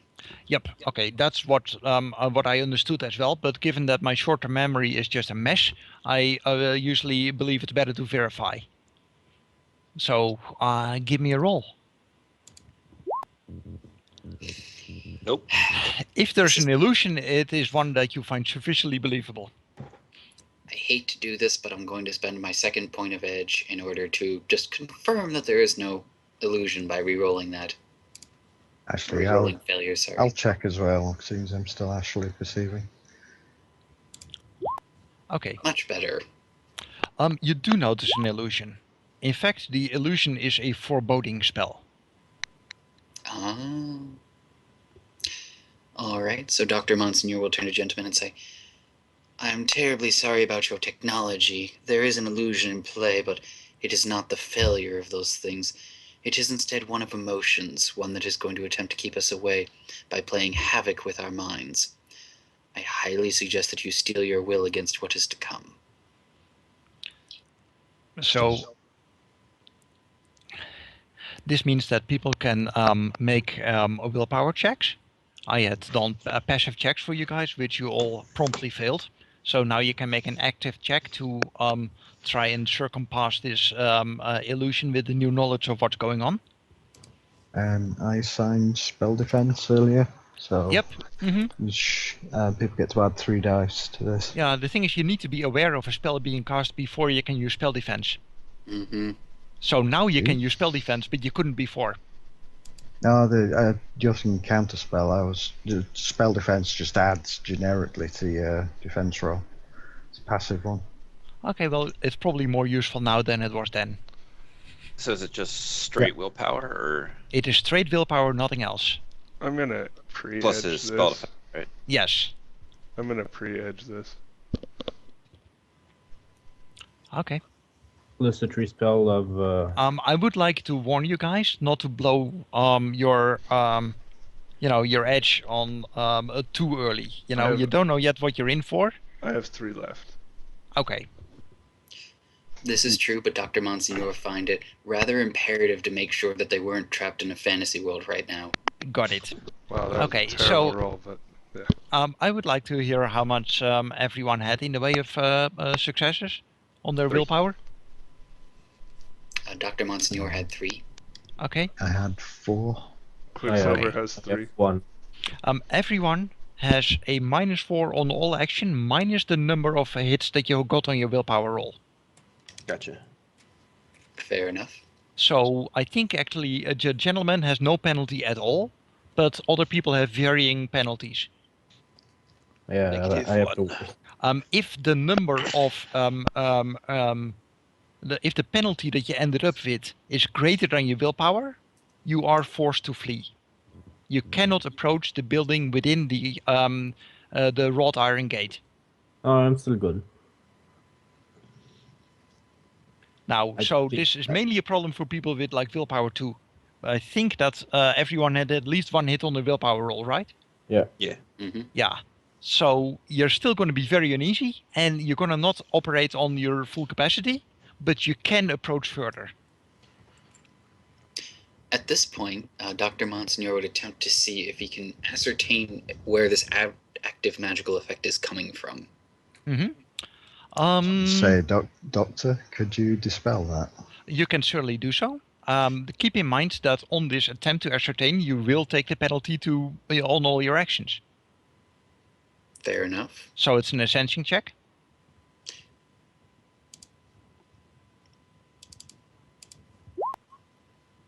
Okay.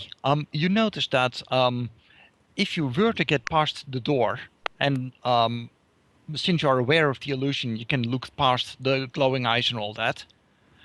This used to be an old, fairly small church, and on the level floor there is in the back a stage with a small altar, and this illusion is anchored on that altar. There is a staircase going down from the sacristy, and you feel that's where the drumming, etc., is coming from. So Dr. Monsignor will turn to gentleman and say, I can attempt to do so, but if I do, that will tip off whoever set this ward.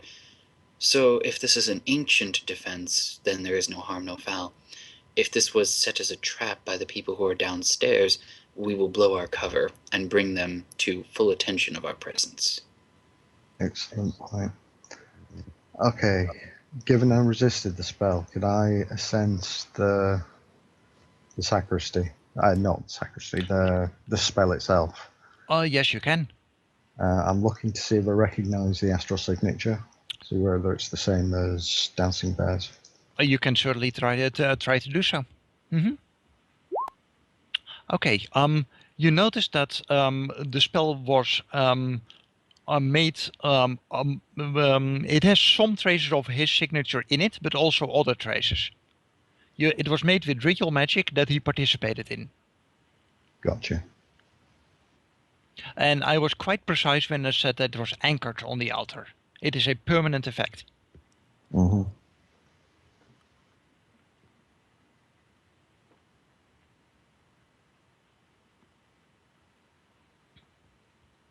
Yeah, we'd alert the ritual team downstairs. How badly messed up is everyone? I'm only taking -1, and I can shrug that.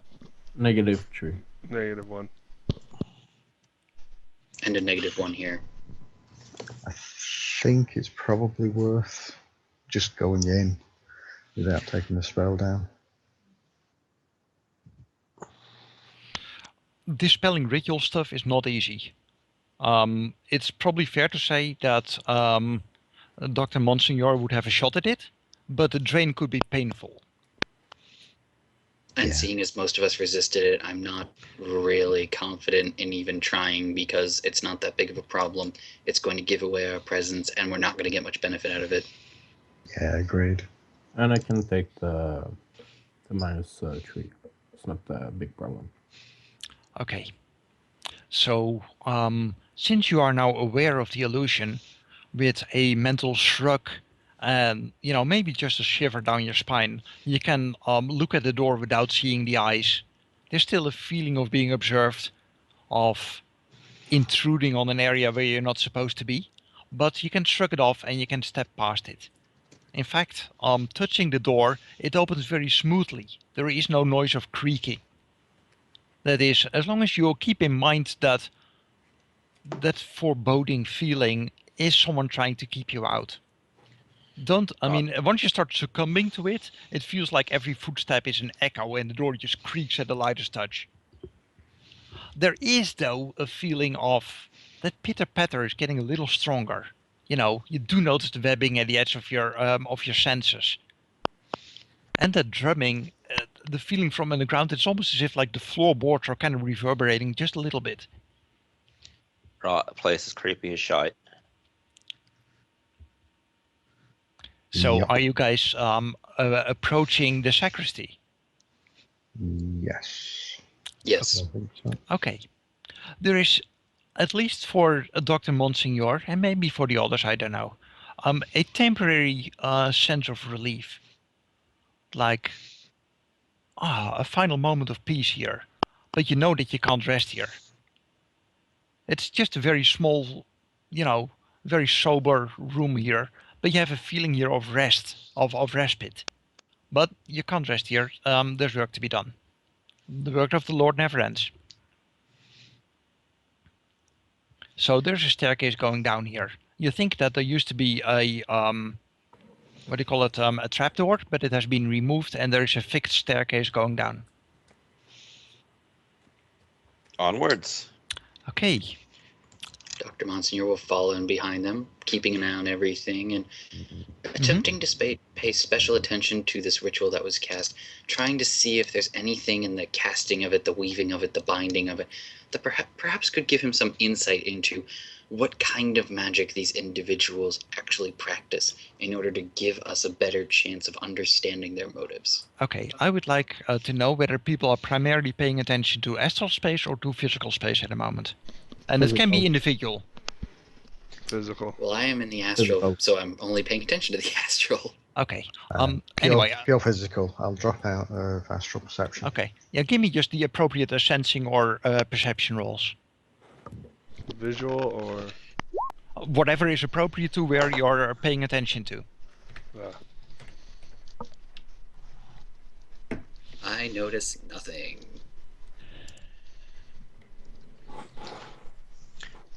In case it becomes relevant, is there a background count I need to keep in mind? Not yet. Do we really see that Asphodel's perception is 4 dice? Oh, that's including the penalty. Got Yeah, it. the -3. Yeah. Usually that's- it's 7. Mm-hmm. Okay, 7 hits for gentlemen. Wow. I get to keep all those too. And you were paying attention to physical space. Okay, Yes. gentlemen, Pure physical. you notice something quite odd. You know that the webbing that you noticed seemed initially to be an astral thing, something part of the illusion. But you do notice, slipping along some of the old wooden beams supporting the roof here, a spider walking along. And the spider seems to be quite precise in its motions. It kind of walks overhead, and just as it is about ready to drop on Asphodel, you notice it, and there's something very odd about it. This spider seems to be purposeful. It's also rather large. It's, you know, maybe the size of the palm of your hand. I shoot the spider. Okay, I wish I had Okay. something other than stick and shock, laddie. that's fine. Okay, we are now in initiative, and you actually have a surprise round on the spider. So let's do that first, because maybe the rest is not needed. Who knows? Is your I gun also silenced, got by the way? 5 or I also Yes, got it 5 is. successes in Yeah, but sight. 5 was actually not enough. Oh, okay. Okay. It was really not easy. But there was a chance, so, you know, I'm fair. What penalties, mate, for low light and etc.? Oh, it is dark here. So you need actually, let me look up the table for you, or unless someone has it at hand or knows it off the top of their head. I want to say low light is 3. No, the but low light is not enough here. You're essentially underground, with no light from outside coming in. Oh, I should have well, mentioned, but Uh, again, you know, I'm forgetting details It and would just be dim light or total darkness. it is. Let's see. It's probably dim light. There is a Minus faint 3. light coming from downstairs, but it's very, very faint. Dim light is a -3. Okay. And of course, you can try and shift that columns if you have the appropriate gear. Yep, I don't, unfortunately.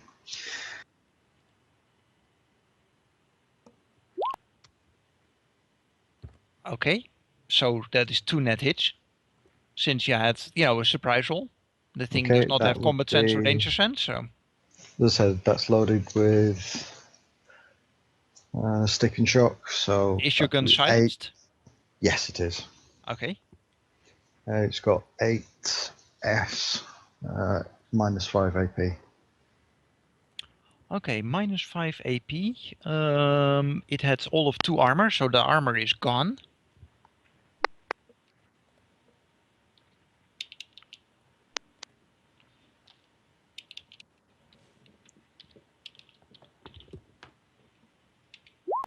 Okay, no soaks whatsoever. So how much damage did you do? 8 stun. Okay, the spider drops very dead. You don't have a lot of boxes with body 1. nope. No, you don't. So one spider drops down. At this point, Monsignor noticed that the spider was actually dual-natured.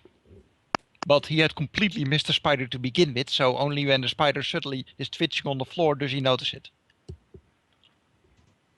Well, that's disconcerting, but like usual, Dr. Vance's Monsignor completely manages to miss the combat entirely until it's over. Also, Asphodel, you looked out there with your allergy against insect bites, since I really was planning to have spiders count as insects. Yeah, no, it's okay. More negative modifiers. I mean, that could have been really, really quite ugly. Yeah. But hey, 7 hits on the perception check, you know, why not? So, was the gun silenced? I'm afraid that I missed. Yes, it is silence. Okay, so that means there is a perception check to notice it.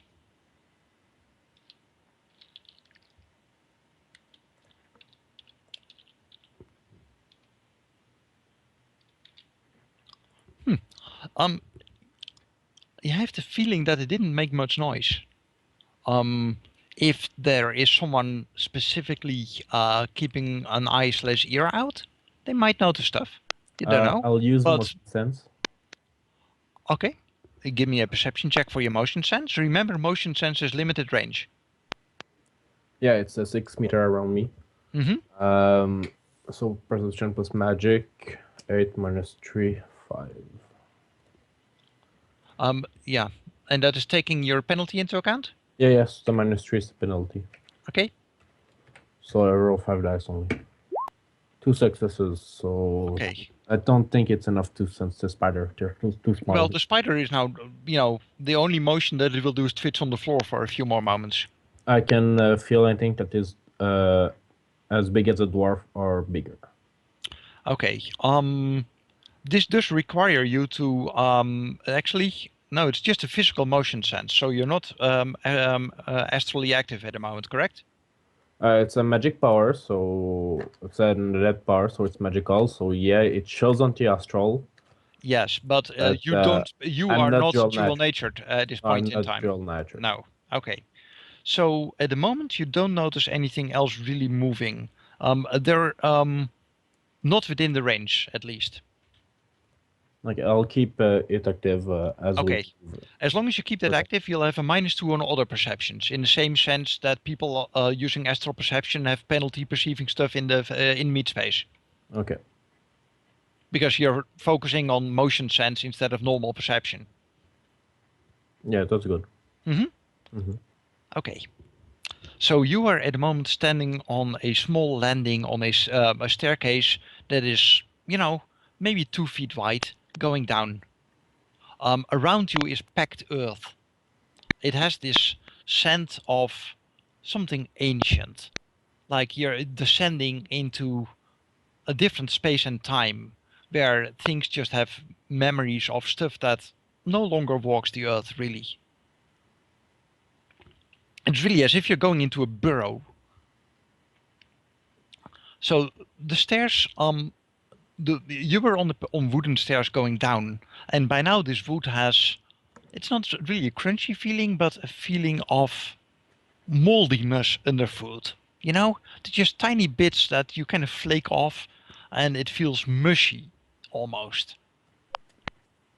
And it's getting very dark. There's a faint shimmer of some kind of green light further down, but you can't see it since it's around the corner.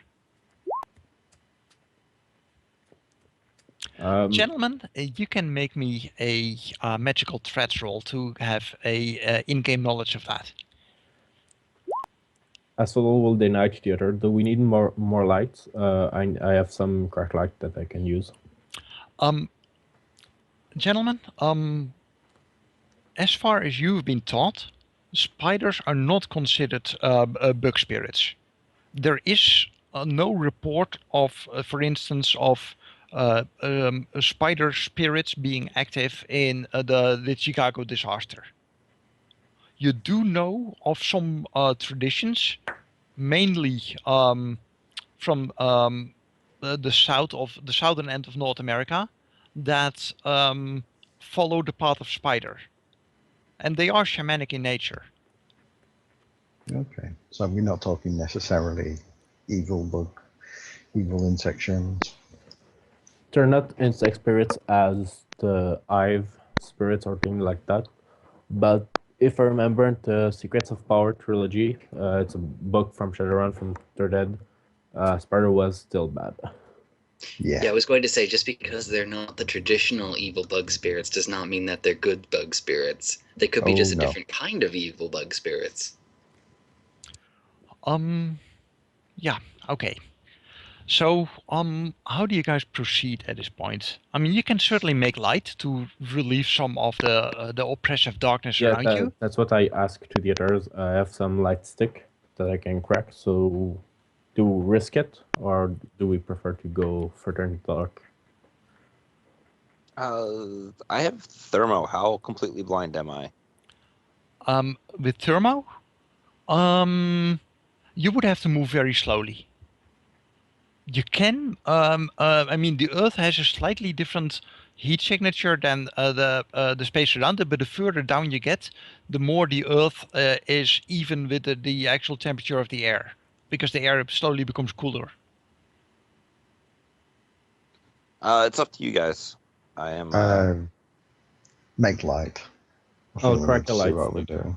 Okay, and if I'm correct, Dr. Monsignor is still looking on the astral, correct? Yep, he is not going to waste any energy manifesting because there's no point. Okay, give me a sensing check, please. All right. I really like 3 successes today. Huh. Well, let me see. That's interesting. You, when you approach the corner here, where the wooden stairs, turn 90 degrees to your left and go further down, you notice on the walls, which are, as I said, packed earth. It's all, but it's as if someone used chalk or something similar to write a pattern into the earth. And the rest of the people doesn't seem to notice this, but you notice it. It seems to write something that you just can't make out, but it certainly has a sense of active magic to it. Out of character, I know exactly what's happening. In character, I'm going to roll a composure check to see if Dr. Monsignor can resist the temptation that is unindulged curiosity. I'm going to throw this composure check at 4. I mean, is your compulsion to throw Trapper ahead of you? Tapper ahead of you? Here, it's exciting. But no, he wants to know the secrets. He doesn't want to share the secrets. So... Oh, damn. Okay, well, no fun funs today. Dr. Monsignor remembers that he was specifically cautioned against attempting to chase down the rabbit hole that is strange writing on surfaces, so he will make note of it. The next time that gentleman decides to check the astral, he will inform gentlemen of the fact that they are getting close to the artifact. Other than that, he will simply do his best to ignore it. And he's going to guess that if there is some sort of greater illusion spell going on to mess with the time, most likely it is still past 8:50 at this point. So therefore it is safe for him to summon a spirit, assuming there is no background count. So, on approaching that, are you staying behind the rest of the group? You know, more or less? Depends. How quickly were they moving towards and past this writing? They have not been past it yet. They're, a pace or two away from it.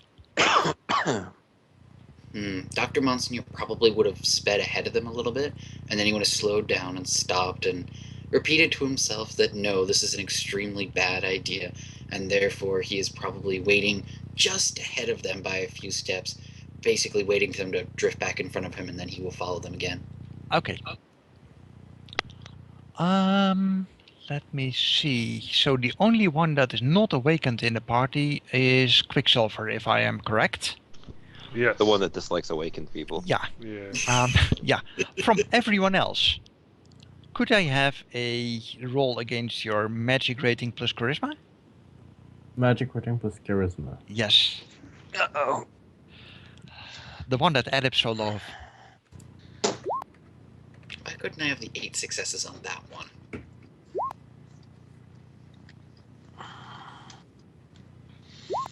Three. Okay. So all of you.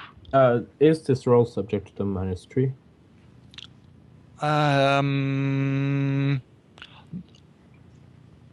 Let me think. Probably, yeah. Okay, so... I mean, it's a dice pool. Yeah, a passive action is still an action. Yeah. So, okay, I'll reroll because I didn't take off the 3 dice. Okay, that's fine. Do you prefer me to reroll or just drop the last success off mine? As long as you don't order them. I mean, I know the gentleman, for instance, orders his dice. So taking off the last dice doesn't really work for him. If you don't order them, you can take off the last few dice. I got 2 then. Okay. So all of you, except for Quicksilver, come to a screeching halt. Quicksilver doesn't notice a thing and just steps right ahead. Oh, phenomenal. It really feels like you guys are suddenly stuck in like webbing that it's as if you're suddenly walking into a wall of water. It is so sticky and gluey and just it takes such a tension to step forward. You don't really know what it is, but you also notice that the webbing kind of sticks to your face and it's very distracting. It's very hard to get any kind of look ahead of you with all this distraction going on. It is not so much disturbing, but your attention just slipping away from anything that might be further ahead of you. As soon as I notice, I'm going to turn around and DNI and be like, what the fuck, guys? Yeah, put my gun away, draw my Chris, and astrally perceive. Okay. At this point, Dr. Monsignor will inform you that he has noticed writing on the wall, so he will caution you against attempting to investigate this writing, as we are warned against such practices. So how does gentleman react to that? Warned by who? You don't remember at the very beginning of the meeting that Ah, Johnson Juliet. informed us Yes, directly. sorry, I thought you were talking about something else. I wish I had some secret contacts feeding me information, but sadly, I am not so lucky in this situation. I will, however, be summoning a spirit, I believe, if I can convince one to brave these difficult conditions, as I believe that some magical support is called for, given the amount of defenses we are running into. Dr. Monsignor's secret contact and religious persuasion, the Johnson. The person that told us Yeah. all of this stuff. Okay, is it a spell we're locked down by? A ward? There is a ward straight ahead, yeah. In fact, you're pretty much stuck in it at the moment. Well, Dr. Then Monsignor is sense going it to to attempt see to go what force back, it is. actually. Sorry, what did you say, Tracker? Dr. Monsignor is going to attempt to go back outside the ward. Okay, you can certainly do so. It actually feels like a bit of a relief stepping back from that. All that stickiness to your face and the feeling that you're meddling with matters really not meant for you, stepping back from that and reassessing your options is a good thing. Oh, I'm sure they think that, but sadly he's reassessing his options on how to better tackle this obstacle, not how to leave. However, Dr. Monsignor still has to see if he can attempt to negotiate with the spirit, so he is going to attempt to summon a Force 6 Spirit of Man. Yep, don't forget your penalty. Yep. And you actually get an extra die on this. I know, because you're a spirit whisperer. Yes, I am. So you get 7 die instead of the regular 6. 7 dice, sorry. I do like that quality. So I got 3 hits for the spirit. Alright, I have to roll drain on that. And you summoned it at 6, but it appears at 7, correct? Yes. So what optional powers are you looking for? I take 2 stun damage, sadly, because you rolled well. Or I guess you rolled up just about average. A little above average, actually. Yeah. Alright, so for optional powers, I think I'm going to give it movement in case we have to make a quick exit, and innate spell physical barrier, sorry. Okay, you know that spell yourself? Yes, I do. Okay, great. Okay, how would this spirit normally appear to you? This is a spirit of man, so when Dr. Monsignor summons spirits of this persuasion, they are usually, at least he believes, individuals who have passed from this world. That he's effectively given a second chance in order to effect some sort of action or change upon this world. Okay. So he's not entirely certain how they appear. They usually appear as competent individuals who are willing to do something, and while they may want something in return or they may want to accomplish a specific goal, they're not entirely unwilling in the matter. But beyond that, he Okay. doesn't put much specifics on it. He does not feel to demand this of the spirits. The spirit that appears, it seems to come from a very long distance. It's as if like the mists are parting from ahead of you, and you have the feeling that there's somewhere in the distance is a brook or other waterway where canoes are, pulled up on the shore, and slogging up over a path is a Native American brave is probably the best description. He's carrying a stone tomahawk, like a wooden-handled, stone-bladed tomahawk, and it's raining around him, and he's holding his hand over his eyes to see what's up ahead of him, and he gives an animal call to figure out who it is over there. So he approaches you, and you know that his call essentially means, "Who is it and what do you want?" As noted in the chat, Dr. Monsignor is currently feeling very awkward about the fact because he is currently, through masking and flexible signature, posing as a Native American mercenary. Mm-hmm. He's going to try his best, though, to still be respectful to the spirit and hope that it was not expecting a native of his own culture. and will say,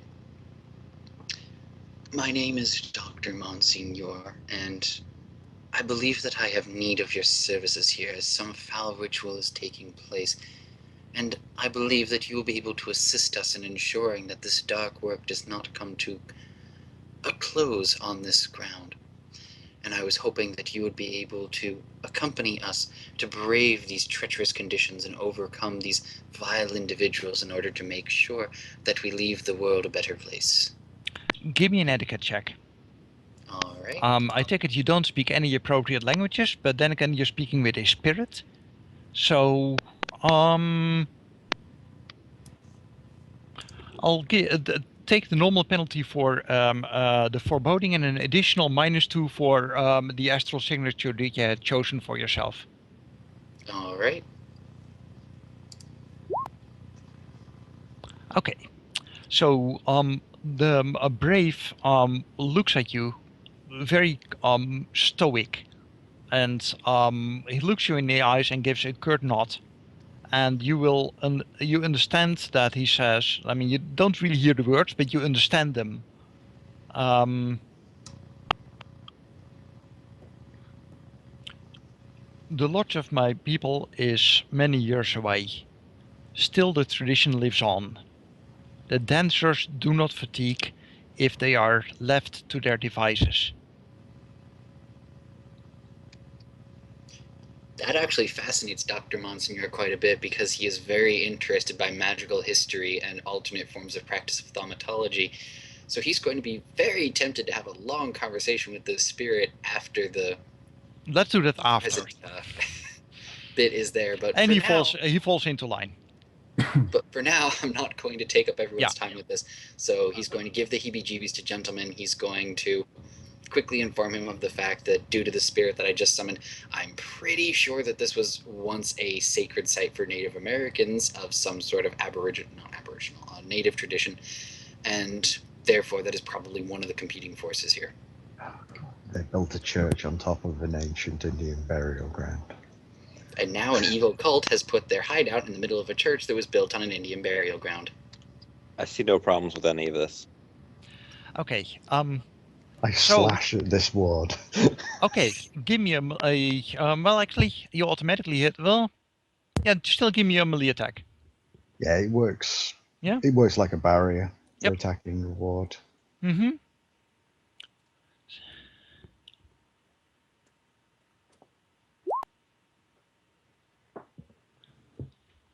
How does that work again? I wish I could remember. And the force of the ward is its armor and its structure.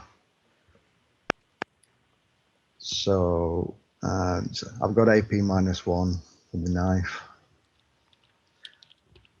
So it's, and then it makes a damage resistance roll. Okay. I'm going to cut this a little short to save on time. You know that you can break this ward down. It's going to be slow methodical work because it's a powerful ward. You also know that it will have been noticed downstairs. This is not a mundane ward. This is some kind of special ward that you guys haven't really figured out what the specifics are. You feel that you probably took the right approach. Trying to get past it in some other ways could have really, been bad, but you dodged a bullet there. And although you have raised the alarm, you can get through it. Yeah. Okay. Dr. Monsignor will wait for the other four to lead the way. Okay. The spirit follows you along, by the way. Again, he's very stoic. He's not taking initiative as befits a summoned spirit. But he gives the impression of being curious. I would love to RP with you, but I'm not trying to indulge in too much gratuitous RP for the sake of everyone else. Yep. You get further down and you end up on a level floor. And this floor gives the impression that, again, it's packed, but this is packed from many, many feet, dancing and stamping and going around over many, many years. In the distance, because this is a fairly large chamber, and overhead you see it is reinforced with wooden beams, just holding up this low cave-like structure of earth. It's just about as if you're walking into a womb. You see a flicker of light. And the light seems to be reflecting off an object, and as a result, there's this green lambent glow around the area ahead. There is the light is cast by a small fire, which is contained in a small circle of stones, like flat stones on the ground. And there is a group of 4 people dancing around it. One seems to be a fairly it is a compact man. He's not tall. He seems to be fairly heavy set for his build, but he's maybe 5'2", 5'3" tall. The other 3 are definitely taller, closer to 6 feet or so, and there's one person sitting outside the circle, hunched over, and that person has a like a suede jacket of much more modern cut than the others. But it has like fringes on the sleeves, and in his lap you notice that he actually has a cyber deck. And that person, he jerks his head up and looks at you guys, and he starts to grapple for something, but he's still jacked in, so his reaction is a little slow. If you want, we can jump into initiative here. If you don't want, that's okay too, but actions have consequences. It's a big choice. I just rolled 3 hits on an Arcana check to WTF. Okay. Let's see. Arcana. That will actually tell you something because I had a note on that. Of course, I can't remember what the note was. Where are my notes?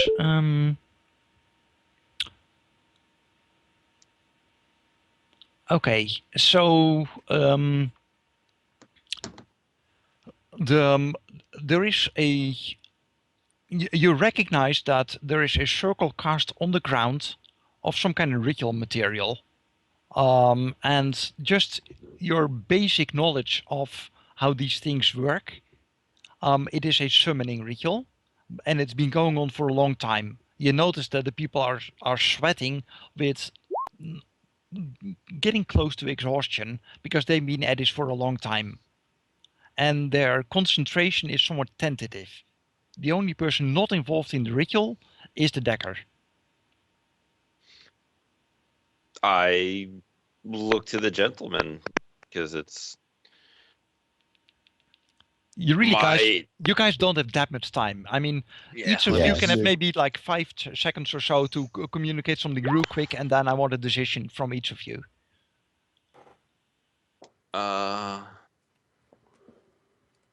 So essentially, a free action worth of stuff.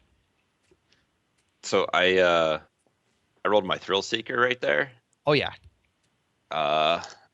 Pretty sure, given the creepiness Yeah. of the situation, We're going It's- into combat time. it's one of those let's just knock them all out and sort it out later situations. Hey, Okay, at least in I'm not that- the only one that was gonna go that way. In that case, straight initiative rolls, guys.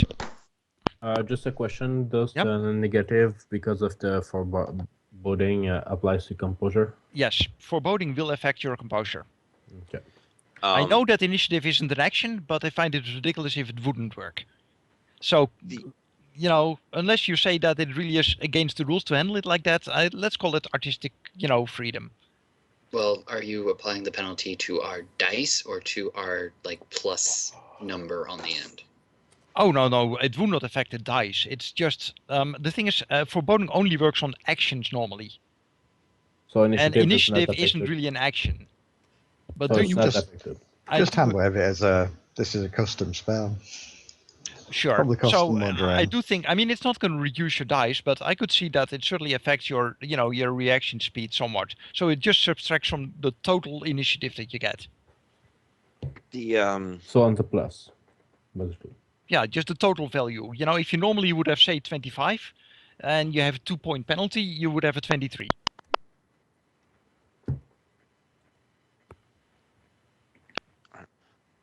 is there a background count here? I already took the. Yeah, took there my is a escape. 1-point background count at the moment because you're still, a fair distance away from the actual ritual circle where these guys are busy. It will be much stronger there.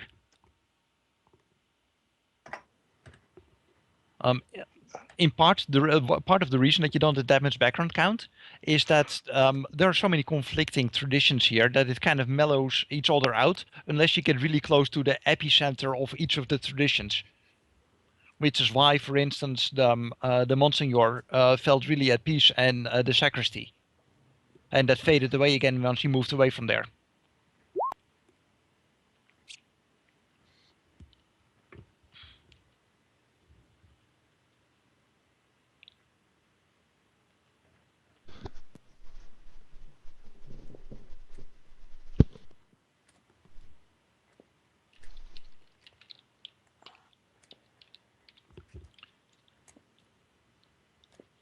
Okay, I have not given the dancers any initiative yet. Because they're dancing, you know. The decker on the other end certainly has initiative. Could someone please keep track of this for me? If I need to do it right now, I'm going to confuse myself more than I already am, and that's really not beneficial for anyone. Yeah. So the decker is at 22. I'd be quite happy if someone could, sort that somehow. I can if no one else wants to do it. I think I just volunteered. Yeah, I heard everyone taking a step back. I was writing it down in the corner over here. Oh, okay.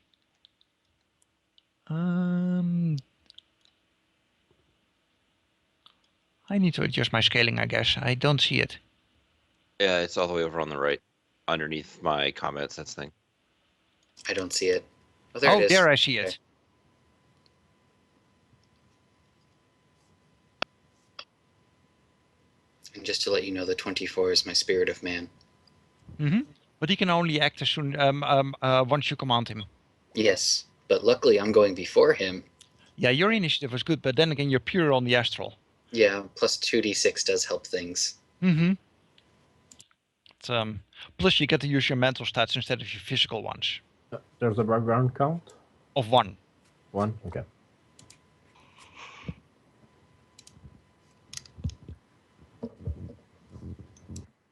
So, Monsignor is first. Gentlemen, sustaining focus is only force 1? Yeah. Yeah, that certainly would have cancelled it, so whatever spell that was is gone. Yeah, it's combat sense on me and Tapper. Sorry. It's alright. I just will get shot. Okay, so Monsignor is actually first. Well, Monsignor actually has knowledge of ritual spell casting. Isn't it awesome? It's a rarity in runners, I know. So he is actually going to roll ritual spell casting. Would you like me to roll it straight up or roll it as a knowledge skill? Roll it based on logic. Since it will be, knowledge based, I think.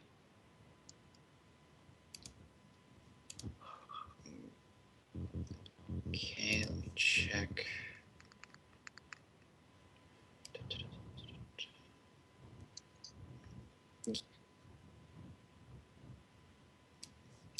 Are you sure it's going to become logic based? Because that takes away a ton of my dice on it. Let me see. A knowledge is it for you a professional skill or an interest skill? It's a skill, period. But knowledge skills are if they are professional, they are logic based. But what I'm doing is I'm taking an active skill and rolling it as a knowledge skill at -1. Okay. In that case, I am gonna use the old 3rd edition and 2nd edition rule. Take your normal value as it would have been, as an active skill, but give yourself a -2 for using it as a knowledge skill instead. All right, I'm fine with that.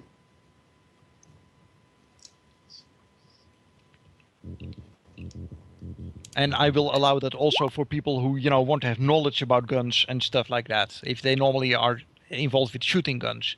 Okay, 5 hits. These people are busy with a ritual, a summoning ritual for a great form guidance spirit. Oh dear.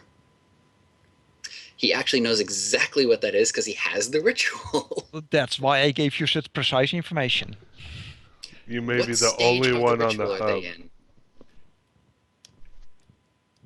No, I've got ritual casting as well. The reason why I ask is, are they at step 4, beyond step 4? Are they at step 6, I assume? I need to look that up. Give me a sec. Page 296.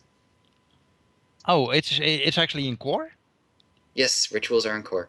The ritual itself is not in core, but I'm actually asking about ritual spellcasting procedure, Got it. specifically because the ritual fails if someone leaves the circle after step 4, so I'm trying to figure out if they're at step 4 or not. Yeah, they've been doing it for ages. They've definitely set the foundation.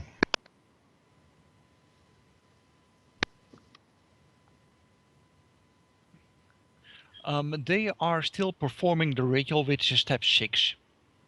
Okay, good. Which means the offering has already been made. Mm-hmm. Well, gentlemen, are you astrally perceiving? He was not. I was All right, not. so I can't tell anyone any of this information, but good to know. I'll tell you, spirit. Yes, Asking, as a simple you action, can I'm going to tell my spirit to you could incapacitate just the ritual leader. manifest. And that's my simple action. I guess my other simple action would have been to cast the ritual casting knowledge skill, so that is my actions. Okay. Oh man. Let me see. Where is your sheet? Incapacitate the ritual leader. That's gonna be fun.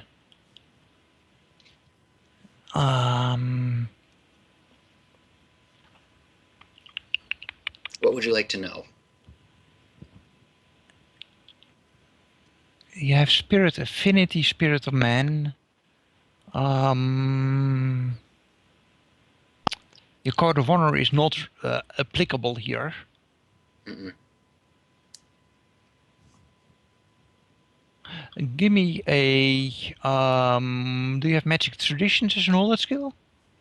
I have academic thaumatology. Give me a roll. All right.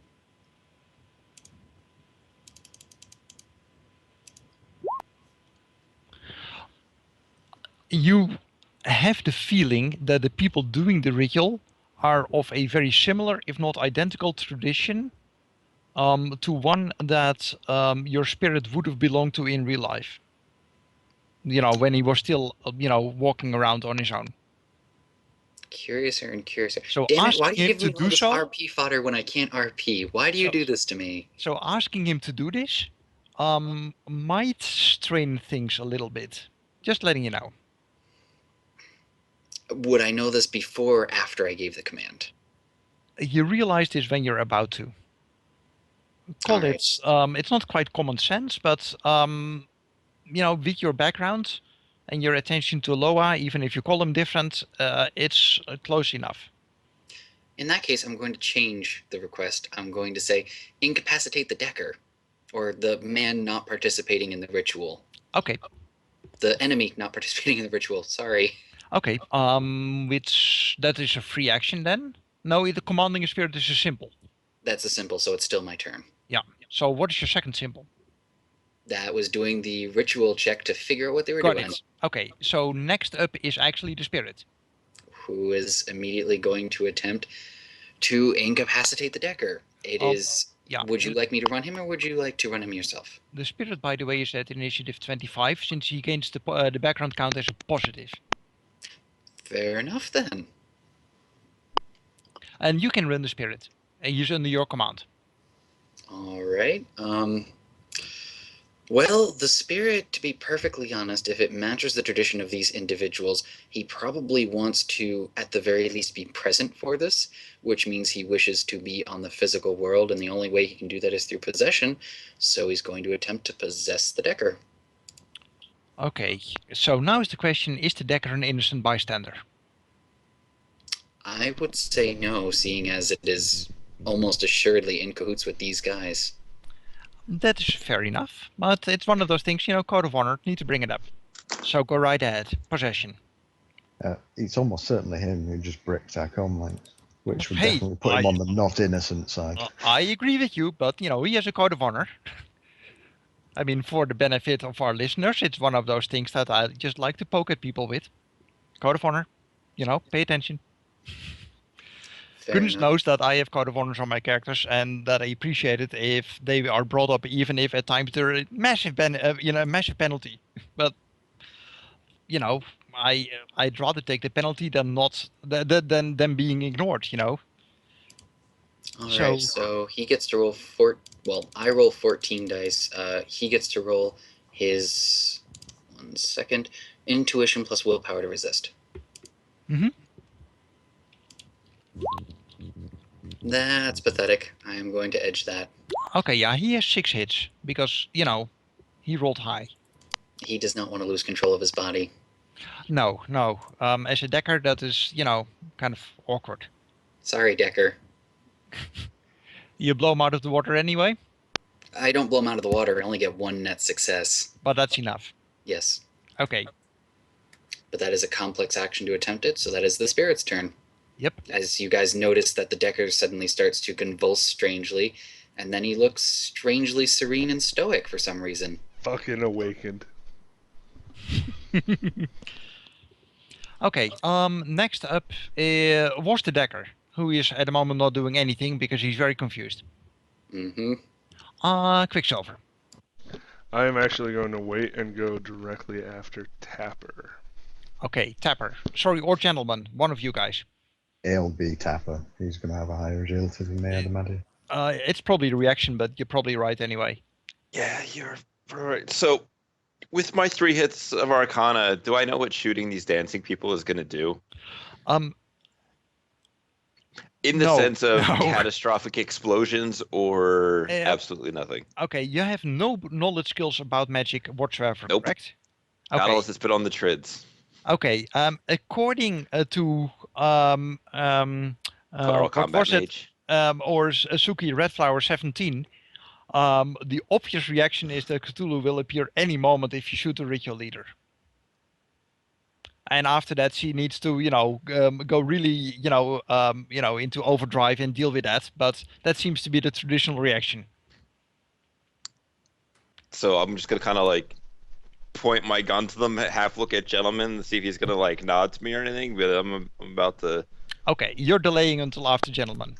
Yeah, because he knows way more about this shit. Because I'm like, I don't want to fight a giant monster in a tiny little hole underground. Okay, I'm going to assume that Quicksilver then waits until Gentleman is Yes. gone as well. Yes. Okay, Gentleman. And do I see the shield anywhere? To look for that, you need to make a simple action to perceive. Okay, I'll do that which means- simple action. Okay, which means that you don't delay until after Quicksilver, until after Gentleman. Oh, well, I'll keep waiting then. Okay. No, go ahead. I mean, actually, it is it complex to perceive in detail? I'm pretty sure it's simple. I think it's simple too. So yeah, okay. Anyway, Gentleman. Okay, I was going to shoot the Decker, but he seems to have been taken care of.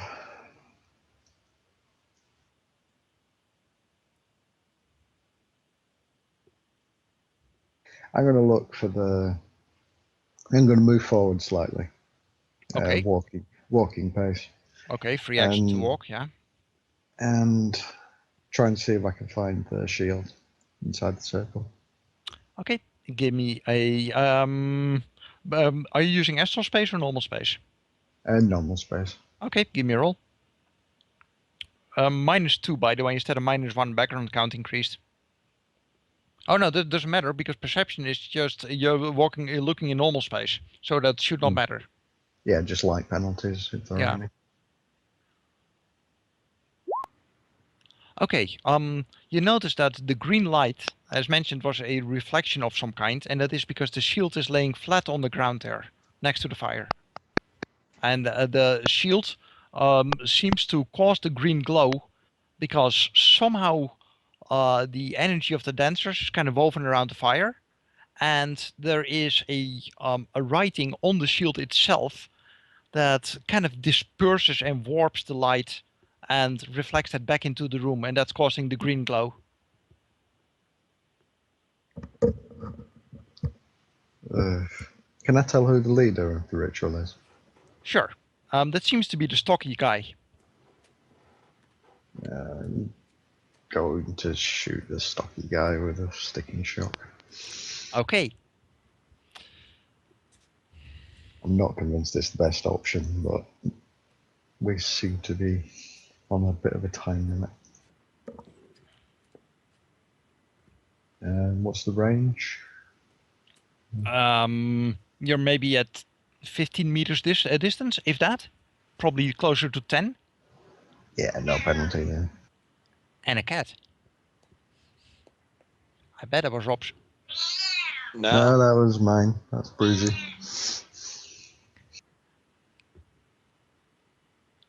Okay. 4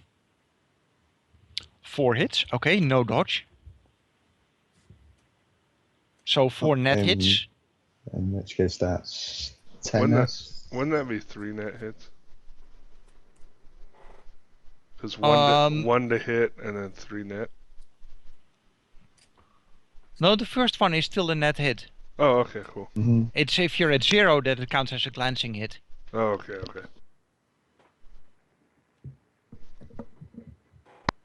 So yeah, that'd be 10s minus 5 AP.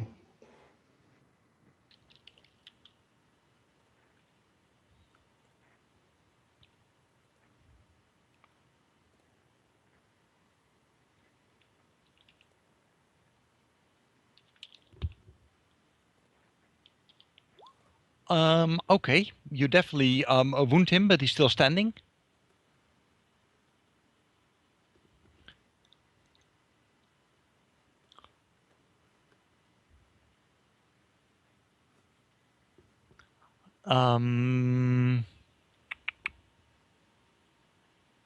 That's my go.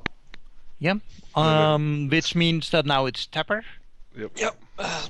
Break out the seeing the gunfire has gone off. That is the thumbs up to do what it is that I do. You said there's 4 dancers, right? Yeah. 3 of them seems to be fairly tall and slender, and 1 of them is stocky.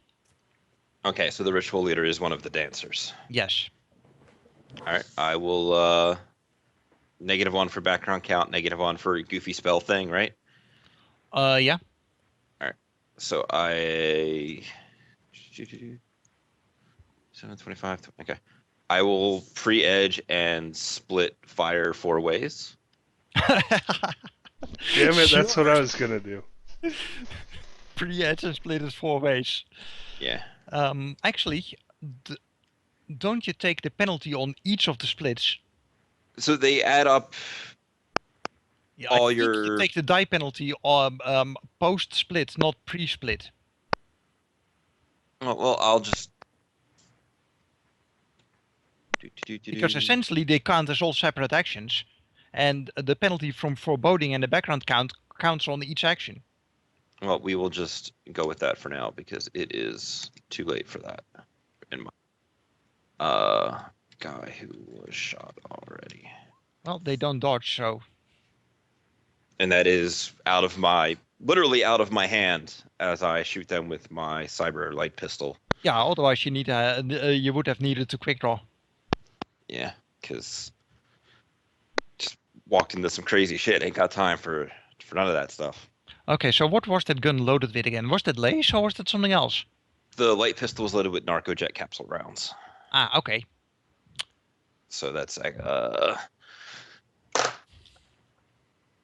not that the damage on it actually matters, but it is 3 plus net hits, armor plus 4. And then at the end of the combat turn, they will have to soak up some narcojet. Okay. What is the? Oh, that's at the start of the next phase. Okay, so the since it's narcojet, there are capsule rounds, which means the effective power is just about nil, right? It's power 15. No, I'm sorry, I mean power of the shot. the power of the shot is 3 plus the net hits. Yeah. So So it'd I'm be gonna hand yeah. wave the actual damage for the shot, Yep. and on the next phase the narcojet hits. Okay. Which means it's Quicksilver. So Are you still planning on looking for the shields and stuff? no, I am going to shoot the leader. Yeah. And the one to the left. I'm gonna split dice pools on them. Okay. So you split it in 2, and on Subtract each of, 2. and then you subtract whatever your penalty was for the foreboding, and a -1 background count. Yeah. If actually. Oh No, it doesn't you affect have no background count because you're not awakened. Yeah, so just the -1. Yep.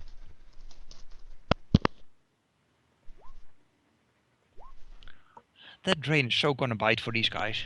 And that is stick and shock, so that turns into 6s plus net hits -5. So Okay. So the first one is 8s -5. The second one is 9s -5.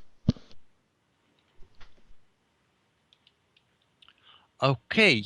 The ritual leader just dropped since he managed to soak nothing. And the other guy. Wow, that sucks.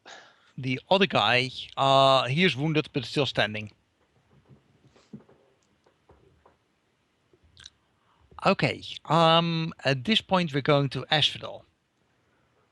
Can I go to the shield this turn? Is it too? Yes, you can. I'll just go and grab the shield. Okay. You are awakened, correct? Yeah. Okay. Give me a composure check. You will take a 3-point background count penalty and a 1-point foreboding penalty on this. I don't have anything magic with my composure, so the background count does not. Okay. do anything. And I have -3 for the foreboding anyway. Oh, okay. Roll it. You do get a hit. Okay. Thank goodness you didn't glitch. Okay. You have this shield in hand. You feel around you the ritual collapsing. You realize that the ritual was suppressing the writing on the shield, which had become activated. You also feel that a spirit is started to emerge and that it is very uncontrolled at the moment. Last but not least, the shield would like to talk to you about what to do with that spirit. So, do you want to converse with the shield on how to proceed? The fact that you had a net hit means you have an option in the matter. No, I won't converse with the shield. Okay, so that completes your turn then. Because there was a bit of a battle of wills there for a moment. Okay, we are going to the next round. Actually, let me hand wave some of that. The narcojet happens first, right? It would be so. It's not at the end of the initiative pass. It's at the end of the combat turn. Ah, okay. So people drop 10 points and all that. Yeah. Yeah. Okay. The thing is, the guys that were in the ritual still are going to be dazed.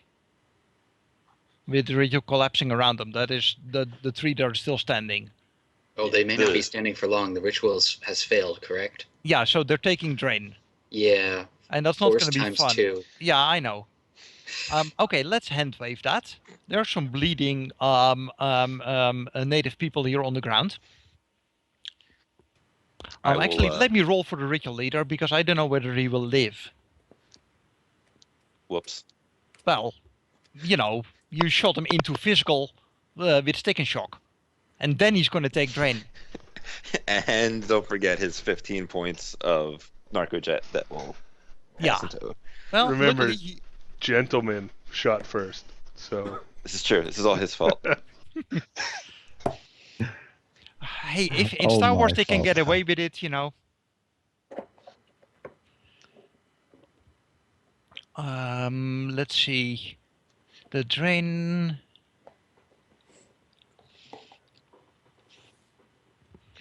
So on Summon Great Form Spirit, it If is they're- force 6 or less. If they're rich enough, they can effectively negate the drain. If they were conscious, yes. The real leader, though, isn't. He can't burn reagents when he's not awake. Oh, it already burnt them. You It's burnt not them part of the in- offering. The drain is Oh, not right, handled fair during enough. the offering. Right, I thought that was when you spent Okay, it. so yeah, he takes a chunk of drain. So at the moment, let's see.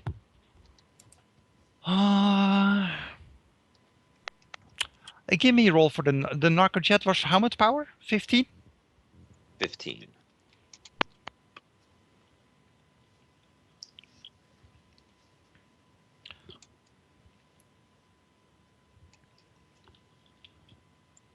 $15 stun, which will then go 2-1 to physical. Okay. If you guys want, you can try and keep him alive. At the moment, he certainly does not look like he will make it on his own. Well, Dr. Monsignor's turn is next, and upon noticing that this is quickly devolving into a murder fest, and they were hired to retrieve a shield, not murder a bunch of wizards on their home turf. No one's been murdered yet. He's going to be. No, Dr. he's Monsignor not. has a heal spell for this. And considering how much physical damage that individual just took, he has no compunctions about casting this heal spell because it's not like he's getting up anytime soon. Okay, first, to get there would be what is your movement rate? Ridiculous because I'm on the astral. Okay, Which so means you don't. can't do anything. Yeah, you you can't can't touch. cast from the astral. You can't could touch. cast on the physical plane from the astral if he was dual natured. Now there is a way to do this, but it's going to be painful because you will need to summon as a simple action, which can be done. There is a rule for it. I actually saw it Straight today. grimoire. Yep. And then you need to have the spirit cast the heal spell because if you summon Spirit of Man, you can have him cast the heal spell that you know. Briefly interrupt. I'm going to go very soon, and I do have the heal spell, and I am there physically. Okay. Sadly, It just Dr. seems Monsignor simpler. is not going to have that thought process occur to him, simply enough. because of the fact that he already has a spirit, which is here and very interested, and he already knows that he's going to have to start conducting some serious diplomacy with this spirit, and not to mention the fact trying to sort things out, and having a spirit who is attuned to this place is going to be very helpful in this matter. So he's going to hope that the good nature of the rest of his team kicks in, and if this entire pass none of them do anything to help this individual, then he will strongly consider dismissing the spirit in order to put this in motion. I thought that he was dual natured as he was casting the ritual. If he was not, then yeah, I can't do anything. Is killing him and sending him to a better place doing something good? I don't know. How about you do it and see how Dr. Monsignor reacts?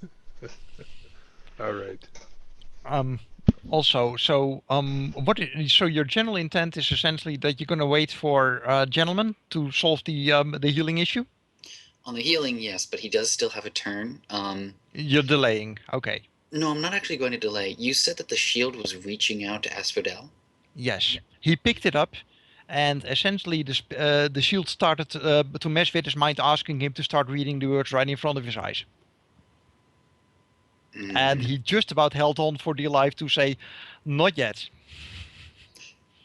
Is Dr. Monsignor experiencing any of this? You don't have the shield in hand. Oh, he's holding the shield. Yes. I'm sorry, I didn't realize that he had physical contact with the shield. Okay, then. Well, all Dr. Monsignor's going to do is he's going to notice that the ritual is continuing. He's going to attempt to determine if this is going to be an unbound spirit or if it's going to be a free spirit. Because that will have a great effect upon how Dr. Monsignor is going to attempt to tackle this. Okay, let me quickly look up the rules for free spirit, because there is a chance, I believe. In fact, so this is actually a situation where a free spirit might emerge. Yes, exactly. It's certainly not something I had planned, but hey, whatever. This is what happens when gunfights start. Yeah. In the middle of I knew there rituals was on a sacred chance that ground. there was a gunfight, but I thought that you guys wouldn't push for it. But hey, whatever. It certainly was an option. It's gentleman's fault. Aren't guilt trips a lovely thing? Yeah, we For go that, way gentlemen, back, we're like gonna to blame Australia. everything that happens for the You'd rest of this already, week on you. you'd already possessed someone. But well, yeah. That was pretty much opening hostilities. But that's because he's the good guy. He's allowed to do that. You know, if anyone else does it, it's a bad thing. See, you understand. right, my Double mistake. standards are wonderful. I mean, I am not going to go into religion, but it seems very appropriate. Well, Dr. Monsignor's logic is that if possession, while temporarily relieving someone of their free will, is in the long run a completely painless and harmless endeavor. See, That's all. Gentlemen would agree with that. I mean, he uses mind control spells for that same purpose. It saves him from shooting them. And that's what I did. I just temporarily relieved him of his free will by knocking him unconscious. Okay. I'm not saying you did the wrong thing. I'm just saying this isn't entirely my responsibility. I The didn't section on open the this free combat. spirits actually doesn't say how they're summoned. It just says what type of free spirits there are, and I just can't recall the rules for summoning them. So effectively, I'm pretty sure it's under the bound spirit rules. Effectively, in the process of either summoning them or casting a ritual on them or binding them, if the magician who is doing it goes down, the spirit has a chance to attempt to resist the check. If it can get more net hits than the magician got, it is now a free spirit. If it gets Okay. less net hits, it just goes back to its metaplane. That is what I remember. I'm not entirely sure if that's correct. Okay, I'll go with it because, in all honesty, with my fibro, I just get confused by small details, and it's tricky enough as it is, and we're running late. So I'll give him a chance to resist, and we'll go from there. Okay. So let's see. I am gonna say that let's see, how many hits does he have? The ritual leader still had to.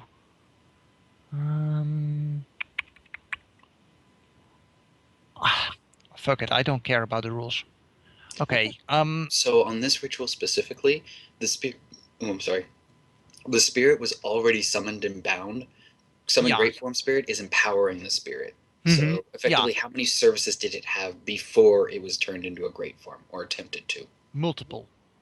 So the So spirit that's the number of essentially hits that he the is spirit- not yet converted to a great form. He's just gonna hang around to see what the heck is going on. Okay. The conversion to great form did not succeed, I think. No, sadly not. But he still would like to know what it is that is going on here, and he has a limited pool of people to talk to. Oh no, the people he has to talk to are the Monsignor. To be fair, there's also the spirit of man who is of his tradition. So, we continue down the order. Monsignor was observing essentially and see what was going on, right? No, he didn't want to delay, so. Nope. So you essentially observed and figured out what was going on. Yes, he is continuing to observe because he does not Okay. want to act rashly with everything that's going on. Okay, Spirit of Man is waiting for your command, so there's nothing. Okay. Which means Decker is twitching on the floor. Dump shock is a bitch. Actually, no, he's still possessed by the spirit of man. Oh, that's right. Doesn't he get dump shock from that? Nope. He just stays locked in. The exact response is he cannot take any actions, so I'm not sure how you want to interpret that. Yeah, I guess he's still in the Matrix. Sure, why not? Quicksilver. I am going to DNI saying, what do you want me to do? Take down the rest? I'll go down in a second, mate. Alright, then I will hold. Okay, Tapper. Citizen, give me. No, he's not citizen. I'm sorry. Gentlemen, give me a gun if you got some real bullets on you. Some shite's about to go real here. Okay, you're delaying. Oh, you want real bullets? I got a gun with real bullets in my hand. You have bullet. You have another one? Yeah, I carry 2 guns. It's Yeah. the Okay, only. so Tapper is delaying, so Quicksilver can ready his gun, so Tapper can use it. Yeah. Yeah. Okay, I need a gun with some murder bullets in case we get a big spirit in here. I got to kill. gentlemen. Savalet Guardian. Awesome. Actually, no, you were waiting for. Quicksilver was waiting for Tapper, so Tapper is delaying for Quicksilver. Which Infinite means loop. yeah. Well, no, gentleman is now, and after that we go back to Quicksilver to ready his gun. I run to the guy dying, ritual leader. Okay. And start applying my rating 3 medkit. Okay, what is your movement speed? Running meters. 16 meters. 16? Yeah. What agility do you have? Because that is running, right? Yeah, agility That would 4. be Which means that that will take a simple action. Yeah, and the simple action to apply the medkit when I get there. And then I'll make the actual test on my next action. Okay, so he's not yet stabilized. No. Okay. One box into overflow. So Asphodel found the rules. Apparently, the spirit has to roll edge with limit of force threshold 3. If it makes it, it becomes free. If it doesn't, it's not. Edge with a limit of its force and threshold of 3.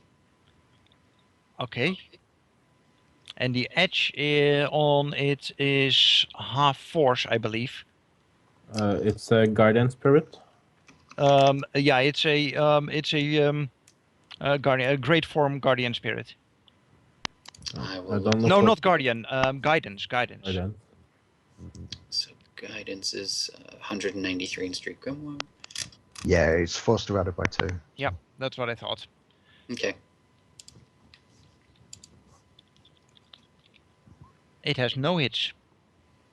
Well, it's not free then. Nope. So it is lingering, essentially. Mhm. probably a little confused. Oh yeah.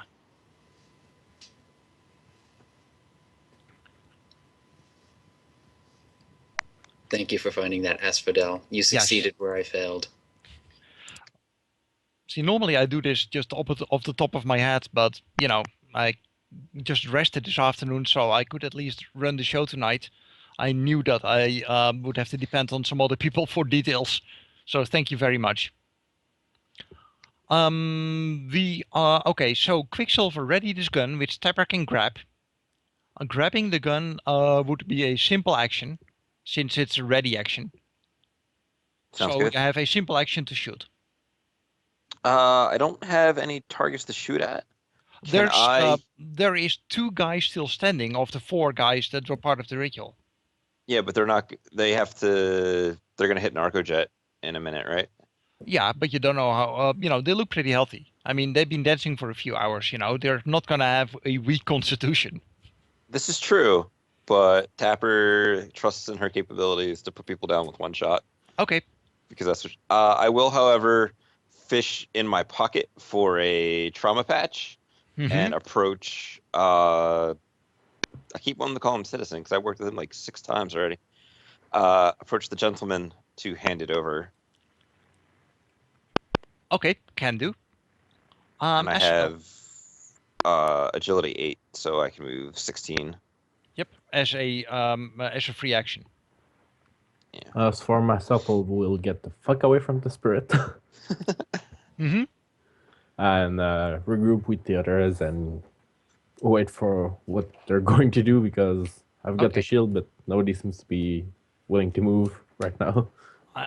I'm gonna assume that you guys are keeping your guns trained and all that, right? Oh yes. Okay, so I'm gonna, for ease of use, drop out of combat rounds, but I give you the right to certainly drop back into it because with readied actions, just to make conversation a little easier. The spirit starts to materialize, and it actually looks like a toweringly big spirit. Like we're talking, about 8 feet tall on its legs. Like you can walk under it almost, except that its body is a bit too bulky for that. But Tapper can probably run around under it without bumping into it. Just a little limbo, right? Yeah, a little, but not much. I mean, it's really just filling the room almost entirely from the feeling that you get. All right, And Mice, what's the deal? you have every one of you has a feeling of a structure dropping into place around you, like there's certainly an order imposed on the world around you. Like there was this chaos going on, with things falling apart and being disrupted, and suddenly order is imposed, and just a rigid, coordinated measure to things. Okay, threshold 3 stabilize, you succeed. Ritual leader is stabilized. On 2 boxes down. That was a Dr. close Mons- call. I'm going to keep this RP to an absolute minimum because I know it's 1:30 a.m. So Dr. Monsignor will give his currently summoned spirit free reign to speak freely, either Okay. to the party or to the spirit as it would like.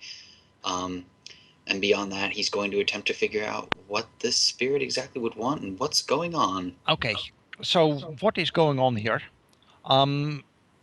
You ended up doing stuff the right way, but it was a close call.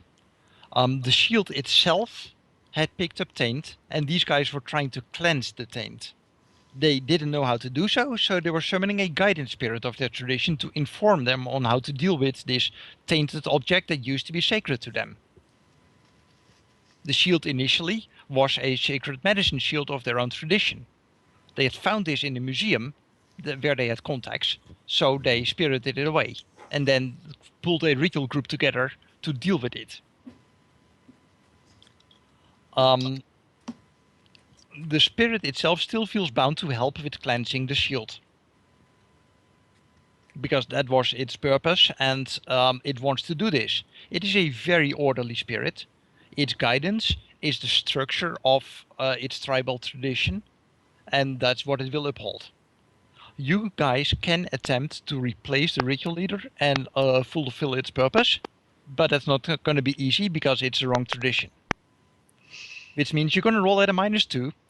You're not part of the appropriate tradition, so you're going to take the full background count as a penalty. And you so the drain is going to be a bitch, but you can try and complete the purpose. If that doesn't succeed, this shield is going to be tainted, and then you'll need to decide what you want to do with it if you're going to hand it over to the Johnson. She wanted it just as is, right? She didn't say Yes. anything about. She did not say anything. She did say that it had picked up some, what did she say? Like negative energy, essentially, from the time in Chicago. But she did not say that she wanted anything done with it. Let's just We call only her. have one shot to call her. Well, Dr. Monsignor can't interact with technology, so it's up to you guys. I mean, if you ask Dr. Monsignor, his vote is if you're going to call her, ask her, because he has severe reservations about not cleansing this thing, especially when we kind of interrupted them from purging this thing of horrible influence. Yeah, but the problem is all of tech was bricked while we weren't in Except for his If deck. people had a second comlink on them that was not in use, if they had a comlink on them that was not turned on, it's still working. You can't brick what is not active. It's like we can call her with the link she gave us. Yes. Assume that I'm going to assume competence that it was not turned on, since you guys know how bricking works. I mean, if you have 1 dot of computer, you know the theory behind it. So my quick thing would be to call Juliet and be like, "Hey, we have it. These people are trying to cleanse it. Do you want us to go ahead with that, or you just want it back?" So And is that your proposal, or is that what you're doing? That is my proposal to the group, real quick. Yeah, That if she decides at a It later sounds date she good to wants it me. cleansed, she can. Here's their number. You can call them. it sounds good to me too. Dr. Monsignor has experience with ritual Mhm. casting, and he's also familiar with 2 of the types of spirits in this room that could assist with this matter. So he is all for the attempt, even if no one else can help him. Well, I could help. I am a ritual caster, and I can summon guidance spirits. In fact, they're my speciality. You have Okay. one at hand. He may not necessarily. You'll probably need to get a pretty good etiquette check for him to cooperate with you guys, given what happened. But it is his purpose to help with this, so he's willing to consider it. Let's call the Johnson. Okay, tracker. Dr. Monsignor is willing to ask the Johnson and hope she says the right answer, but if she says no, I want it with the taint, Dr. Monsignor is going to have a long discussion with the rest of the party. Okay, who is placing the call? I can't. I'm in the astral. That's correct. So, who's placing the call? I've got a Metalink. I'll call on that. Well, you have her phone. Oh, right. In which case, yeah, I'll call her on that. Okay. She will pick up, and she will very crisp and precise say, "Do you have it?" Yes. In Okay. unusual circumstances. Where can I collect it? Before I tell you that, and I will tell you that, there was a ritual. You can just going... about hear her eyes narrow, by the way. Yeah, I know. I'm pretty sure I know what your answer to this is going to be, but you deserve to be asked.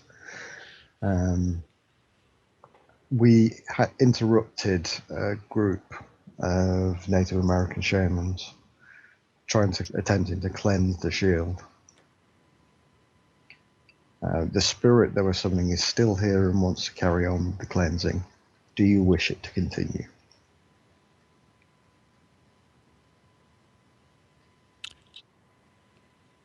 She seems to be composing her words, just judging by her breathing and such. I would prefer that they do not disturb the rather sensitive enchantments on that shield. There may be an uncanny influence attached to it, but it's still mine. I would be afraid that if they meddle with it, it will break its ties to me. It's quite likely to, in fact. I understand. Thank you. We'll hand over the item at Bishop's Corpse. Mm-hmm. Do I have that name right? The restaurant. Yes. We should probably not hand it over at a place that is right across the street from where we are. Like, because when these guys wake up, they're not going to be happy. They're not going to wake up before she gets here. Probably correct.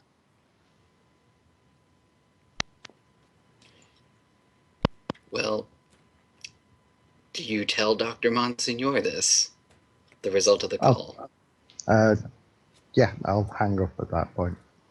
Gentlemen, did you see my message? Reply in private, please. So, like a private roll to me. I didn't get one because I'm not special. You were not on the phone. So, Dr. Monsignor, upon learning of the fact that the Johnson quite specifically said no, he's going to sigh deeply, and also he's going to look quite perturbed, and he's immediately going to look around. Are any of the ritual casters still conscious? Yes, 2 of them. Did the doctor manifest? He has not, no. All right, well then the doctor knows jack and or shit. The gentleman said he told me. Oh, did he? Yes, he did. Before that happens, let me find out what the private message is. Fair enough. Yeah, I think this, how do you send a private roll to someone? I know. /W, the name of the person. Oh yeah, whispered roll. That's right. If you But to want, be perfectly honest, it's usually easier to just use Skype. or if you want Yeah. a roll, you can do /GM roll, or roll only to the GM. Okay. I didn't realise you could do GM roll, so I rolled it in Chummer. It's got That's dice fine. roll. Yeah, I believe you on that. That's how I did it earlier. So first was /W, which is a whisper, so you can send a message. For the GM, you can just /W GM. For the other people, you need to put the name, their identifier with. After that, for the GM roll is /GM roll.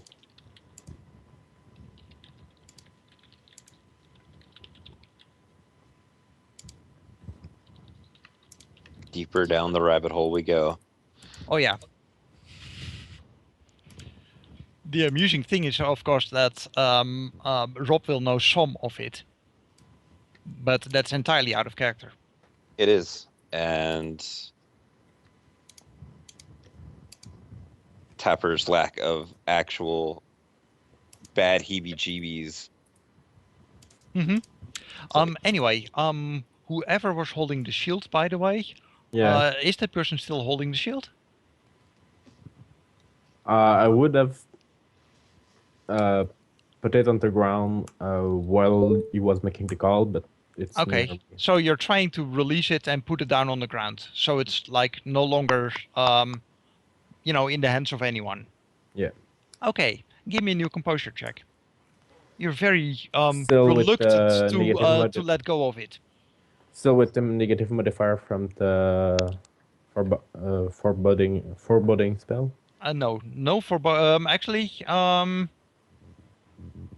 let me think.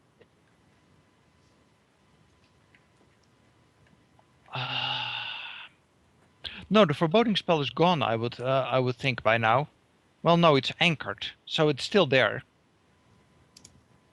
Yeah, you still have the penalty. Okay. Okay. You succeed in letting go of it, but it feels very odd. It's as if you're letting go of a part of yourself, As if, just about as if you're like, it's kind of how you imagine like a cyber arm would feel, as if you suddenly were to, screw off your hand by the wrist and put it on a table, as if you're letting go of a body part. It's, Phantom limb syndrome? yeah, but it's not supposed to happen with, shields that you Thanks. pick up from the ground. Okay. Asphodel just let that go. I shall astrally perceive, so Dr. Monsignor can hear me as well. All right. And the Johnson quite specifically does not wish the shield to be cleansed. She feels it would likely disrupt her link with the item. Did she specify what this link was at all? She is asking us to leave a potentially dangerous item uncleansed when we have the means to do so right here, simply because she has some sort of emotional connection to it? I believe she is bound to it by karma. It's her foci. I would tend to give her the right to decide what to do with it in this situation. We are responsible for anything that this shield should be used for in its currently corrupted state. Are you fine with that eventuality? That something regrettable will happen because we did not cleanse it here today? Perhaps you should manifest so the others can hear this. Their opinions matter as much as mine and yours. That means like you need to go back to your body and then walk up to the building and all that. No, just No, manifesting. just manifest. Oh, okay, yeah. I will note that my spirit still has free reign to speak his mind. I would assume that the currently unbound spirit also has its freedom to speak his mind. Dr. Monsignor will manifest and he will say, "You can't seriously be considering turning over this Drop corrupting out of astral influence." perception.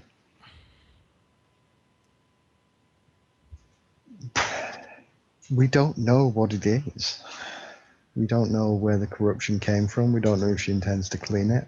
We don't know anything other than she hired us to return the shield. The shield is hers. So And she claims. Do you have any proof that this is actually hers? excellent question. I'll sense the shield. See if Okay. it's got traces of her astral signature on it.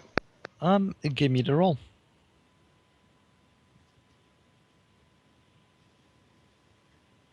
What's the background count? 3 points. At the point of the shield, you know. Okay. Give me a That's composure. enough to. That Yep. is enough to recognize the signature of it. Sure. Give me a composure check.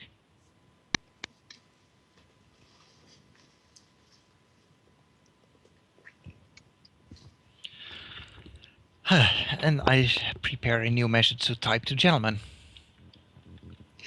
Oh man.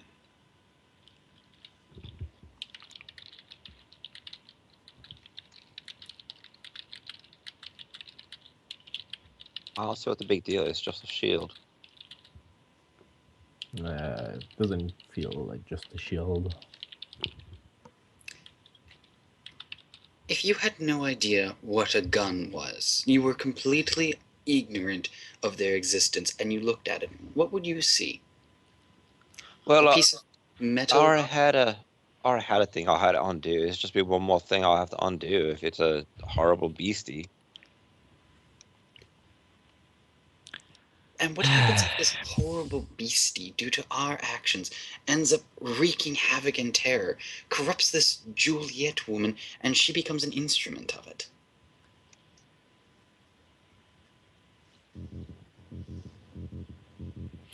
So I take it you got my message? Yes. Yes. Okay. Yep, I got your reply. And indeed you made your composure check successfully. So, you know, it's one of those things that you don't want to feel too badly. Yes. Dr. Monsignor at this point will turn back Yes, to it Gentleman and is. say, It is hers. It has. You're It's quite bound to her. certain of It has this? her astral signature. I wouldn't recommend reading it yourself. It's odd, but you're more than welcome to. And it would confirm what I say.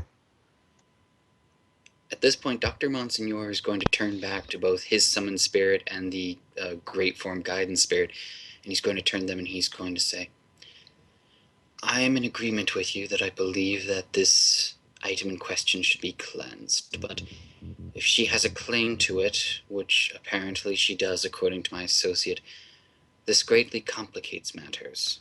The great form spirit will say with a sense of puzzle pieces being sorted and slowly dropping into place. Is her claim older than ours? That I cannot say. I didn't actually hear what you said. What did you say?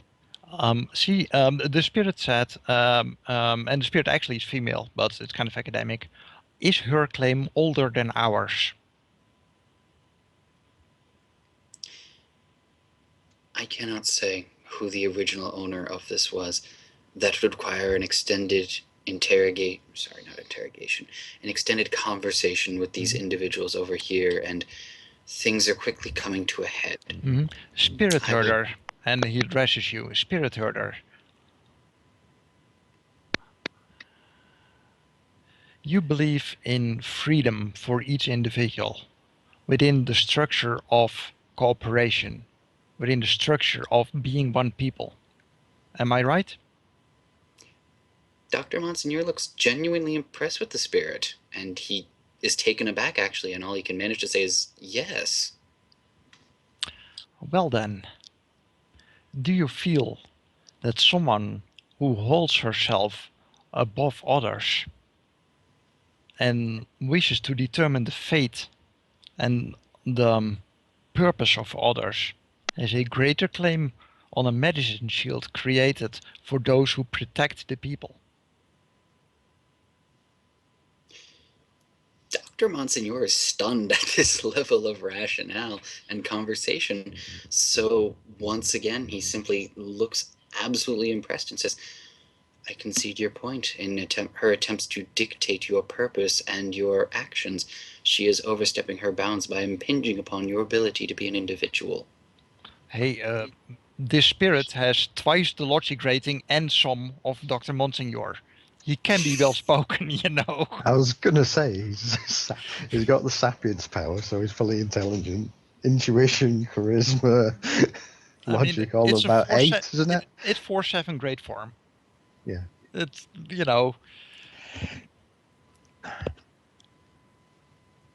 Of course, it has its own opinions, and those tend to be very singular, you know, but it can certainly express those. So what do you propose then? Serve me in cleansing this, and you can walk away, and I can walk away. And now you are attempting to make claim upon my free will by saying what I must do in this situation. I have no intention of making demands upon you or of this individual, he gestures to the spirit that he summoned. What price your service? Oh dear There are goodness. others. There are others here. Okay, Doctor. guys, I could roleplay this for hours. I think the I Dr. understand Monsignor that could that is too. kind of unrealistic. How do you guys want to handle this? Do you guys have red lines in the sand that your character would not cross?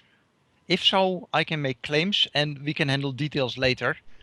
If you want to determine this by roleplay, we should maybe consider a short session, 1 or 2 hours, another time to wrap it up. Quicksilver would be pretty adamant on giving it back to Juliet. So Same here's for the issue. Asphodel, it's basic professionalism. Dr. Monsignor is most certainly in the camp of cleansing. However, he is a man of cooperation. So at the end of the day, he would end up putting it to a popular vote. And if everyone voted against him, especially unanimously, he would have deep regrets about it. He would commiserate with the spirits. He would do quite a bit in his power. And actually, one question to the spirit before I actually go through all this. Would it be possible to cleanse it without removing the astral signature and the karma and bond on it? Do you ask the spirit that, or do you want to investigate it yourself? Both, because this is kind of an important point. Okay, give me an a sensing check and an arcana check. Oh, well, the sensing is going to go much better than the arcana. So there's that. Arcana is... Oh boy, I'm going to pre-edge this. Okay, are you sure that's better than post-edge? Yes, because I have 5 dice in Arcana. Got it. Okay. Wow, that's a little depressing. 1 more die. It would help if I actually rolled it correctly. No. Okay, so first of all, you notice that the feeling of taint that the shield carries with it is centered on the writing. And you notice that the item is bound to someone not present, and that the writing has the same signature as the bind that you notice that the item has to the non-present person. Oh, so great. She's responsible for the taint. That makes Dr. Monsignor feel even worse. I'm just saying these are your conclusions. I'm just giving you the facts. I'm well aware. What would the spirit like to say? The spirit looks at you and she says, now you know.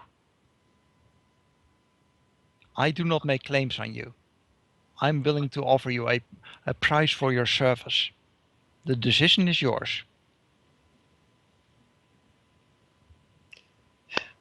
As I was saying before, I mean, he would end up putting it to a popular vote. He's not going to impose his will upon the party. I totally agree. Do you tell your findings to the rest of the group? Yes, he is certainly going to tell you that she is most likely responsible for the taint, because that is definitely a card in his slot. Shit. Now Quicksilver's kind of split. You say she's responsible for the taint. How do you get that? I know the writing has her signature as well, but why would that necessarily be the source of the taint? We were specifically warned about the fact that the writing was part of the corrupting influence by her herself. If it was part of her own design and something more benign, wouldn't she have either neglected to say that or have encouraged us to heed it? If it was something that was truly going to help us, something that was good, wouldn't she have then wanted us to use it in order to ensure that we delivered the shield unto her? That depends on an awful lot of assumptions. She's demonstrably incredibly private and was reluctant to give out any information on the shield, other than what she was forced to. We don't know the purpose behind the writing. We don't know her intentions. She just might want to cleanse it personally. Did Asphodel happen to mention the fact that when he started to get influenced by the shield, the writing went right up in his face? No, I didn't mention it yet. And I won't. Because that's the smoking gun right there, but Dr. Monsignor doesn't know it, so... And, As I will say, yes, there are some assumptions being made here, but you have to admit that Occam's razor demands that the most likely solution is the one that is most probably correct. What is the odds that she, through paranoia, wanted to obfuscate something that was relatively benign in protecting the shield from the taint, as opposed to her being responsible for it and locking it in? If she truly was attempting to lock in the taint, wouldn't she be happy to have us cleanse it? If she was trying to keep it at bay, she would want the shield dealt with. The fact that she does not want us to cleanse it, I think, speaks volumes to her. She is one of the most skilled artificers I've ever met. She entirely possibly just wishes to do the cleansing herself, properly. Okay, gentlemen, since you have her as a contact, give me a one more sensing check. If you have the aura reading specialty, that would count. Dr. Monsignor doesn't have her, so can't do it. Also add your initiation rating if you have any. I believe you do. No, I've still not managed to get on there.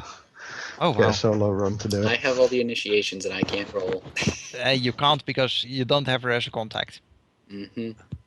I just gonna throw out there the tappers of the mind that she's already screwed up one run horribly, not screwed up, but had one go, brought person to corporation did things that weren't kosher, then rescued said person. So it's like, yeah, I could, something goes wrong, I could just undo it. Like, I've already done it, it's no big deal, guys. I like this series so far because this in the prior run in the series, the group also decided to go against the wishes of the Johnson. That's why I'm so reluctant, because I decided that was a complete screw up. Okay. Made Well, it for the wasn't best of reasons at the time, but It wasn't a complete screw up. It could demonstrably have been worse, with some effort. If we attacked her. No, that would not have been worse. Well, maybe for your characters, but, you know. Can't wait to get all kinds of information out of what has been told in private messages. Dr. Monsignor has none of it. You horrible, horrible people. If he likes, I could wipe his memory of the event. No, he does not want that. Because he has a feeling that he's about to allow something to happen that's a horrible mistake and he's going to have to fix it later. Right, that's all it is. You just gotta fix it later. You get a deal of it, it's no big deal. You should attempt to not make the mistake in the first place. That would be like shooting someone in the leg and then giving them first aid for it. I think the person would have preferred to you not shoot them. I might be the wrong person for you to say that kind of thing too, because there have been a couple of situations where I have actually shot people intentionally to make a point. So there's a Mr. Citizen out there. You should ask him about how a cotton candy tastes. we are on the verge of expressly So- going against what a Johnson has hired us for? Well, the Johnson hired us to get the shield back. To So can the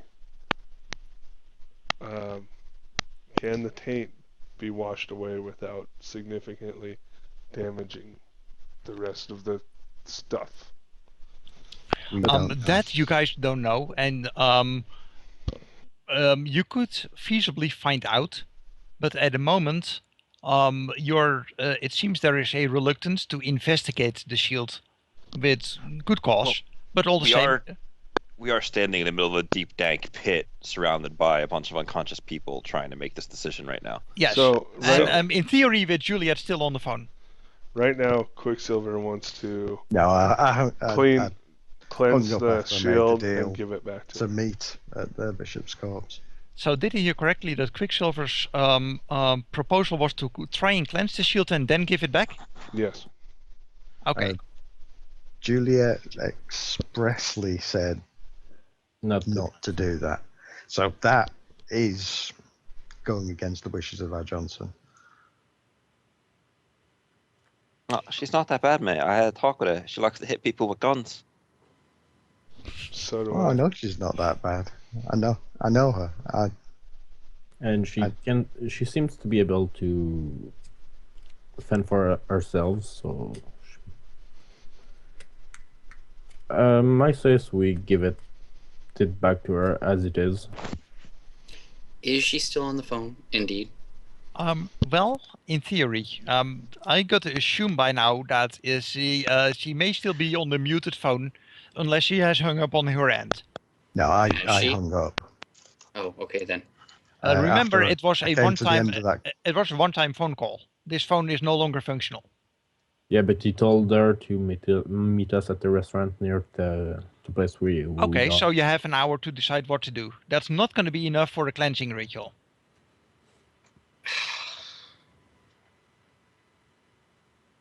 So, gentlemen, did you say to meet you there? Because that was at the Yes, I time. did. Okay, so you have an hour to make up your mind, and that's going to kind of put a strain on things.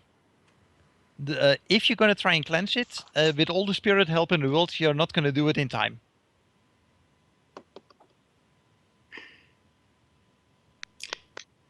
At this point, Dr. Monsignor doesn't care. He still wants to try it and wants to try to cleanse it because this seems like a really bad idea to just let this thing get out into the world to someone who he's never met before and has been pretty damn dismissive of him and the rest of the group, really. She can claim that she's private and that she enjoys, not sharing info with others all she'd like, but her actions have spoken pretty loudly that she's not a nice person, and we're going to be giving her something that is not nice and has the potential to permanently twist people's minds. Are we really sure we want to do this? Ask yourself if every run you've ever done had the potential to hand the Johnson a tool that could be used for evil. There's a difference in this situation. We actually have the ability to cleanse the tool. In most other runs, it is if someone doesn't do it, for example us, someone else will be hired to do it. In this situation, we expressly have the item and we have the ability to cleanse it. And then still... In many cases, most of the runs I've been on, we had the power to destroy what the Johnson wanted in one way or another, be it data or many other things. This is not a unique situation. This is just magical. How would that serve the greater good to just destroy the data or the thing that is the object of their desire? That's just creating destruction to spite somebody. That's not actually making the world a better place. Okay, can I make an interjection as to jam you for a moment? Sure. In theory, it does not take the entire party to hand it over to Juliet or to cleanse it. Some people, you could in theory decide to walk away from the whole problem altogether. You could also decide to go over to the restaurant on the other side of the street and wait there for Juliet. I'm giving at this point the people to the choice to act as individuals instead of as a group, so that the acts of one do not necessarily taint another. You can go over the street and wait for Juliet in the restaurant. And bring her. That is then up to you. That gets into very different territory, and I don't want to make claims on behalf of people whether they should not, or are capable of doing that. Well, here's the resolution that I think we're going to get to, so that you don't have to start creating scroll breaks or whatever the hell they call them in Elder Scrolls. Essentially, what I suggest we do is that myself and my summoned spirit and whoever else wants to join us will go, I guess, in the restaurant across the street and wait for her to show up. And if she promises that she is going to cleanse it, then Dr. Monsignor will feel significantly better about handing it over to her. If she just says, nah, then there's going to be trouble. Because if she says she's not going to cleanse it ever, then that's basically an affirmation of the fact that she's responsible for this and she's going to keep it. Okay, does everyone agree with that? Well, from my point of view, Yes. he agree. Do you explain the whole plan to start with, or that Yes, you'll he's go not and going wait to and keep ask her? anything from any of you because he's a relatively honest fellow. Quicksilver, Bohem? Oh no, I answered yes. I'm It's agreeable good with to me. Okay, Very well, we'll ask her. Tapper? I'm alright handing it over as is. She's, Okay. willfully ignorant, almost. Okay, so would you guys then like to do like something like buying hits on the judge's intentions, or how do you want to handle this? Because if you take a word for it, you know, that doesn't Well, of really course, solve I'm rolling anything. judge intentions on this. I'm not taking her blind faith. And better than that, I'm going to be casting a spell on that. Okay, what is the spell? Analyze truth. She can't lie. Or, I mean, she can lie, but I automatically know if she's lying. Only Okay. if it gets through a defense. She's a mage. That is true. Well, She can try to counterspell you it. know but- she's an Fizz that. enchanter. You know she's an enchanter. To what extent she's the rest of mage, you don't know. I mean, if she tries to counterspell an analyze truth spell, that's a pretty big affirmation of guilt right there. No, I just mean resist, at which point you won't know if she's resisted or not. There's It's no resist automatically on it. You just know. Yes, there is. It's a There detection is. spell. They get the standard resist. It's a detection spell. It's not. It doesn't compel the truth out of her. You just know if she's telling the Yeah, truth. she or still not. gets a willpower roll to resist. No, because it's Yeah. on me. The target is not her. I do not No, believe it's that an is- act. It's an active one. Active detection spells involve an opposed test between spellcasting plus magic versus willpower plus logic plus counterspelling. Oh, you are right. So she could attempt to resist with that, yes. And you won't necessarily know if she has I- resisted. You I can't can really assure you that I trust that would spell. because I am saying that I would spend edge on that chest if it came up to it. Okay, so that's the current plan. I'm fine with moving forward with that, since that seemed. I mean, we're running already very late, but that still can be handled within the constraints of this run without us having to postpone elements of it. Okay, yeah. That seems to be the plan then. Yeah. Okay, is anyone gonna be dual-natured at the time of that meeting? Not me. Not I me. mean, I kind of have to be simply because, I'm going to be manifesting. If you're not there physically, you can't use Analyze Truth on her. Yeah. Well, Okay, there's no way in hell that I'm going to be able to drive back in time. that's true because you were at home. Mhm. Okay, You could give it to a spirit. Tracker, give me in a private role an ascension check for when you meet Juliet, since you've never actually met her. I've met her. Well, yeah, but you didn't ascend her at the time. This is true. But make it a private role, please. How exactly do I do that again? Slash GM. W roll. No, slash GM roll. Oh yeah. Oh, and add your initiation rating in dice to it. So you have just, what is it, 4 more dice, I think? 4 more dice, yes. Yeah.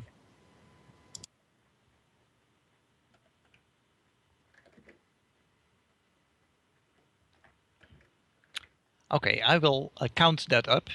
Yeah, sorry, I forgot the mark. Huh. Interesting.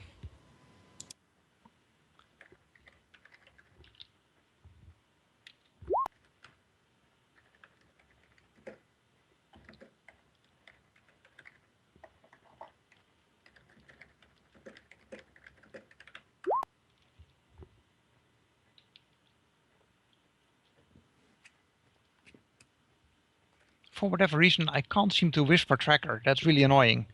Send it to him on Skype. Yeah, I Yeah. just usually use Skype.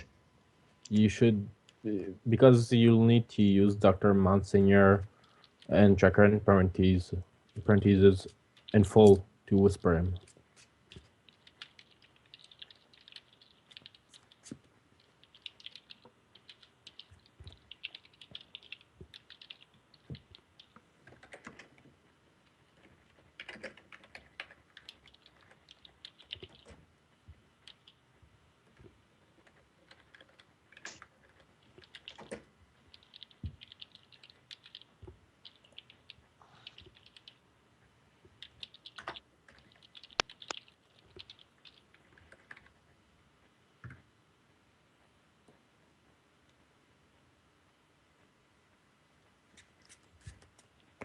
Okay. So interesting message from gentleman. Wheels within wheels. Yes, that was certainly an unexpected one. Okay. When you assign spell defense to someone, who gets to decide how that is used? It's still the magician, because if you're going to counterspell on their behalf, you have to choose to use the dice from your pool in order to protect them. Okay. So even though you declare it, I mean, you can say you get 0 dice and therefore they can't do anything. Exactly. Okay. Good. So we move forward to the meet. She shows up. She seems to be somewhat harried. Not only has she hurried, but she also looks drawn out. There's strain in her face. You see it.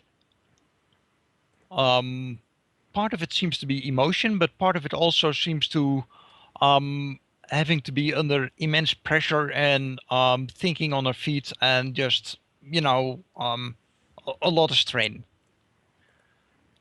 She sits down and with a very flat expression, she drops the cred sticks on the table. And she says, I'll be glad to be done with this. Where do you have it? And she tries to mellow her voice, but it still sounds very rough. You have specifically declined an invitation in order to cleanse this item of the taint which currently inhabits it. The taint which, by your own admission, was dangerous, a danger to us even, and could be a danger to multiple other people in the future. I understand that you may have a bound to it, but I must ask you this here and now. Do you intend to cleanse this item of the taint which currently inhabits it? Okay, give me a moment for a private whisper. Oh, man. Is this going to end in PvP, guys? This better not end in PvP. It won't, don't worry. I'm certainly hoping not. I agree.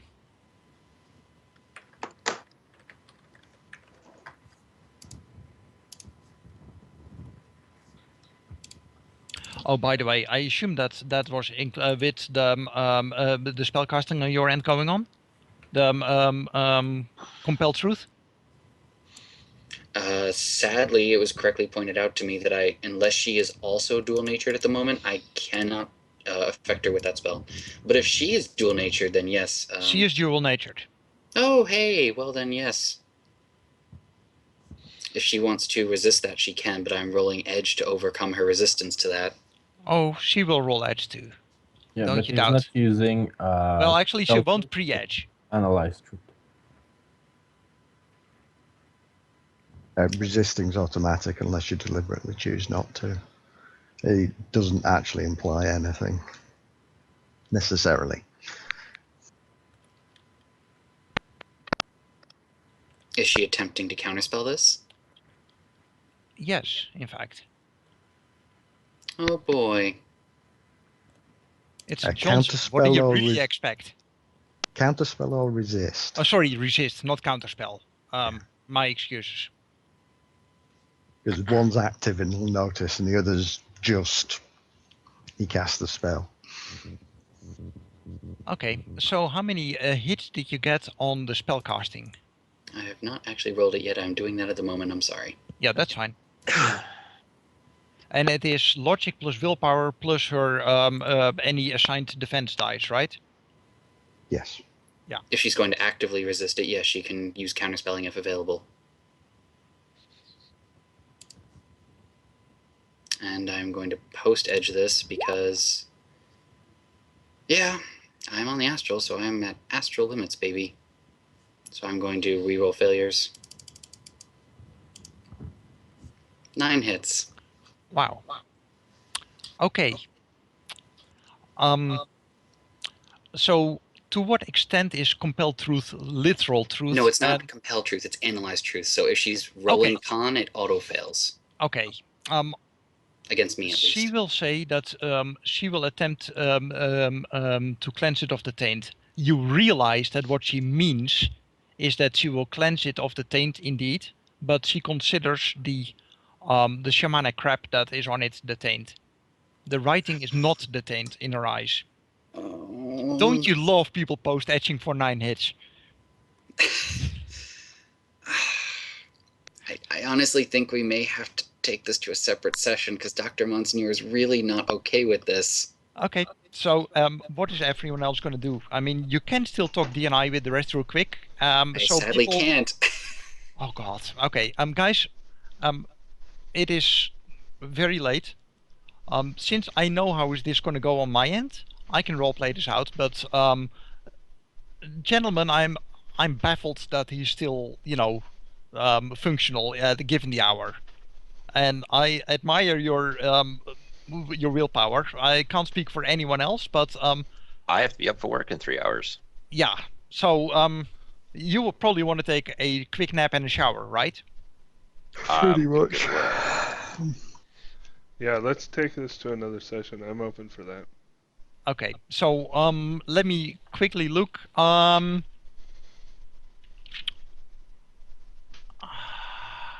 Next Saturday? Well, depending upon how much it is, we could just probably do it over. Skype or something. Yeah, we could just attempt to do it over text Skype, passing messages. Text Skype or on the Roll20 forums or something along those lines. Okay. Alternatively, we could actually do it Wednesday afternoon. That is in 2 days' time. I can't do Wednesday. That's the only day Okay. of the week I can't. Thursday afternoon. That'll work. I can't do any afternoon because I have a 9 to 5.